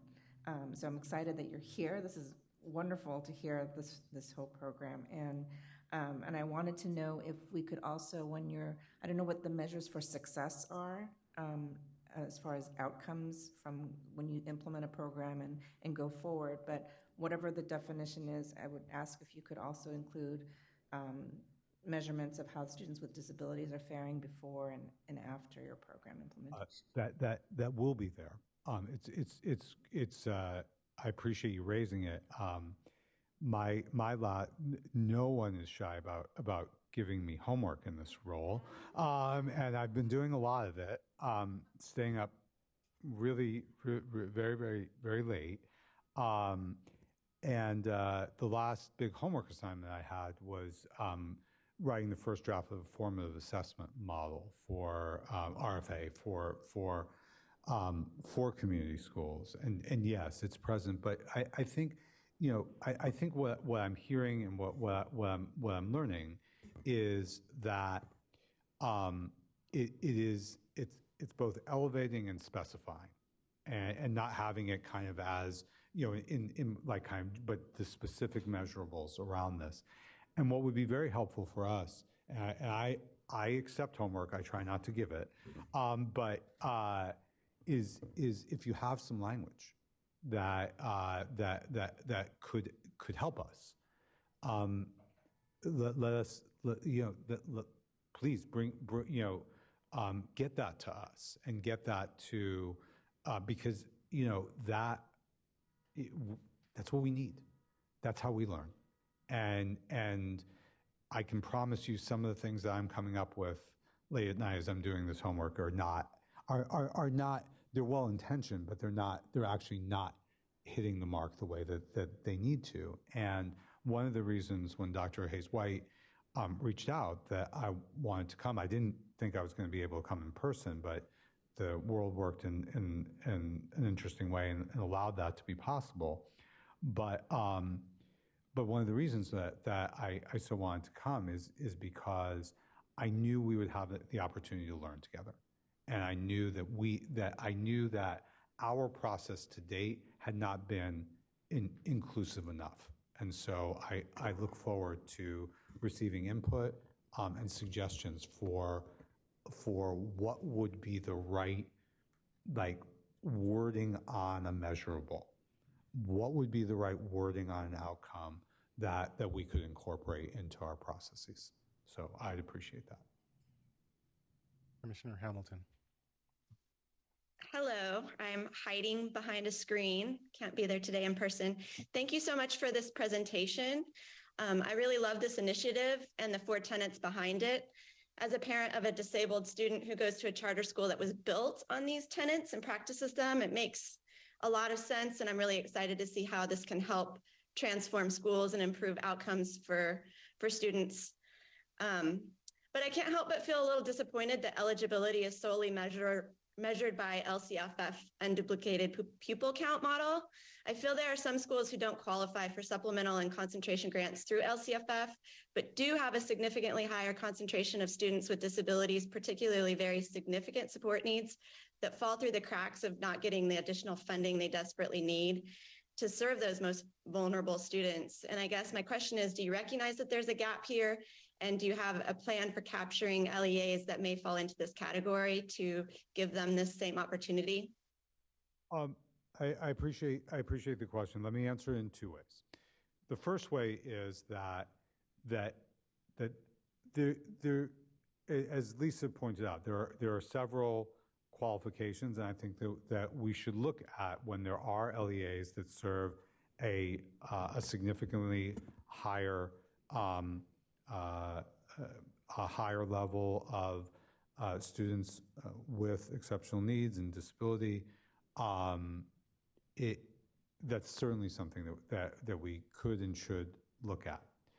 I will also say that there is not only the unduplicated count, as Lisa pointed out, but I will say, because I think it's important to be honest, that this is an explicitly equity-driven program, and but it does not mean that the goal is not only to serve, or the goal is not only to serve the specific schools that qualify for the funding. The goal is transformation, and I think that there are ways that we need to look at. I think the word Commissioner Hamilton used was capturing. I would say just being able to eventually look at wall to wall in California. The investment is explicitly, intentionally, it is going to areas where, as I said in the beginning, students and families have bore the burden of inequity, disparity, and oppression for the longest. That is intentional, and that is and that is explicit in our program. Are there ways, I think, that we could make sure that where there are LEAs that have that intentionality on serving a much higher level of students with exceptionality, I think we could absolutely look at that and consider that adjustment and criteria. But I think that we understand that not everyone is going to qualify for this program.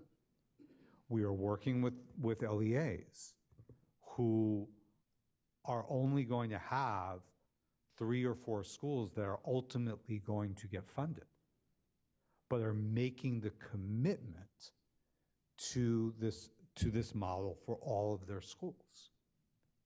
And so I don't want us to look at this solely through the lens of the investment. The investment is an equity and racial justice driven investment. But I think that the way that we do transformation must be about every student in California and every family in California. So specifically, Commissioner Hamilton, I do think that we can look at the issue around criteria and look at ways that we can perhaps be more inclusive. But I also think that we have to be honest in that we're not going to get, as this is written, we're not going to get every school. And we have to find ways to make sure that the transformational elements of this are for all of California. So, no, we're way over time. I just want to make sure, any other comments online? Commissioner Lopez?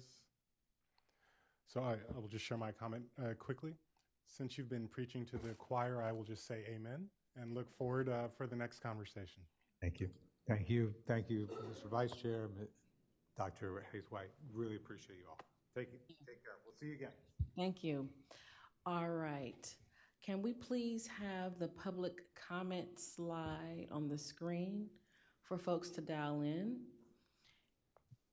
And do we have any folks in the audience who would like to line up for public comment?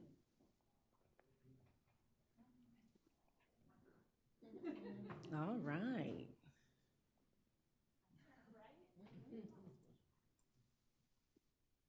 I can fill out my form after.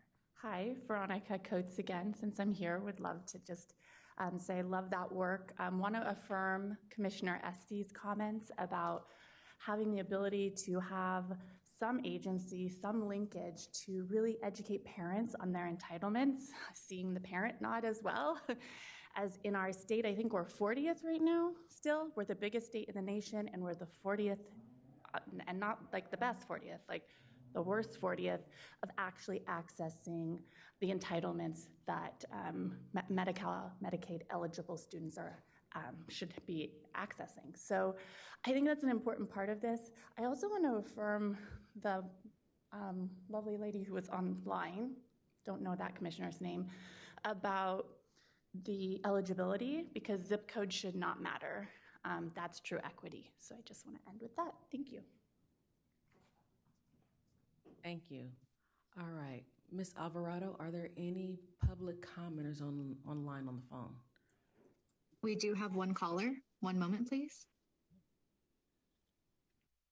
Caller, you are live. Your comment begins now.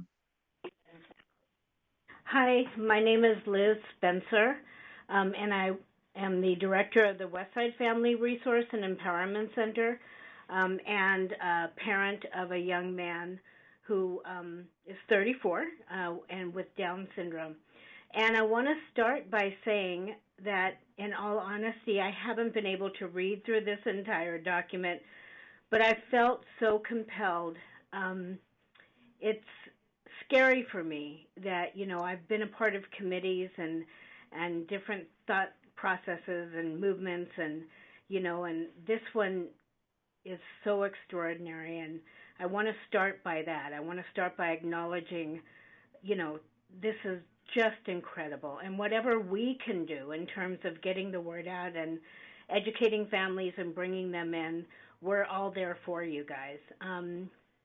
What I'm really concerned about is that if you truly look at a school being the microcosm of a community, and certainly I've heard that all of my son's life, and if we're looking at somewhere between 10 and 13, 14% of the community members having a disability, you stretch that out a little bit and you say, okay, so you got a family with 4 kids, which isn't unusual, 3 or 4 kids. One of those kids has Down syndrome or cerebral palsy. Do you say that 3 kids get to go to the school and 1 maybe not? Does one of those kids still have to get bused 2 neighborhoods away to a school that is accessible? So it is so crucial and important that all means all. If this is a community school, it has to be open to all in order to support families and in order to be a true indicator and beacon and of what community means. So I implore you to please wordsmith it to include children with disabilities and without. All the data proves it's been done over the last 20 years. I've never read a negative data or negative study that has said that this does not impact positively all students. We can't exclude kids. If it's going to be community, it must include all. And so I just wanted to jump in with that. And thank you again. It was truly a wonderful presentation. Thank you. Thank you, caller. All right. We've been having some robust conversations and we are way behind. But I appreciate each and every one of you. I want to appreciate Deputy Superintendent and his staff for coming out and presenting to us. Hearing no further comments, we are going to move into item number 6. Commissioner, State Board of Education, and Director of State Special Schools Liaison Reports. So I would like to begin our liaison report item with the State Special Schools Director, and then we will move into the SBE member, and then commissioners. All right. State Special Schools Director, I turn over the mic to you.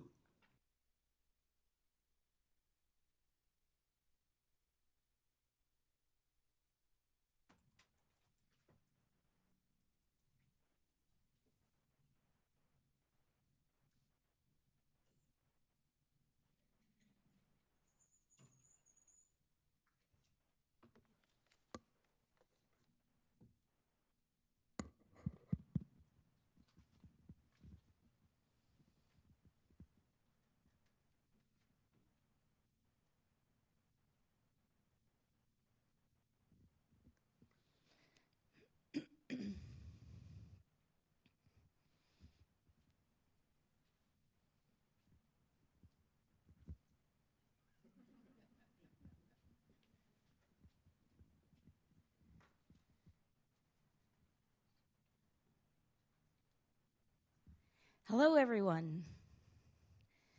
It's good to be here. I'd like to go back quickly to this morning when I introduced myself. I think it's important that I give you an idea of who I am. And the State Special Schools and Services Division seems like we're a very small division, but in reality, we're actually not. We are huge. Because the State Special Schools and Services Division, also known as SSD, is 40% of our employees, or rather, 40% of CDE's employees are actually within my division. We have 6 programs, 6 sites. We have 3 state special schools and 3 diagnostic centers. And the functions of the 3 of the 6 between those are not the same. We have 3 schools. 2 of them are for deaf and hard of hearing students, and we have 1 for VI students. They're all considered special ed. Now, the diagnostic centers, I want you to understand their role in the sense that they are a true gem within the state. I don't know of anything else in the state that serves in the same capacity. They are designed to provide an independent evaluation for our students who are in a school district where they're not being provided what they need, and the parents are looking for, the IEP are looking for an independent evaluation. That independent evaluation is handled by the diagnostic centers. We have one in Fremont, one in Fresno, and one in LA. And it's clear, they clearly identify which counties that they are responsible for. Now, our 3 schools, we have one in Fremont and one in Riverside. Those are our 2 deaf schools, and we have one blind school or VI school in Fremont. Now, before I continue, I want you to see me. I am a deaf person, but I'd like you to know what my background is. I am like all of you. I'm a human being. My name is Nancy. I'd like to be known as Nancy. I just happen to be deaf. People will often say, oh, you have a hearing loss, but I never lost anything because I never had hearing in the first place. I was born deaf, so I don't need that kind of perspective or perception or pity. I have full access. I have full opportunity to get what other students get as well. So I want to be considered the same. What makes our deaf and VI students different is it is all about accessibility. That is my commitment and my focus, accessibility. Because as they were just previously presenting, it is really sad to explain to all of you, the state special schools would not be eligible for that. We would be left out. We would be one of those that would not be eligible. The state special schools themselves don't have access to services and funding that LEAs receive. We work together, but we're not necessarily together on all projects and funding that are granted through the California Department of Education or federal funding. So keep that in mind and bear that in mind that often the state special schools have to advocate even more fiercely so that the students get all the services. One of my top concerns for our state special schools currently is mental health. Mental health is a huge, serious issue. And the numbers of services that we recognize are needed is primarily focused on our deaf and VI students with emotional disabilities. Now realize communication barriers, frustrations, COVID, obviously, the pandemic, had a huge impact on their ability to socialize with their own family members at home in isolation. They were not able to go to school in person for more than a year. And we can see that there has been some setbacks for those students. So we really need to focus and address mental health as an aspect and accessibility as well.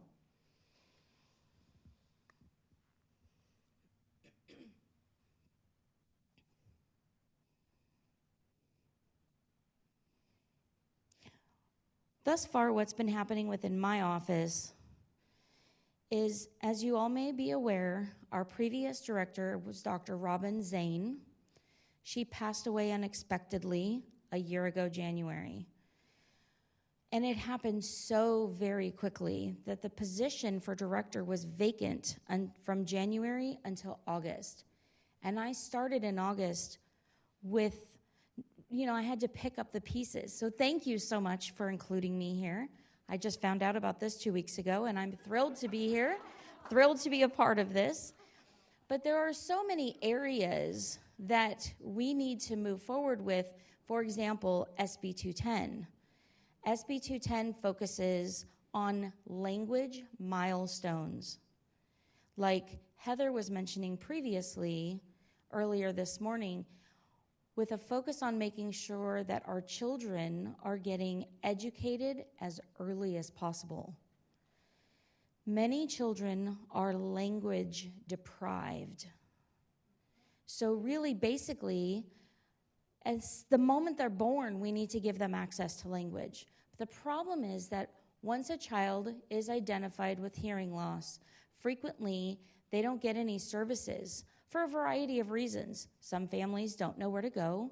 Sometimes the ball gets dropped. Sometimes the school district don't think that that child needs anything. They think that that age level, they're fine. They don't need to be provided any services. They're an infant or a baby or whatever. And often they have a unilateral hearing loss, or they could be identified as hard of hearing. That's pretty often. They still need language access because there are gaps. There are things that could be missing. So a VI student, for example, a VI student has various degrees of vision. Some have low vision, some have full blindness, and everywhere in between. They need assisted technology as early as possible also. So my commitment with those two groups is focusing again more on training, webinars, making things available for our families and for our schools. So many schools don't have large numbers of deaf or VI students in rural areas. So trying to get information to them is a desperate need. And I don't want that to continue. I want to break that cycle. I want to become more involved, and technology has become more and more available, which means I think webinars is the way to go with a lot of our small school districts, especially in the northern parts of the state. Well, north and the eastern parts of our state as well. The desert, the mountains, etc. SB 210, again, is starting to pick up with our work. We're starting to get reacclimated with all of that. There are 2 task forces that will be established this year. We're going to start with an educational interpreter task force. And that process is going to include something, for example, if a school district can't find a qualified interpreter, or that interpreter doesn't have an EIPA score of a 4.0 or above. Now, mind you, a 5.0 is perfect. That means 100% of what's being said is being interpreted. A 4.0 is an 80% accuracy. Now imagine your children going to class, going to school, sitting with an interpreter, and they're only getting 80% of the information. But that's okay, right? 80% is still good. That's not acceptable. It needs to be a 5.0. But that's our system. That's the way our system is designed and set up. And honestly, it's like that all over the United States. California has established a 4.0, so the interpreter will take the test. They may get a 3.4, 3.5, and the school districts cannot find interpreters. So they will hire those interpreters at a 3.4, 3.5, and they will file for a waiver through the state board, and they will go through a system. They go through us, then to the state board. The state board at their next meeting will review and, more than likely, approve the waiver. So I'm working on that task force for the educational interpreter system. I cannot continue that. We need to go back and reestablish a task force to revisit this entire structure, figure out how to address this issue.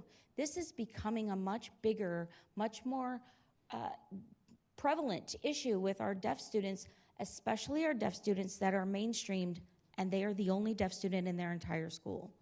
Sometimes we have an itinerant DHH teacher, and they think, oh, that's sufficient, but it's not. It's not enough.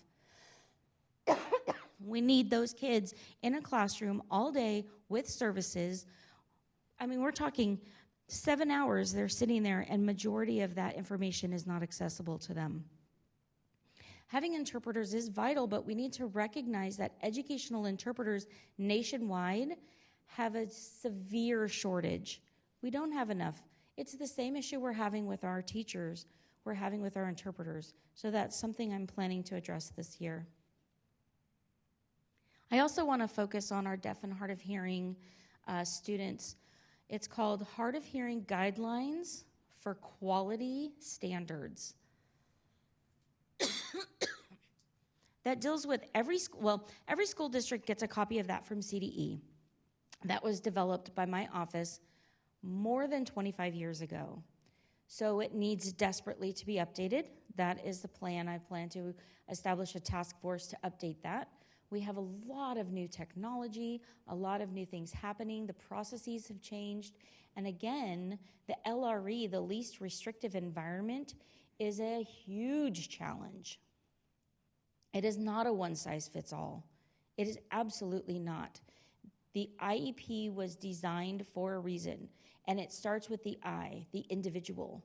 The districts need to follow, and they see the LRE and think, oh, okay, well, if we put them in public school first, see how that goes, then if they fail, we'll put them in another program.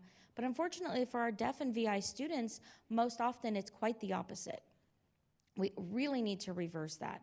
We need to develop more critical mass programs with critical mass.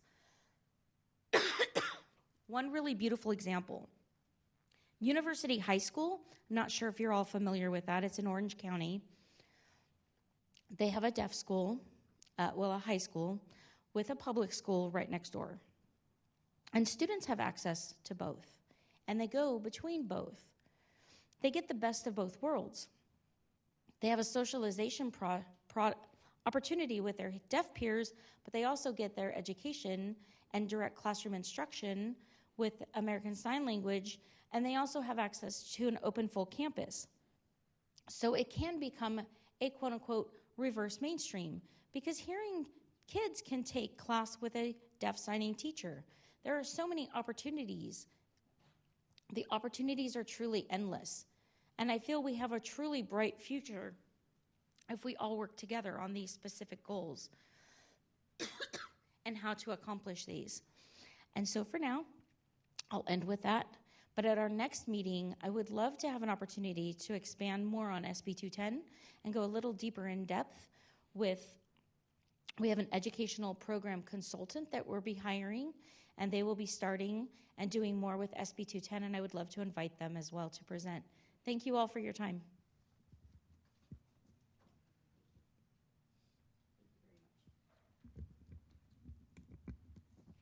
Any questions?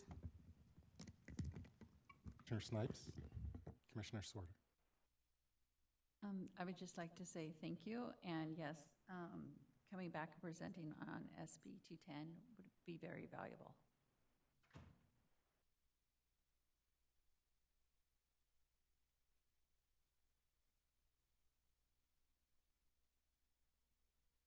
Absolutely.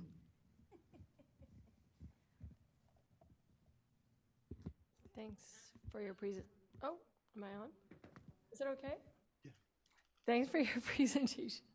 And just thinking about the community schools presentation and what you just said, which is just so powerful for me, I would love to see a way, when I talk about inclusive practices being part of the criteria for the community schools in California, it would be really lovely to see your input in that language or what that looks like.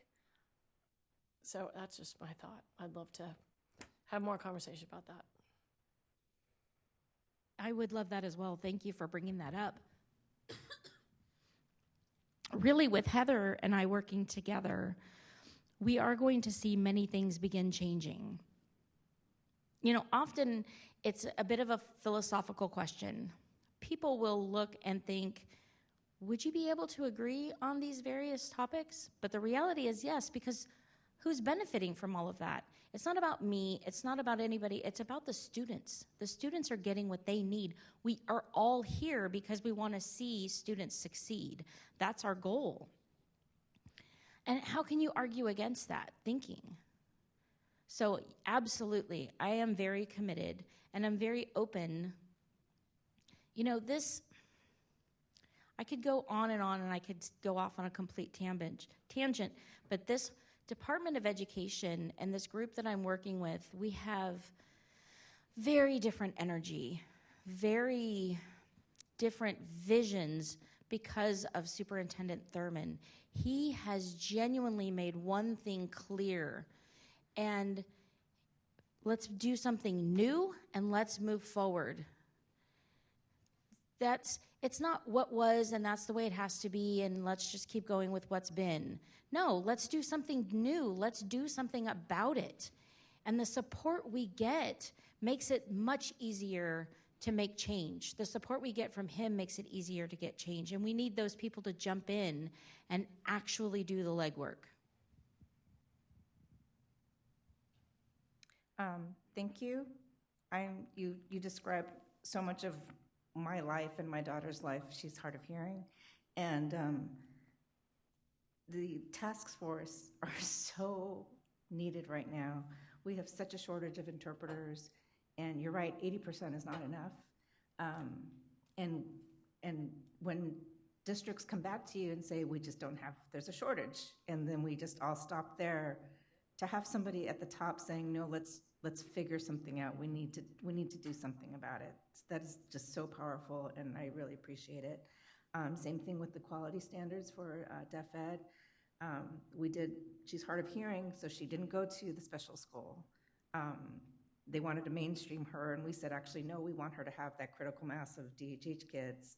We pulled her into the county program and tried to get her a critical mass of peers. And, it's hard when we talk about least restrictive environment and inclusion and mainstreaming or putting everyone in gen ed, that this needs to be pulled out and teased apart for these students because it is so isolating for those kids who cannot communicate with their peers in the gen ed classroom.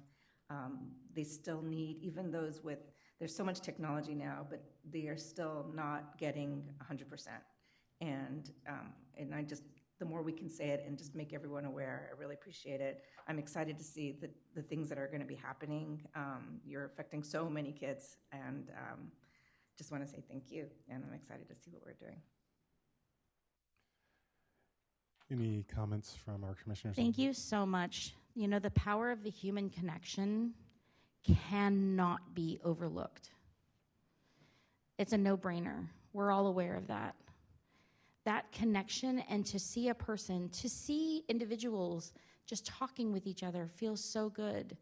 And isolation is a horrible reality. You can't even imagine living in isolation every day. But thank you so much for mentioning that. Before we go to Commissioner Snipes, I just want to pause for Commissioners Hamilton and Lopez. Any comments? None here, thank you. None here, thank you. Commissioner Snipes. I just want to say thank you so much for recognizing Northern California. That's where I'm from. We have families who fly to Fremont all week long, and just talking about the mental health aspect of that and the impact that it has on a family unit when they're missing their younger children and they don't have access to their family all week long. So when we're talking about access and we're talking about what's available and what's not available, I really appreciate you calling that out. More work to do, for sure. Absolutely more work to do. And I'm relying on you for your input, all of you, because you're out there. You see what's going on. And that's why I like to see that you feel free and safe enough to reach out. Please do reach out anytime. Any concerns that you see that's happening within California. California is a big state. I moved to California in, 8 years ago. 9 years ago. And I'm still not familiar with the names of all the cities and towns within California. So some people will say a town, and I'm like, where is that? Look at the map. Oh, I see. Okay, got it. I so appreciate all of the information that you shared, and I know from my experience that it's very difficult to understand the conditions that families who have students who are hard of hearing or visually impaired are navigating as they try and receive an education. And I know there's lots of work to do, but I wanted to add one suggestion to the list. When I was in Washington State, the School of the Deaf had a full immersion program. And leaders throughout the state and educators would go and spend time understanding and learning about the program. And part of the program was an experience where we would, just only communicate via sign for a period of time. And I have to tell you the profound impact it had on me, being the least capable person to communicate in the room, because all I can do is very poor finger spelling. And so for 2 days, not to be able to use what is a relative strength of mine, opened my eyes, because we can talk about the loss of community, the inability to communicate in a classroom, but the experience is very different. And we've talked for a number of decades about the isolation of our special schools, not just for the students, but even in a policy arena. As Nancy shared, there are initiatives and programs within the system of support that don't speak to special schools. And so how do we be more inclusive of our state special schools, as well as ensuring that we all have experiences, or individuals who are in decision-making roles have experiences that can inform the decisions that are being made, and that we are equipped with student and family voice, even more so for our students who are attending state special schools. Thank you so much. Commissioner Estes? Sorry, I just had to say one more thing. I did make a note here. There is a movement for peer support in, peer resource and peer support, peer-to-peer support in California, and it did make me think about whether there is space for peers to either do what you're talking about, immersion programming, or some sort of support to students for them when they're mainstreaming onto campuses. And I don't know, but I've been working with those youth, and I have a note here to go back to them and say, how are we including this population?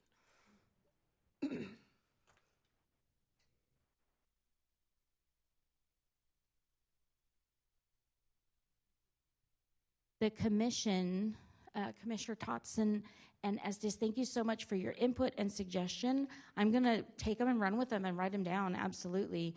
And Commissioner Estes, you're talking about the leadership of students and the student movement. I was thinking of hosting a leadership summit for high school students, specifically for all mainstreamed high school students. So they feel a part of, because often many of them have truly never met even one other deaf person, which is so sad to think. You'd be so surprised. I have one really terrible story I do want to share with you from an interpreter about 10 years ago. There was a student that was crying, I want to say maybe 7th, 8th grade, and told their interpreter that, wow, I'm going to grow up. I'm probably going to die when I'm in my 20, maybe 21 years old. And the interpreter said, why would you ever say that? And this child said, I've never seen another deaf person, which means I must be the only one, which means deaf people die young. And that interpreter was just floored and sobbed, because that is not the case. Deaf kids grow up to be healthy deaf adults, like all of us. And, that comment, that thought is still out there today in 2023. So that means we have a lot more work to do. We need to get them involved. We need to get them visible. We need to let them be aware. And that there's nothing to be afraid of, and be proud of yourself. There's one good part of my work. I just started working with some SELPAs, several SELPAs, with various offices, are all working together to develop a way that we can interchange our resources, rather exchange our resources. And so I think that's one way to get started.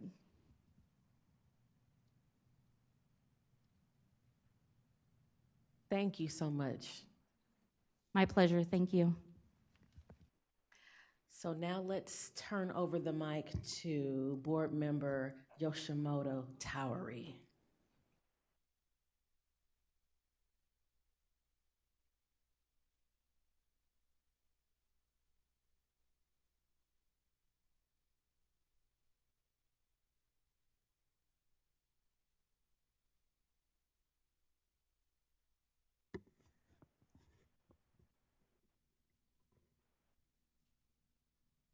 I'm hoping our interpreters can hear with one microphone. Good afternoon, commissioners. It's nice to be in front of you today, Madam President, Vice President, and commissioners. I wanted to thank Dr. Aman for bringing the human connection piece into this work. Each morning, I have a quote of the day that gets sent to my email, and this morning the quote of the day was, "Ideologies separate us, but dreams and anguish bring us together." And that was by playwright Eugene Ionesco. And what I felt today during this meeting was very soulful, and just that human connectedness that brings us together consistently. So I want to thank you for having me as your liaison. In this role, I serve as a bridge between this commission and the State Board of Education. And my understanding is that my role is to share your recommendations with the state board in the liaison reports at the state board, and then conversely here, be able to share some work that's happening at the state board. However, I have a disclaimer because our students with disabilities, students who are eligible for special education services sit in all settings and really are parts of all other student groups. It's virtually impossible to share everything, right, that happens at state board in this brief moment.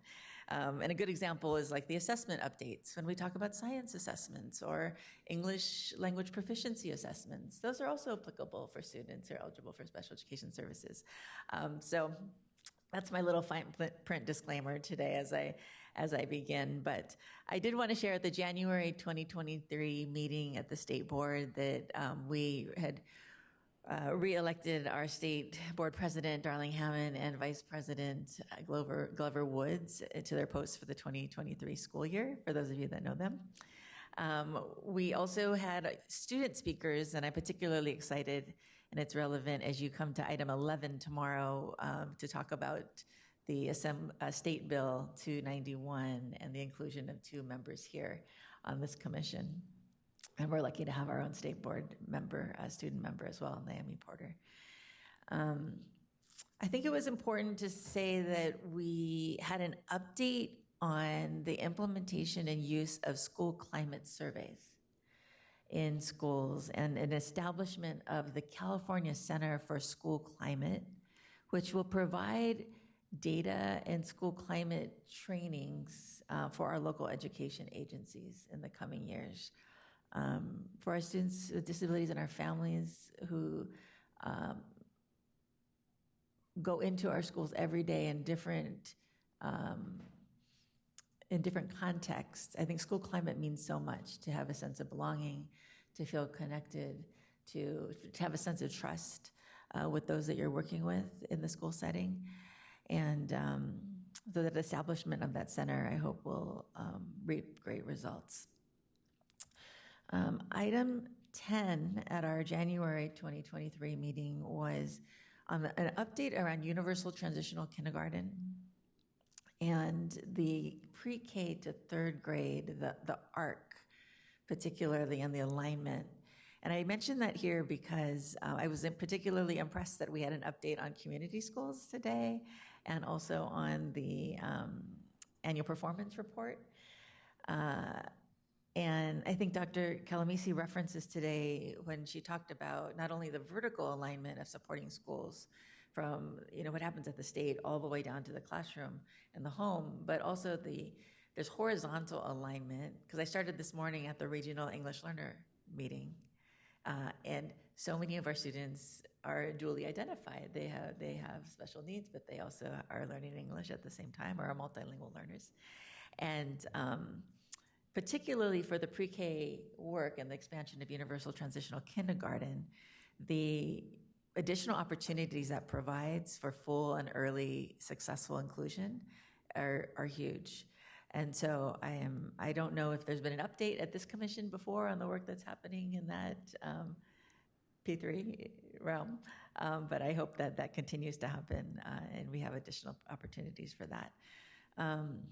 So with that, I'll just end and say, as I gave my introduction this morning, I think I neglected to say that I'm a mom of 2 boys. They're twins. They're age 16.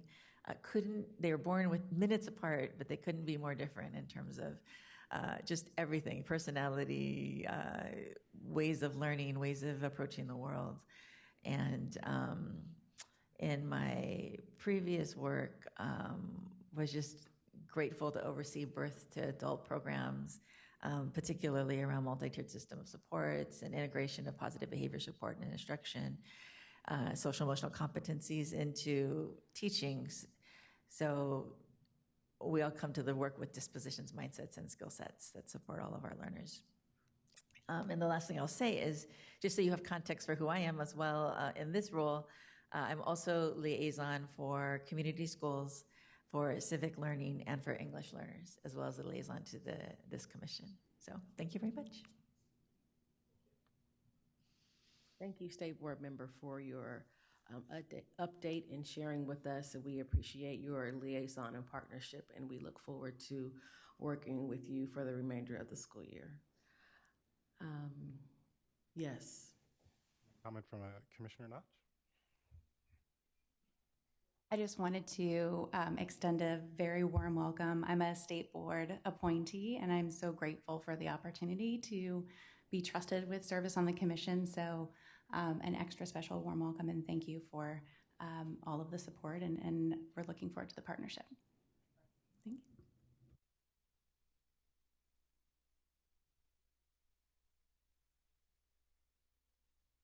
Any commissioner comments online?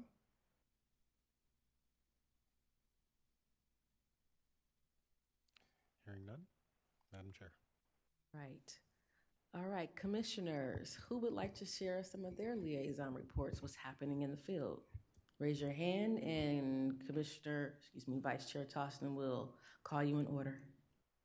Commissioner Groff, Commissioner Notch. Thank you so much. And I'm the liaison with the California Commission on Teacher Credentialing. And there have been 2 meetings of the commission since we last met.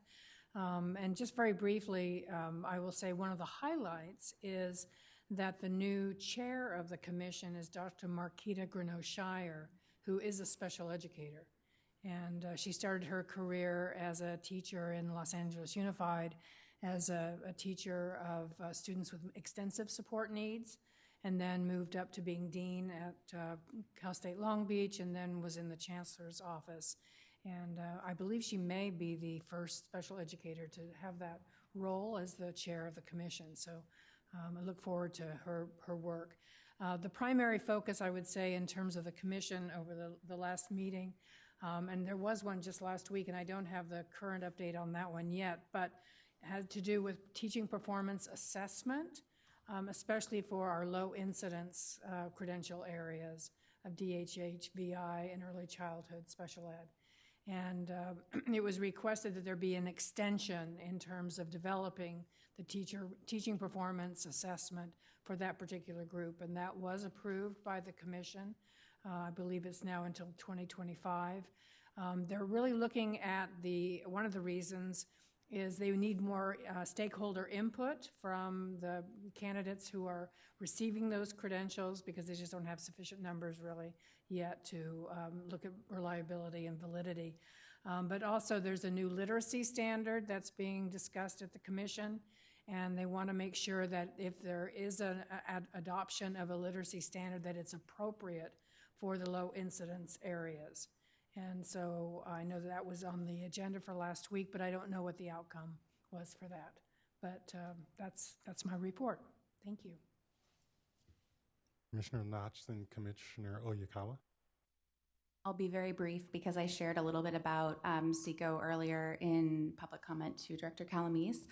But in the spirit of warm welcomes, I wanted to share that I am so thoroughly overjoyed with my partnership with my SECO liaison, who is sitting in the back of the room, Kara Shukowski, all the way from San Diego to attend in person, and that just says a lot about your commitment and your partnership. So I wanted to publicly acknowledge and thank you for everything that you're doing. Mm-hmm. Before we go to Commissioner Oyakawa, I just want to acknowledge that Kira's been attending and sitting in the back for years. So ongoing. This is my second in-person meeting, so I'll give Kara like 1,400 thank yous for attending in person, but I was so thrilled to see you today. I just wanted to express love for Kara too, that's all. Yeah. No, sorry, I shouldn't have interrupted that. You should keep going. Commissioner Oyakawa, then Commissioner Ruiz. And quick thank you to Allison Yoshimoto Tauri. I wanted to also say thank you. I'm also a Board of Ed appointee, and so yay. I'm really excited to be working with you too.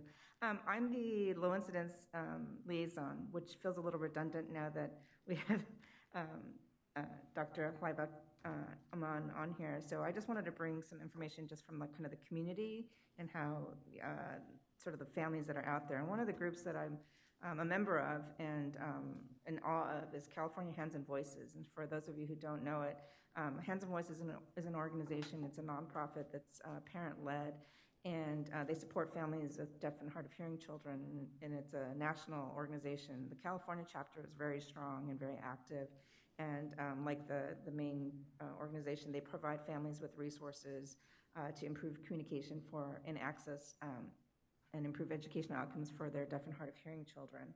So for anyone who's out there and is curious or knows somebody or is in the family that has a deaf or hard of hearing child, I really urge you to check out their website. They have a lot of resources there. It's cahandsandvoices.org. So cahandsandvoices.org.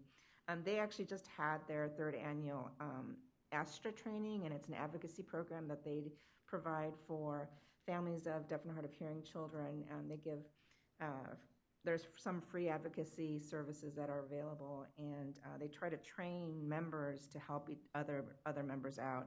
And so I did a training a couple years ago. It's amazing. They just had their most recent one on February 4th. They alternate between Northern and Southern California. So the next one is coming up next year will be in Northern California. They were just in San Diego, so I don't mind driving down there or flying down there either.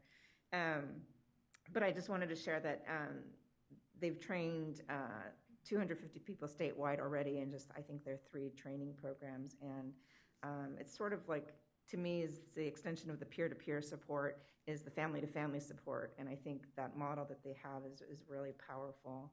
They also just completed a 5-part parent webinar series, providing information, especially for transition-age kids. I think that's something that is often missing from a lot of our resources that we get to share out. And as we've said, these students with disabilities, these children become adults, and so it's important that we all make sure we are looking at those resources as well. And did want to let you all know that they have family camps coming up, so things are coming back in person. They run 3 of them. They're open to all families who are deaf and hard of hearing kids, regardless of their communication preferences or abilities. And the next one, they're coming up for Southern California is coming up first is Memorial Day weekend, and then they have registration that's now open. Next they have Inland Valley area is Labor Day weekend, and then Northern California they're going to decide for a fall date. But they're open to anybody up and down the state. You can attend all of them if you want, but they did want people to know that they're welcome to try to join them. And I haven't gone yet with my daughter, but I think we'd like to try that. And then finally, one of the things that Hands and Voices has been doing is working with Let California Kids Hear Coalition, and I don't know if you're all familiar with that, but they were the driving force behind getting the hearing aid bill to pass. And so, as we talked about, communication is critical for infants in up, right? You can't have lack of, whether it's signed or spoken language, you need to have access to communication. And for those families who are choosing to have hearing aids for their kids, they were really stuck because they're so expensive, and they need to be replaced every 3 years. And so kids who were, families were covered by Medi-Cal were getting things covered, but the kids that were unable to afford it, families had to choose. And I can't imagine being stuck in that position. I was able to speak with Michelle Marciniak, and she was the co-founder of this coalition. And she told me that she worked with Dr. Pan, who I've never met, but is a member of our committee, right? So wherever you are, Dr. Pan, hello, shout out to you, because thanks in large part to your work as well as Michelle's, we did get that hearing bill, aid bill passed through, and now they are just got it updated so that now it goes up to age 20. And one of the issues was families who had some insurance coverage for hearing aids were excluded. They've changed that now so that if there's partial coverage of $1,500 or less, there will be support for those families as well. So they've changed a lot. They're now trying to get the word out. I don't think everyone, I think it was stuck for a while, hadn't been signed, and we just want to get the word out to everybody that this is now something that is available to families. It's up to 600% of the federal poverty level, so more families qualify than I think they realize. And so I would direct people to the website for the Department of Health Care Services. The program is called HCAPP, or HACCP, Hearing Aid Coverage for Children Program. So the website is dhcs.ca.gov. And then again, you're looking for HACCP, that's the Hearing Aid Coverage for Children program. And they'd like as much support as we can get to help connect families and help them. There are still, billing issues that they're working through. They're getting enough providers who will accept this, insurance coverage or this program coverage. They're working out the kinks, but, I think it's great news and it's got expanded. And so, my daughter who spoke at the committee hearing will be very happy to hear that it's going forward. So I wanted to share that out. Thank you. Commissioner Ruiz, and then we will transition to commissioners who are online. Thank you. So I work with Commissioner Topalian on the subcommittee to bring on the student commissioners. So we're super excited about that. There's a lot of things to be present to. I'm only going to touch on a few right now. Some of the things we've been talking about are breaking all of the communication down to very basic and understandable bites for all to understand and be able to participate. And this will be great for not only student commissioners, but for other listeners as well, parents, educators, newer educators. We really want to get everybody to feel welcome to participate with us and to feel valued. And then we also have some information about some timelines. So we need to get some language in our bylaws regarding this by June and have 2 commissioners on the commission by August. Okay. Commissioner Topalian, did you have anything to add? Okay. Moving on to the Family Empowerment Centers, who I work with Commissioner Lopez on. So I'll break down a little bit of what I know to share, and then I'll ask her if she has anything. But very exciting. Along with great funding comes great responsibility. And it's very exciting that so many centers have received recent funding. They are bumping up against kind of some staffing stuff and onboarding stuff, but it's all there. Everybody's open and ready to go. Again, very exciting. I had an in-person meeting with all of the LA FECs a couple weeks ago. Wonderful group of people, and again, lots of excitement, lots of buzz about what's to come, and I'm sure I'm going to have a lot more to report on in the coming months. And April, do you have anything that you'd like to add to that? Yes, we had our first meeting was fantastic because they really gave a great presentation of all they do, and me having my daughter just graduating with her certificate, and I was not aware of all the services that are available out there. So I think that was some great insight for us. Also, I think we'll have we have some meetings already set up ahead of time, so we will have more information. The one thing I thought I would bring up that was enlightening to me is the community out there gets our agenda items for this meeting and they look forward to it, and they can't always be on this meeting all day, or some of them take care of their loved ones or are working. So when they know it's a topic of interest to them, they're set up to come back onto this meeting so that they can speak. So oftentimes when we change our agenda, they don't get to speak or they miss out. So that was something that was kind of eye-opening to me. Sometimes we can't, we have no control when we're going to move agenda items, but I thought I would bring it to this committee's attention that sometimes they miss out and having, speaking on a topic that's very important to them.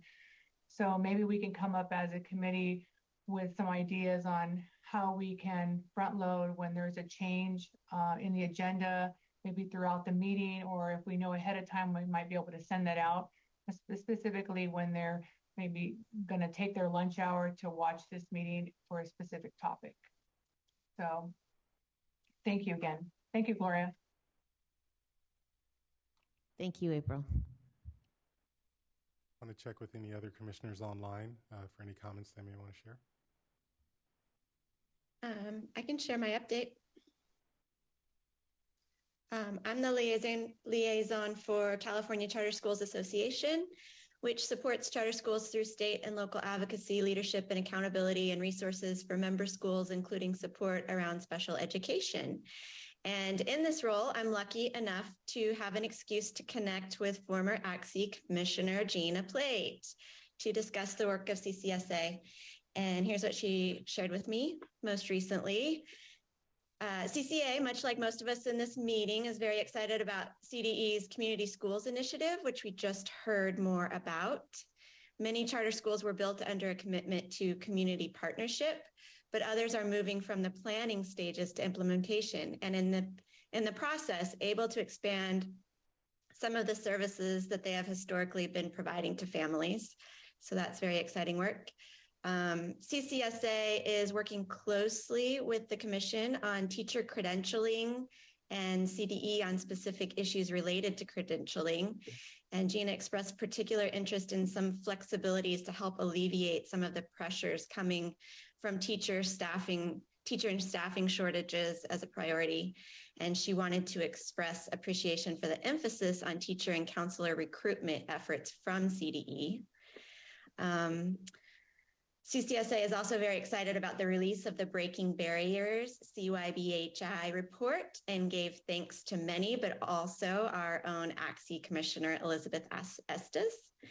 And as a reimagining of our state's behavioral health system, charter schools are well positioned to adapt in order to bring alignment across systems serving children, youth, and families. And then her final area is the verified data multiple measures, and the ability to tell the story of student achievement is very important to CCSA.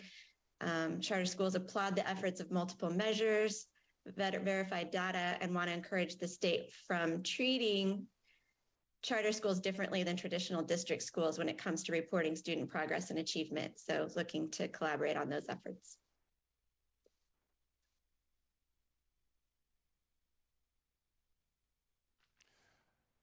Commissioner Sorter. Okay. For those of you who are going to be in town next week, you could go to the CARS convention. That's the California Association of Resource Special Educators. The conference will be Friday and Saturday, 24th and 25th at the Sacramento Doubletree. Some of the topics include special education law supporting new educators, IEP accommodations, and autism. And some of my colleagues from Captain will be presenting on autism, so you might want to go check that out. And the California Transition Alliance is on our agenda and presenting tomorrow, so I'll just defer to their presentation for tomorrow.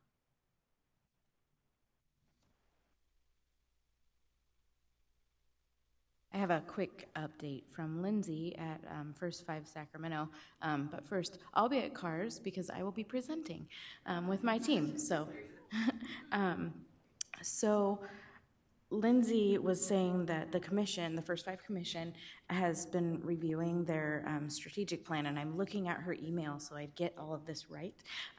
They have priority areas in health and well-being, racial equity, quality childcare, system improvement, and parent partnership, but she particularly wanted to highlight the goal around strengthening children's social emotional development and increasing early detection of developmental and behavioral health concerns among infants and toddlers while improving access to early intervention services. So that is my short update from First 5 Sacramento. I don't believe there are any additional comments, so the mic's back to you, Chair. All right, thank you, commissioners. Can we please have the public comment slide up to give our listeners an opportunity to comment? And if there are any commenters in the audience, if you would like to come up and comment, you can. I will give folks a couple of minutes.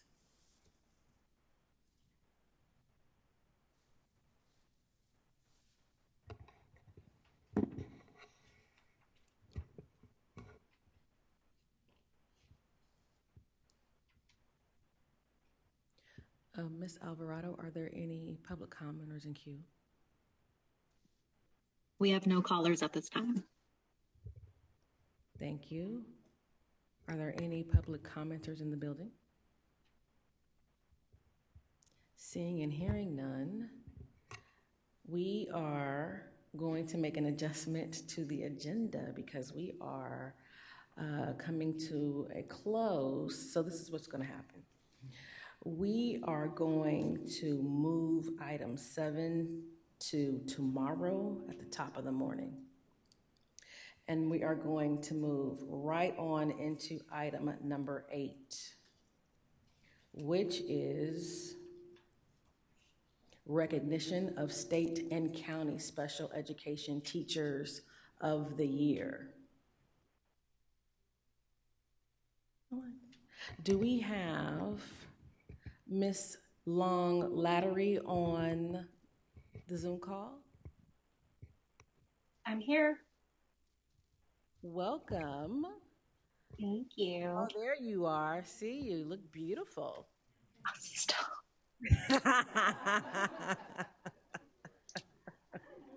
It's a filter.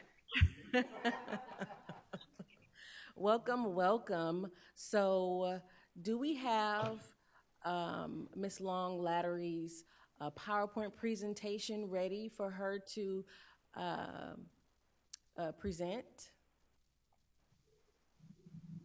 Give us a moment, please. Sure.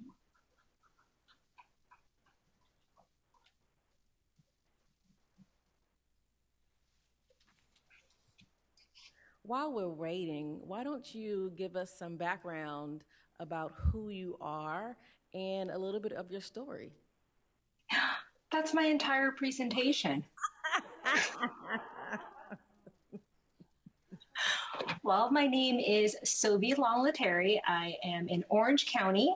I was named one of the 2022 California Teachers of the Year. A little funny anecdote about that is a lot of people ask me, so you're the Teacher of the Year for special ed? I'm like, no, I'm the public school Teacher of the Year and I teach special ed. Nice. So that's something very exciting because this is one of the first times that students with more intensive supports are at the podium and they're with me, and I'm so proud to be representing and elevating the teaching profession for special educators and for special education. And I wanted to thank Dr. Hayes White for inviting me here to share my story and to close out the night, I guess. So drinks are on me. I don't know how this works. All right. So here is my presentation. So like I said, my name is Sophie Long-Lattery. I wanted to say that again, and now you can see it in writing. So you can Google me later so you can see how legit I am in teaching your children. Next slide, please. Introductions. It's an honor to be here with you, with all the commissioners. I've been logged on for a majority of the day doing such amazing, important work. I applaud you because I've been one of the boots in the ground, and this is just a very, very exciting for me to be here. And I'm going to tell all my friends I'm going to be the most popular person on campus tomorrow. So I'm very excited. Next slide, please. So, this slide. Before I get into the exciting information about where I came from, how I got here, I want to share with you the video for California Teacher of the Year. So Orange County, in 2021, I was selected, I was nominated for School Site Teacher of the Year, and I just kept on moving up the process.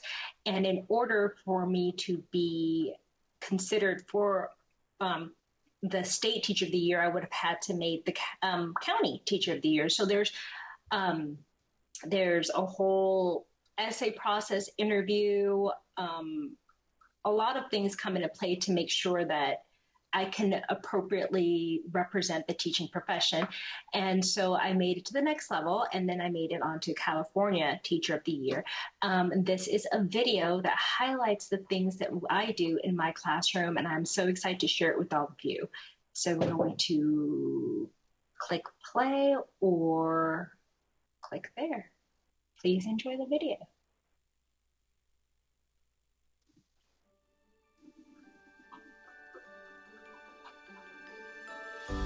She's just a breath of fresh air. Immediately I was drawn in. It's not just a job for her. I mean, it's her passion. I've never seen her have a down day. We had our snack, that's all done. It is time for our learning circle. I genuinely love it. I love what I do. I love the students, each of their personalities, and I love giving them the opportunity to be themselves in an environment where they're embraced and celebrated. And it's really neat to see each student grow, and I don't want to miss a part of that. S-H-I-V-A-M. What does that spell? Shivam. Yes, it does spell Shivam. Who's that? That is Shivam. You're right. I never wanted to be a special education teacher. Special education made me want to be a teacher. I've always wanted to work with the adult population. My first assignment was at an adult transition program for severe disabilities because nobody wanted it. And I was like, why doesn't anybody want it? I'll go. I'll check it out. This is going to be fun. And it was. Let me see your smile, Amanda. Smile, Amanda. That's a nice one. I like it. It's an unknown.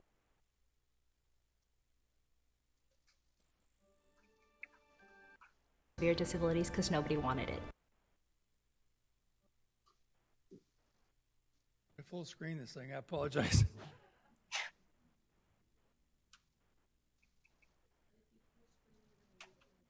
Yeah, okay, yeah. My apologies to the interpreter here. Hang on. Oh, dear. I was trying to do something. Okay, just stand by here a second, okay?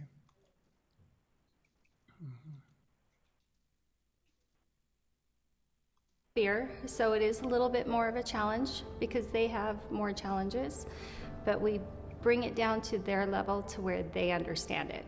Find your name, please, Amanda. That's it. That's your name. Can you match it with your picture? And you did it. Good job, girl. Everybody, let's give Amanda a round of applause. You really get to see their personalities bloom at this age. I know a lot of people will refer to, oh, you know, this student has these behaviors. A lot of time I peel away those behaviors and go, that's just their personality. That's how they're interacting with you. That's how they're being funny, and I love it. And that's why I chose to work with adults with special needs. She wears her heart on her shoulder, and she's fun and engaging and draws people in. I love the students unconditionally, and I tell them all the time. Sandy, welcome back. I missed you. You were out for like 3 days.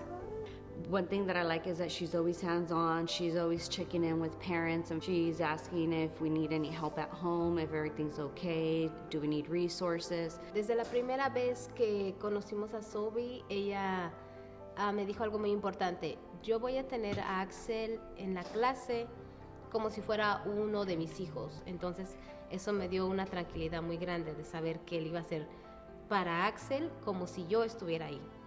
I could tell that it wasn't just a job for her, that these kids really meant something. She develops a community in her classroom that's unlike any other classroom I've ever visited. There's an unspoken script that this team has. We work really seamlessly because I value their input and I value their expertise as well. And I also let my staff know that we're a family and we have a goal, a common goal. She appreciates us, and you don't get that. Because she's not just a mentor, she's a friend. I think she really enjoys showing her students that they can be anybody and do anything. She can show them the world, and she does that with everyone that she meets. Angie, you look beautiful. It's so pretty. She has one of the biggest hearts of anyone I've ever met. She is a 1 in a million. I know that sounds like a cliche. She really is a 1 in a million teacher, though, because she cares about her students more than anybody I've ever seen before in my life. And it's like a joy, a true joy in her heart that comes out with her teaching. Everybody that walks through her class is blessed by her one way or another.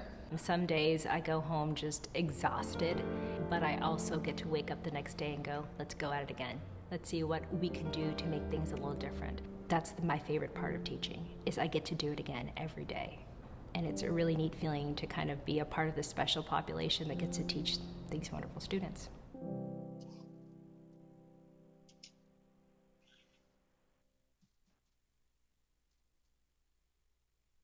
You see us giving you a clap and a virtual clap? No. Oh. I just saw my video. Oh, thank you. hope that you enjoyed all that. And it's really interesting and so exciting to bring so many people into our classrooms because you don't really get that opportunity. And so how did I get here and who am I? So I have taught I worked in special education for over 20 years, 14 years teaching. I started when I was 5. I'm an amazing anomaly to the teaching profession. But I love it. I don't think I really, I wanted to be in radio broadcasting and I was an aide in a classroom. And then I decided, nope, this is where I want to stay. And so here I am. And in 2022 and in 2015, I was named California Teacher of the Year. Next slide. And so I have been in Sacramento numerous times. I work with the State Superintendent, Tony Thurman, we are working on recruitment and retention of good teachers. I still stand by the fact that in order for us to get good teachers into the classroom, there needs to be good teachers already in the classroom. So it's such a powerful tool to really work with our teachers to elevate the profession and encourage them to continue to live their passion. And so that's where I stand. And how did I get here? Let's go to the next slide so I can talk about my early childhood. My family first came here from Cambodia in the late 1970s. I am a first generation. My parents were refugees from a war-torn country. And I really think that that's what drove me into working in special education because we struggled with trauma. And I know that word is out there a lot these days. And we struggle a lot with trauma because my parents worked really hard to navigate a new country and left us to navigate the school system just because they didn't know and we didn't know what to expect. So sometimes I did slip through the cracks, and throughout, my K through 12 education, I crawled back out, and it was a really hard experience. But good teachers continue to believe in me and encourage me, and I think that is one of the main reasons why I continued to pursue my dreams of being a special education teacher, because I decided I wanted to become a beacon, a light, a teacher like the other teachers have been for me. And I want to go on to the next slide and talk about how I was one of the first college graduates in my family. I went to school at Long Beach Unified School District. I went to Long Beach City College, and I graduated from Cal State Long Beach, my credentials, and I also received my master's from there with my goal of working for an underserved and overlooked population like I belong to as well. Next slide, please. So why did I choose special education? I felt like it was an overlooked population, and being a paraeducator in the classroom, there was so much in the air. There, in special education, oftentimes, and I've listened to various commissioners talking about, what are we going to do to help continue to make this program, or make this service, make this, agency better. In providing for our students, that I saw that there was a struggle, or in the beginning phases of making it more streamlined, making more streamlined and meaningful education for our students. And I really wanted to be a part of that movement in helping underserved and overlooked population. So I want to start by talking about special education. I teach adult transition for the students that require the most intensive supports. Adult transition services students from 18 to 22. We have 3 main focus areas in transitional services. The first one is ongoing education. The second one is employment or employable skills. The third part is independent living. And so in functional academics, our students work on applying the skills that they have acquired from K through 12 into their daily lives. So and then in independent living, they work on skills to be able to live independently or alongside others. And then in a vocational, we work on employability skills for our students. So some of our students work at a local restaurant where they wipe down tables and menus and work alongside the employees there. But due to my students' specific needs and medical and behavior.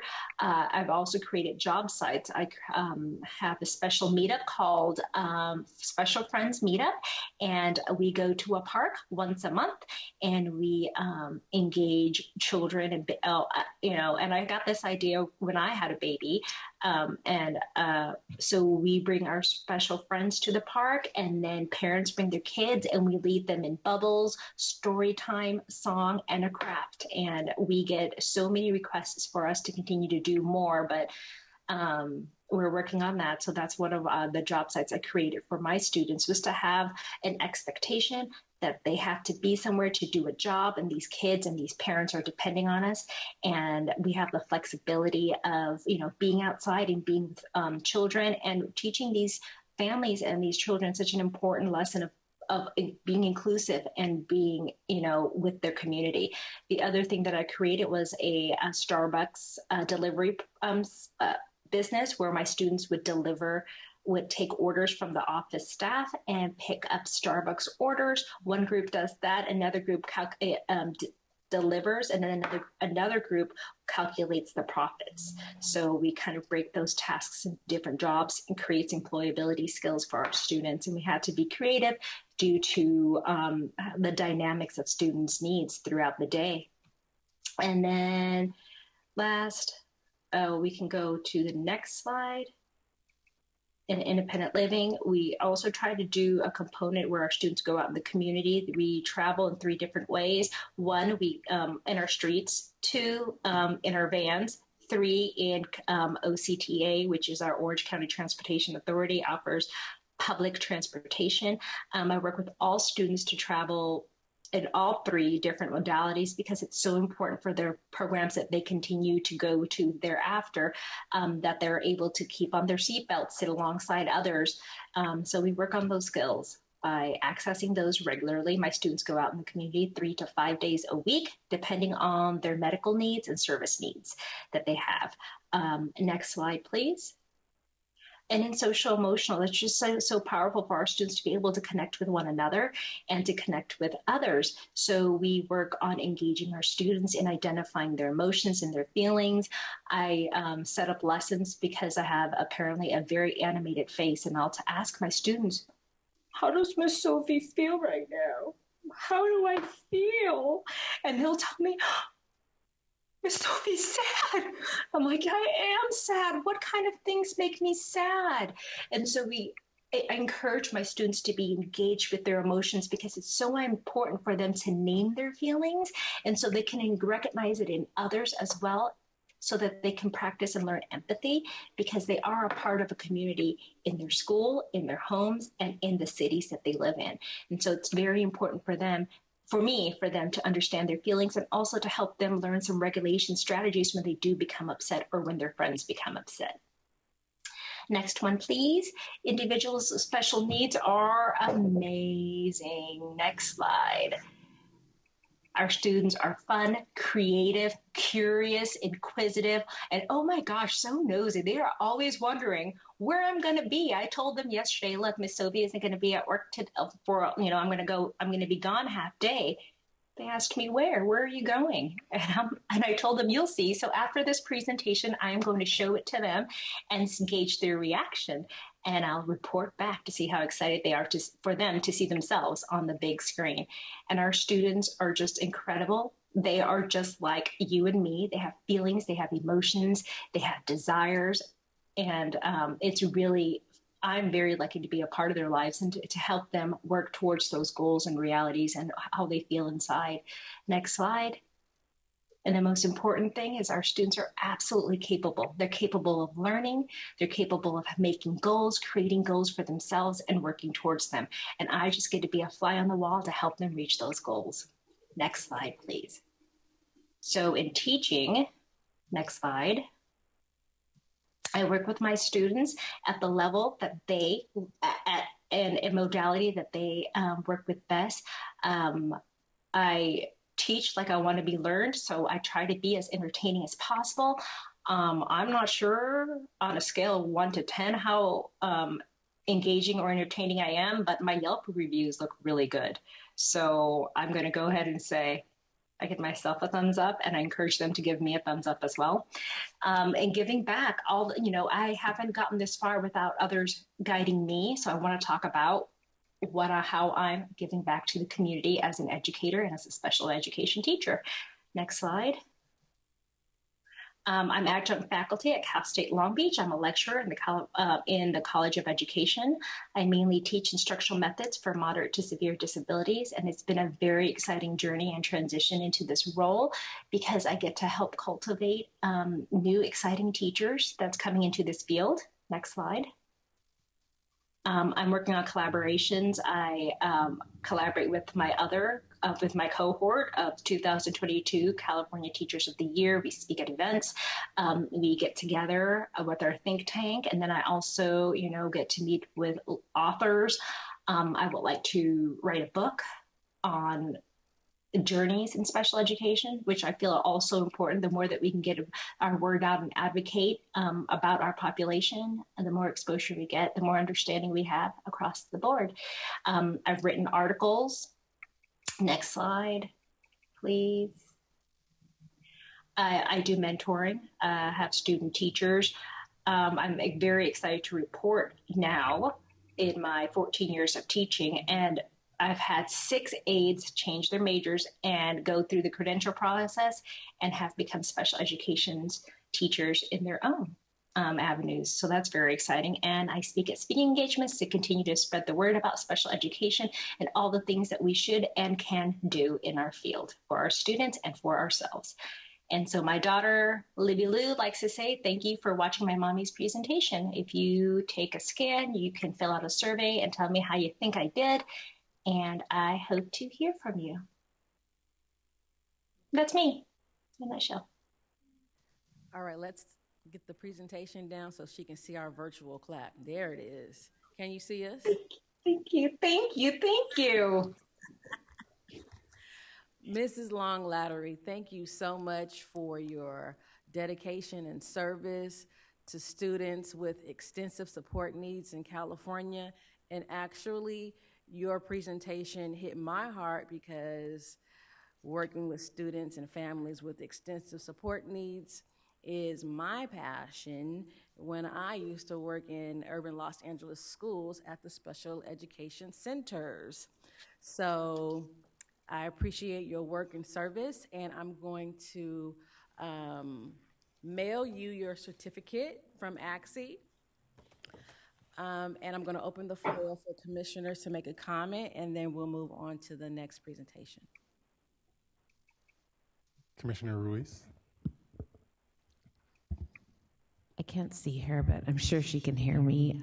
So touched and moved by the work you do.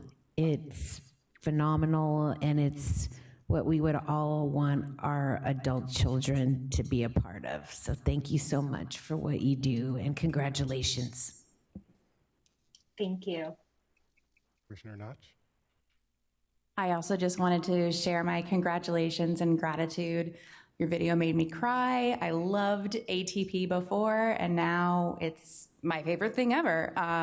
Thanks to you kind of ending our evening with a bang.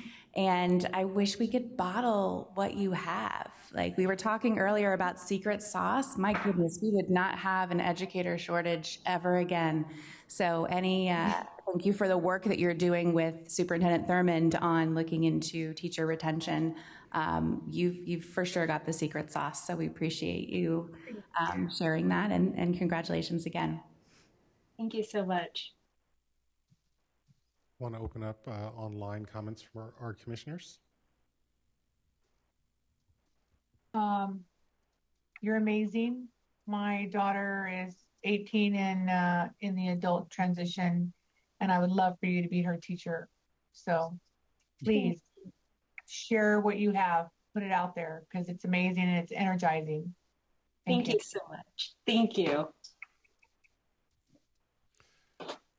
Again, congratulations on your recognition. And I remember being close to student programs, and anytime I was having a bad day, I would find my way to the closest self-contained classroom for a dose of love and positivity. So thank you so much for sharing your video with us today. Commissioner Tapala. to say something, but I think I was talking out of order.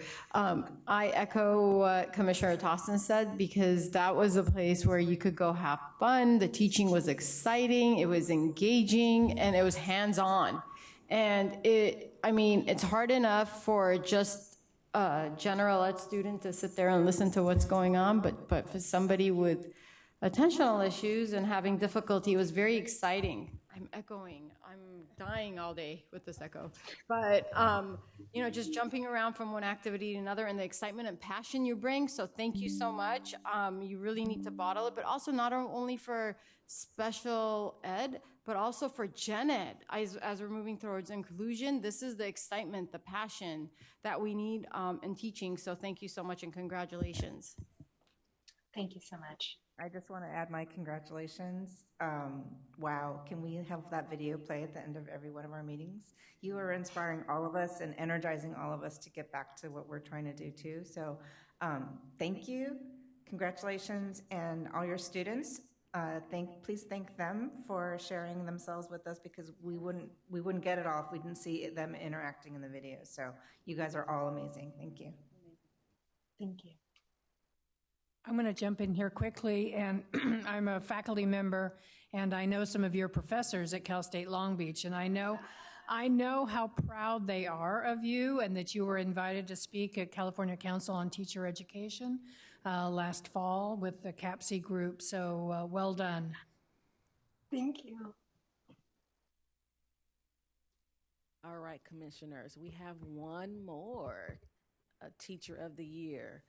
Miss Veronica Coates is going to come up and share the story of the Tehama County Teacher of the Year. Can you please come up? Can we have her presentation loaded?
Tehama, there it is. That's the one that we just saw. Oh, no. That was Tehama, the one we just saw. No, that was this one, California Teacher of the Year. That one. Okay. There we go. Perfect. See? Perfect.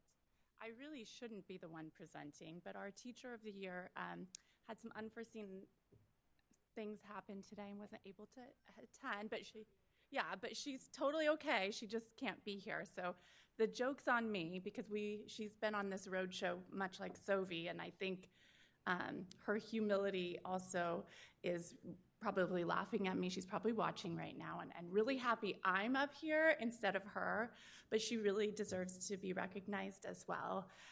We were just really excited to know that the California State Teacher of the Year was a special education teacher. Tehama County also recognized their Teacher of the Year as one of our special education teachers, also an adult transition teacher. So it was very, happenstance that happened. Very different regions of the state, right? Orange County, major metropolitan, coastal, Southern California. Tehama, very small rural community in the north. And Caroline is just as vivacious as Sovi, so it's very, they have very similar personalities, so it's kind of cool to see. So I'm just gonna go through, I know I'm 5 minutes away from your, what Sovi just said, like she's, drinks are on her. So I realize I am that person in between all of you leaving and you having a break. So I will just go through Caroline's presentation briefly, probably not everything. You all have it on your agendas, so please feel free to watch her videos as well, but I just want to give a little bit about her. So a little bit about Caroline. She is from the Bay Area, and she has a lot of hobbies as well. She is an endurance, one of those people that runs like 100-mile races. So that's interesting. She likes to garden and backpack. We have a lot of goals to bring gardening to our program because we are in a fertile agricultural area, so that's kind of our next step. She loves to camp and read, and she's an extensive traveler. She's traveled the entire world. She's very close with her family and her partner, Jacob, and her dog, Penny, who she puts on her little back, who also is a dog with extensive needs. So she also has some accessibility that we provide when she comes and visits. She is a graduate of Chico State. Woo, woo! That's my alma mater. Got her BA and her master's, and then has continued to give back to our rural North State. We did not lose her back to the Bay Area, so we are excited about that. I think her story is especially important. Why she chose special education. She changed her major a few times, she said. And her light bulb moment was volunteering at Camp Ronald McDonald at Eagle Lake. So I see some of you nodding. That's a camp for individuals, not just students, but individuals with complex medical needs, full accessibility, also in the rural North State. If you're familiar with northeastern California, it's right in between Lassen County and Modoc County, where I'm also from. So very, very remote up there. And she really just fell in love with that population. She started volunteering, changed her major, and then went into the credential program. She also had some really interesting experiences overseas that I think hold a special place in her heart to where she really wanted to work with that population. So her passion, of course, is adult transition, community-based instruction, and really building work experience in the community and also creating jobs if she is not able to link her students due to some of their service and or complex medical needs outside in the community. So those are some pictures. She also wanted to recognize her staff. Just like Sovi, staff came onto her video and said she treats her staff like family, as Caroline does as well. So she wanted us to recognize her instructional aides, Cassandra and Marie, and her LVN, Cheryl. We also have floaters that come in and support her so that she can go kind of knock on those doors to get those jobs for our kids. Daily work, I'm not going to go over too much, but this is kind of her daily schedule. She actually operates 2 programs. We have so many students that she has come up with a split schedule for those. So she has a Monday, Tuesday group and a Wednesday, Thursday, Friday group. Some of the jobs that she's created, she has a coffee cart, and I actually am the benefit of this because she is on our campus, so we don't have to go to Starbucks. She brings a coffee cart, takes orders, there's snacks, and they adjust. They're responsive because we like bubbly water. So next time there's bubbly water or what have you. So she's developed this coffee cart with her kids, and they also go down to our county office. She's done a rock garden and has some students who have jobs in a plant nursery in a very, very rural area, part of our county, so that's pretty neat. They have some positions in our local cemetery, our local fairgrounds, which is a huge part of the community and a big employer in our area. They've been in the vending machine business, and they have gotten vending machines all over in our organization and the county office, and I have the county office calling me all the time, hey, can you tell them to put this in there? Because we really liked that. So they're making a lot of money on our county office partners, which we love. And the Barkery. I really want to focus on this. It's a very unique student enterprise that they've created, and it is gourmet dog bones. So I am taking orders. The next time I come back, if any of you have dogs and want the best dog bones in the state of California, I am happy to bring some to you. So April, I think you'll be in person, so I can bring those if you all have some friendly pooches that need some really nice dog bones. You can smell it from blocks away. It's so good. So there's some of the things she's created.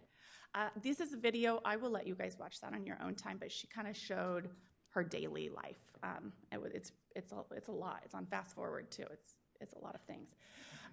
Wednesday through Friday, they do a similar schedule, and then they also have a lot of related services coming in, so similar job experiences. There is some other student-led enterprises she's created with the Wednesday, Friday group, some newspaper delivery to out in our community, some recycling. We weren't as great at recycling in our organization, we learned, and she saw a need and a void, and so we started a recycling program, and our students are really, they're the leaders of it in the entire organization. It's really cool. Again, the coffee cart. She also saw a need for shredding because, we all need to shred some papers in education, right? And so we've created the student-led enterprise with our students to have them do that. And they get a lot of work with that. It is really a cool little business. Same other businesses that I described. She did another video on her Wednesday through Friday. So she also wanted to say, what do I do when students aren't around? Which isn't very often, right? Like they're in the classroom 6 hours a day. And these are all of the other things she does. Not gonna go through that. Teacher voice is really important, but I think it just behooves us to look at this list above and beyond just curriculum planning and doing IEPs. I see the nods, right? It's a little, it was off a little. She also sits on the executive board for our teachers union. So her voice is embedded in all of those discussions with our county office leadership team, which is really needed. So that's another thing she just does on her own time. And she just wanted to thank you. Thank you for having Tehama County as well. Our county Teacher of the Year award is very robust. It's not just teachers or admin recommending, it's actually community members. And community members come in, do an interview, multiple observations, and then they do it many each month.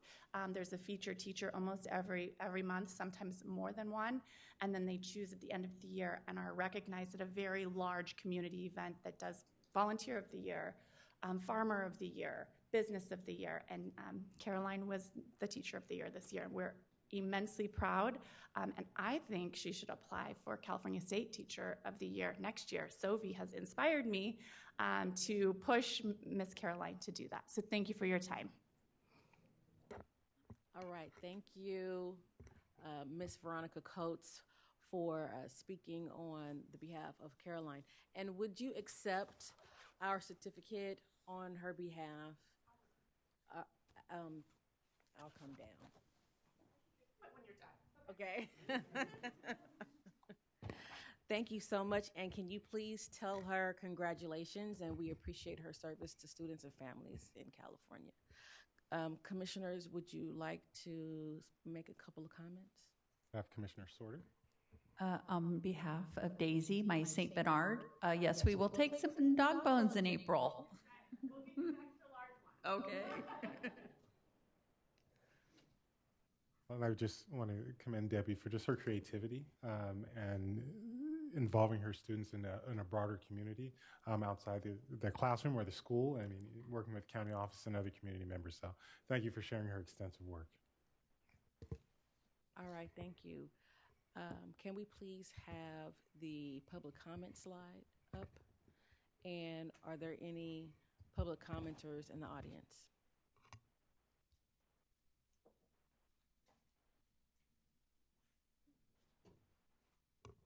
Seeing no public commenters in the audience, I'll wait a couple of moments to see if there are any public comments.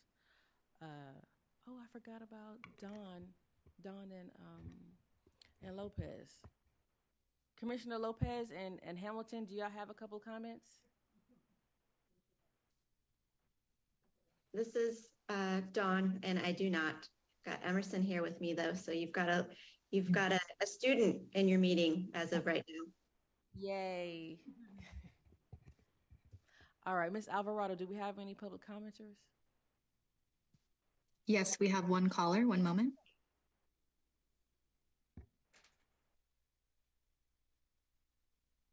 Caller, you are off mute. Your time starts now.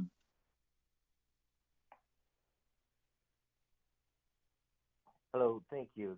Dr. Hayes White and distinguished commissioners, my name is Aaron Benton, and I'm the SELPA director from Butte County, and I want to sincerely thank you for welcoming a presentation by the SELPA System Improvement Leads earlier today. The time was moved and I got it mixed up. I provided some written comment as well, but I just want to share that over the past 4 years, the SIL team has delivered robust professional development, top quality resources, and high-powered data tools that we've come to rely on to carry out the work we do within our region. LEA and SELPA staff members here in Butte County have participated in numerous SIL events on topics like improvement science, root cause analysis, systems change, and disproportionality. The SIL team's work is now an essential part of the statewide system of support and CDE's own compliance and improvement monitoring design. The individualized coaching they provided us received rave reviews from LEA leadership. I can no longer imagine doing system improvement work for students with disabilities without SIL's vision, expertise, and leadership. On behalf of myself and the governing board of the Butte County SELPA, we urge you to use your influence as a commission to actively advocate for continued funding for the SIL team to continue their amazing work that's positively impacting students, families, and staff here and across California. Thank you so much. Thank you, caller. Ms. Alvarado, are there any other callers at this time? We have no other callers. Thank you. Hearing and seeing no further comments, we will now move into the general public comment item. At this time, the public is invited to make comments on any matter, including items not on the agenda. Commissioners are precluded from discussing matters not on the agenda. However, questions may be asked by commissioners for clarification purposes. The Commission would like to acknowledge receipt of all public comments submitted via email. Issues raised by the public may be referred to for future meeting agenda items. Public comments are limited to 2 minutes. The slide is up. I'm going to give you guys a couple of minutes to dial in. Let me know, Ms. Alvarado, if there's people in the queue.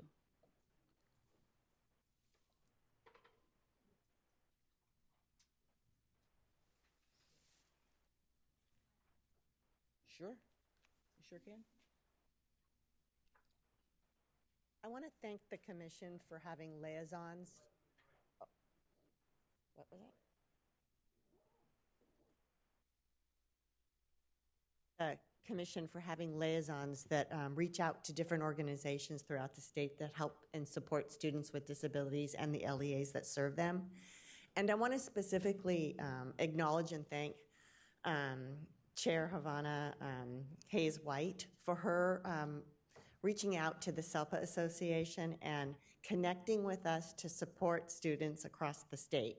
So thank you. Thank you all. Thank you.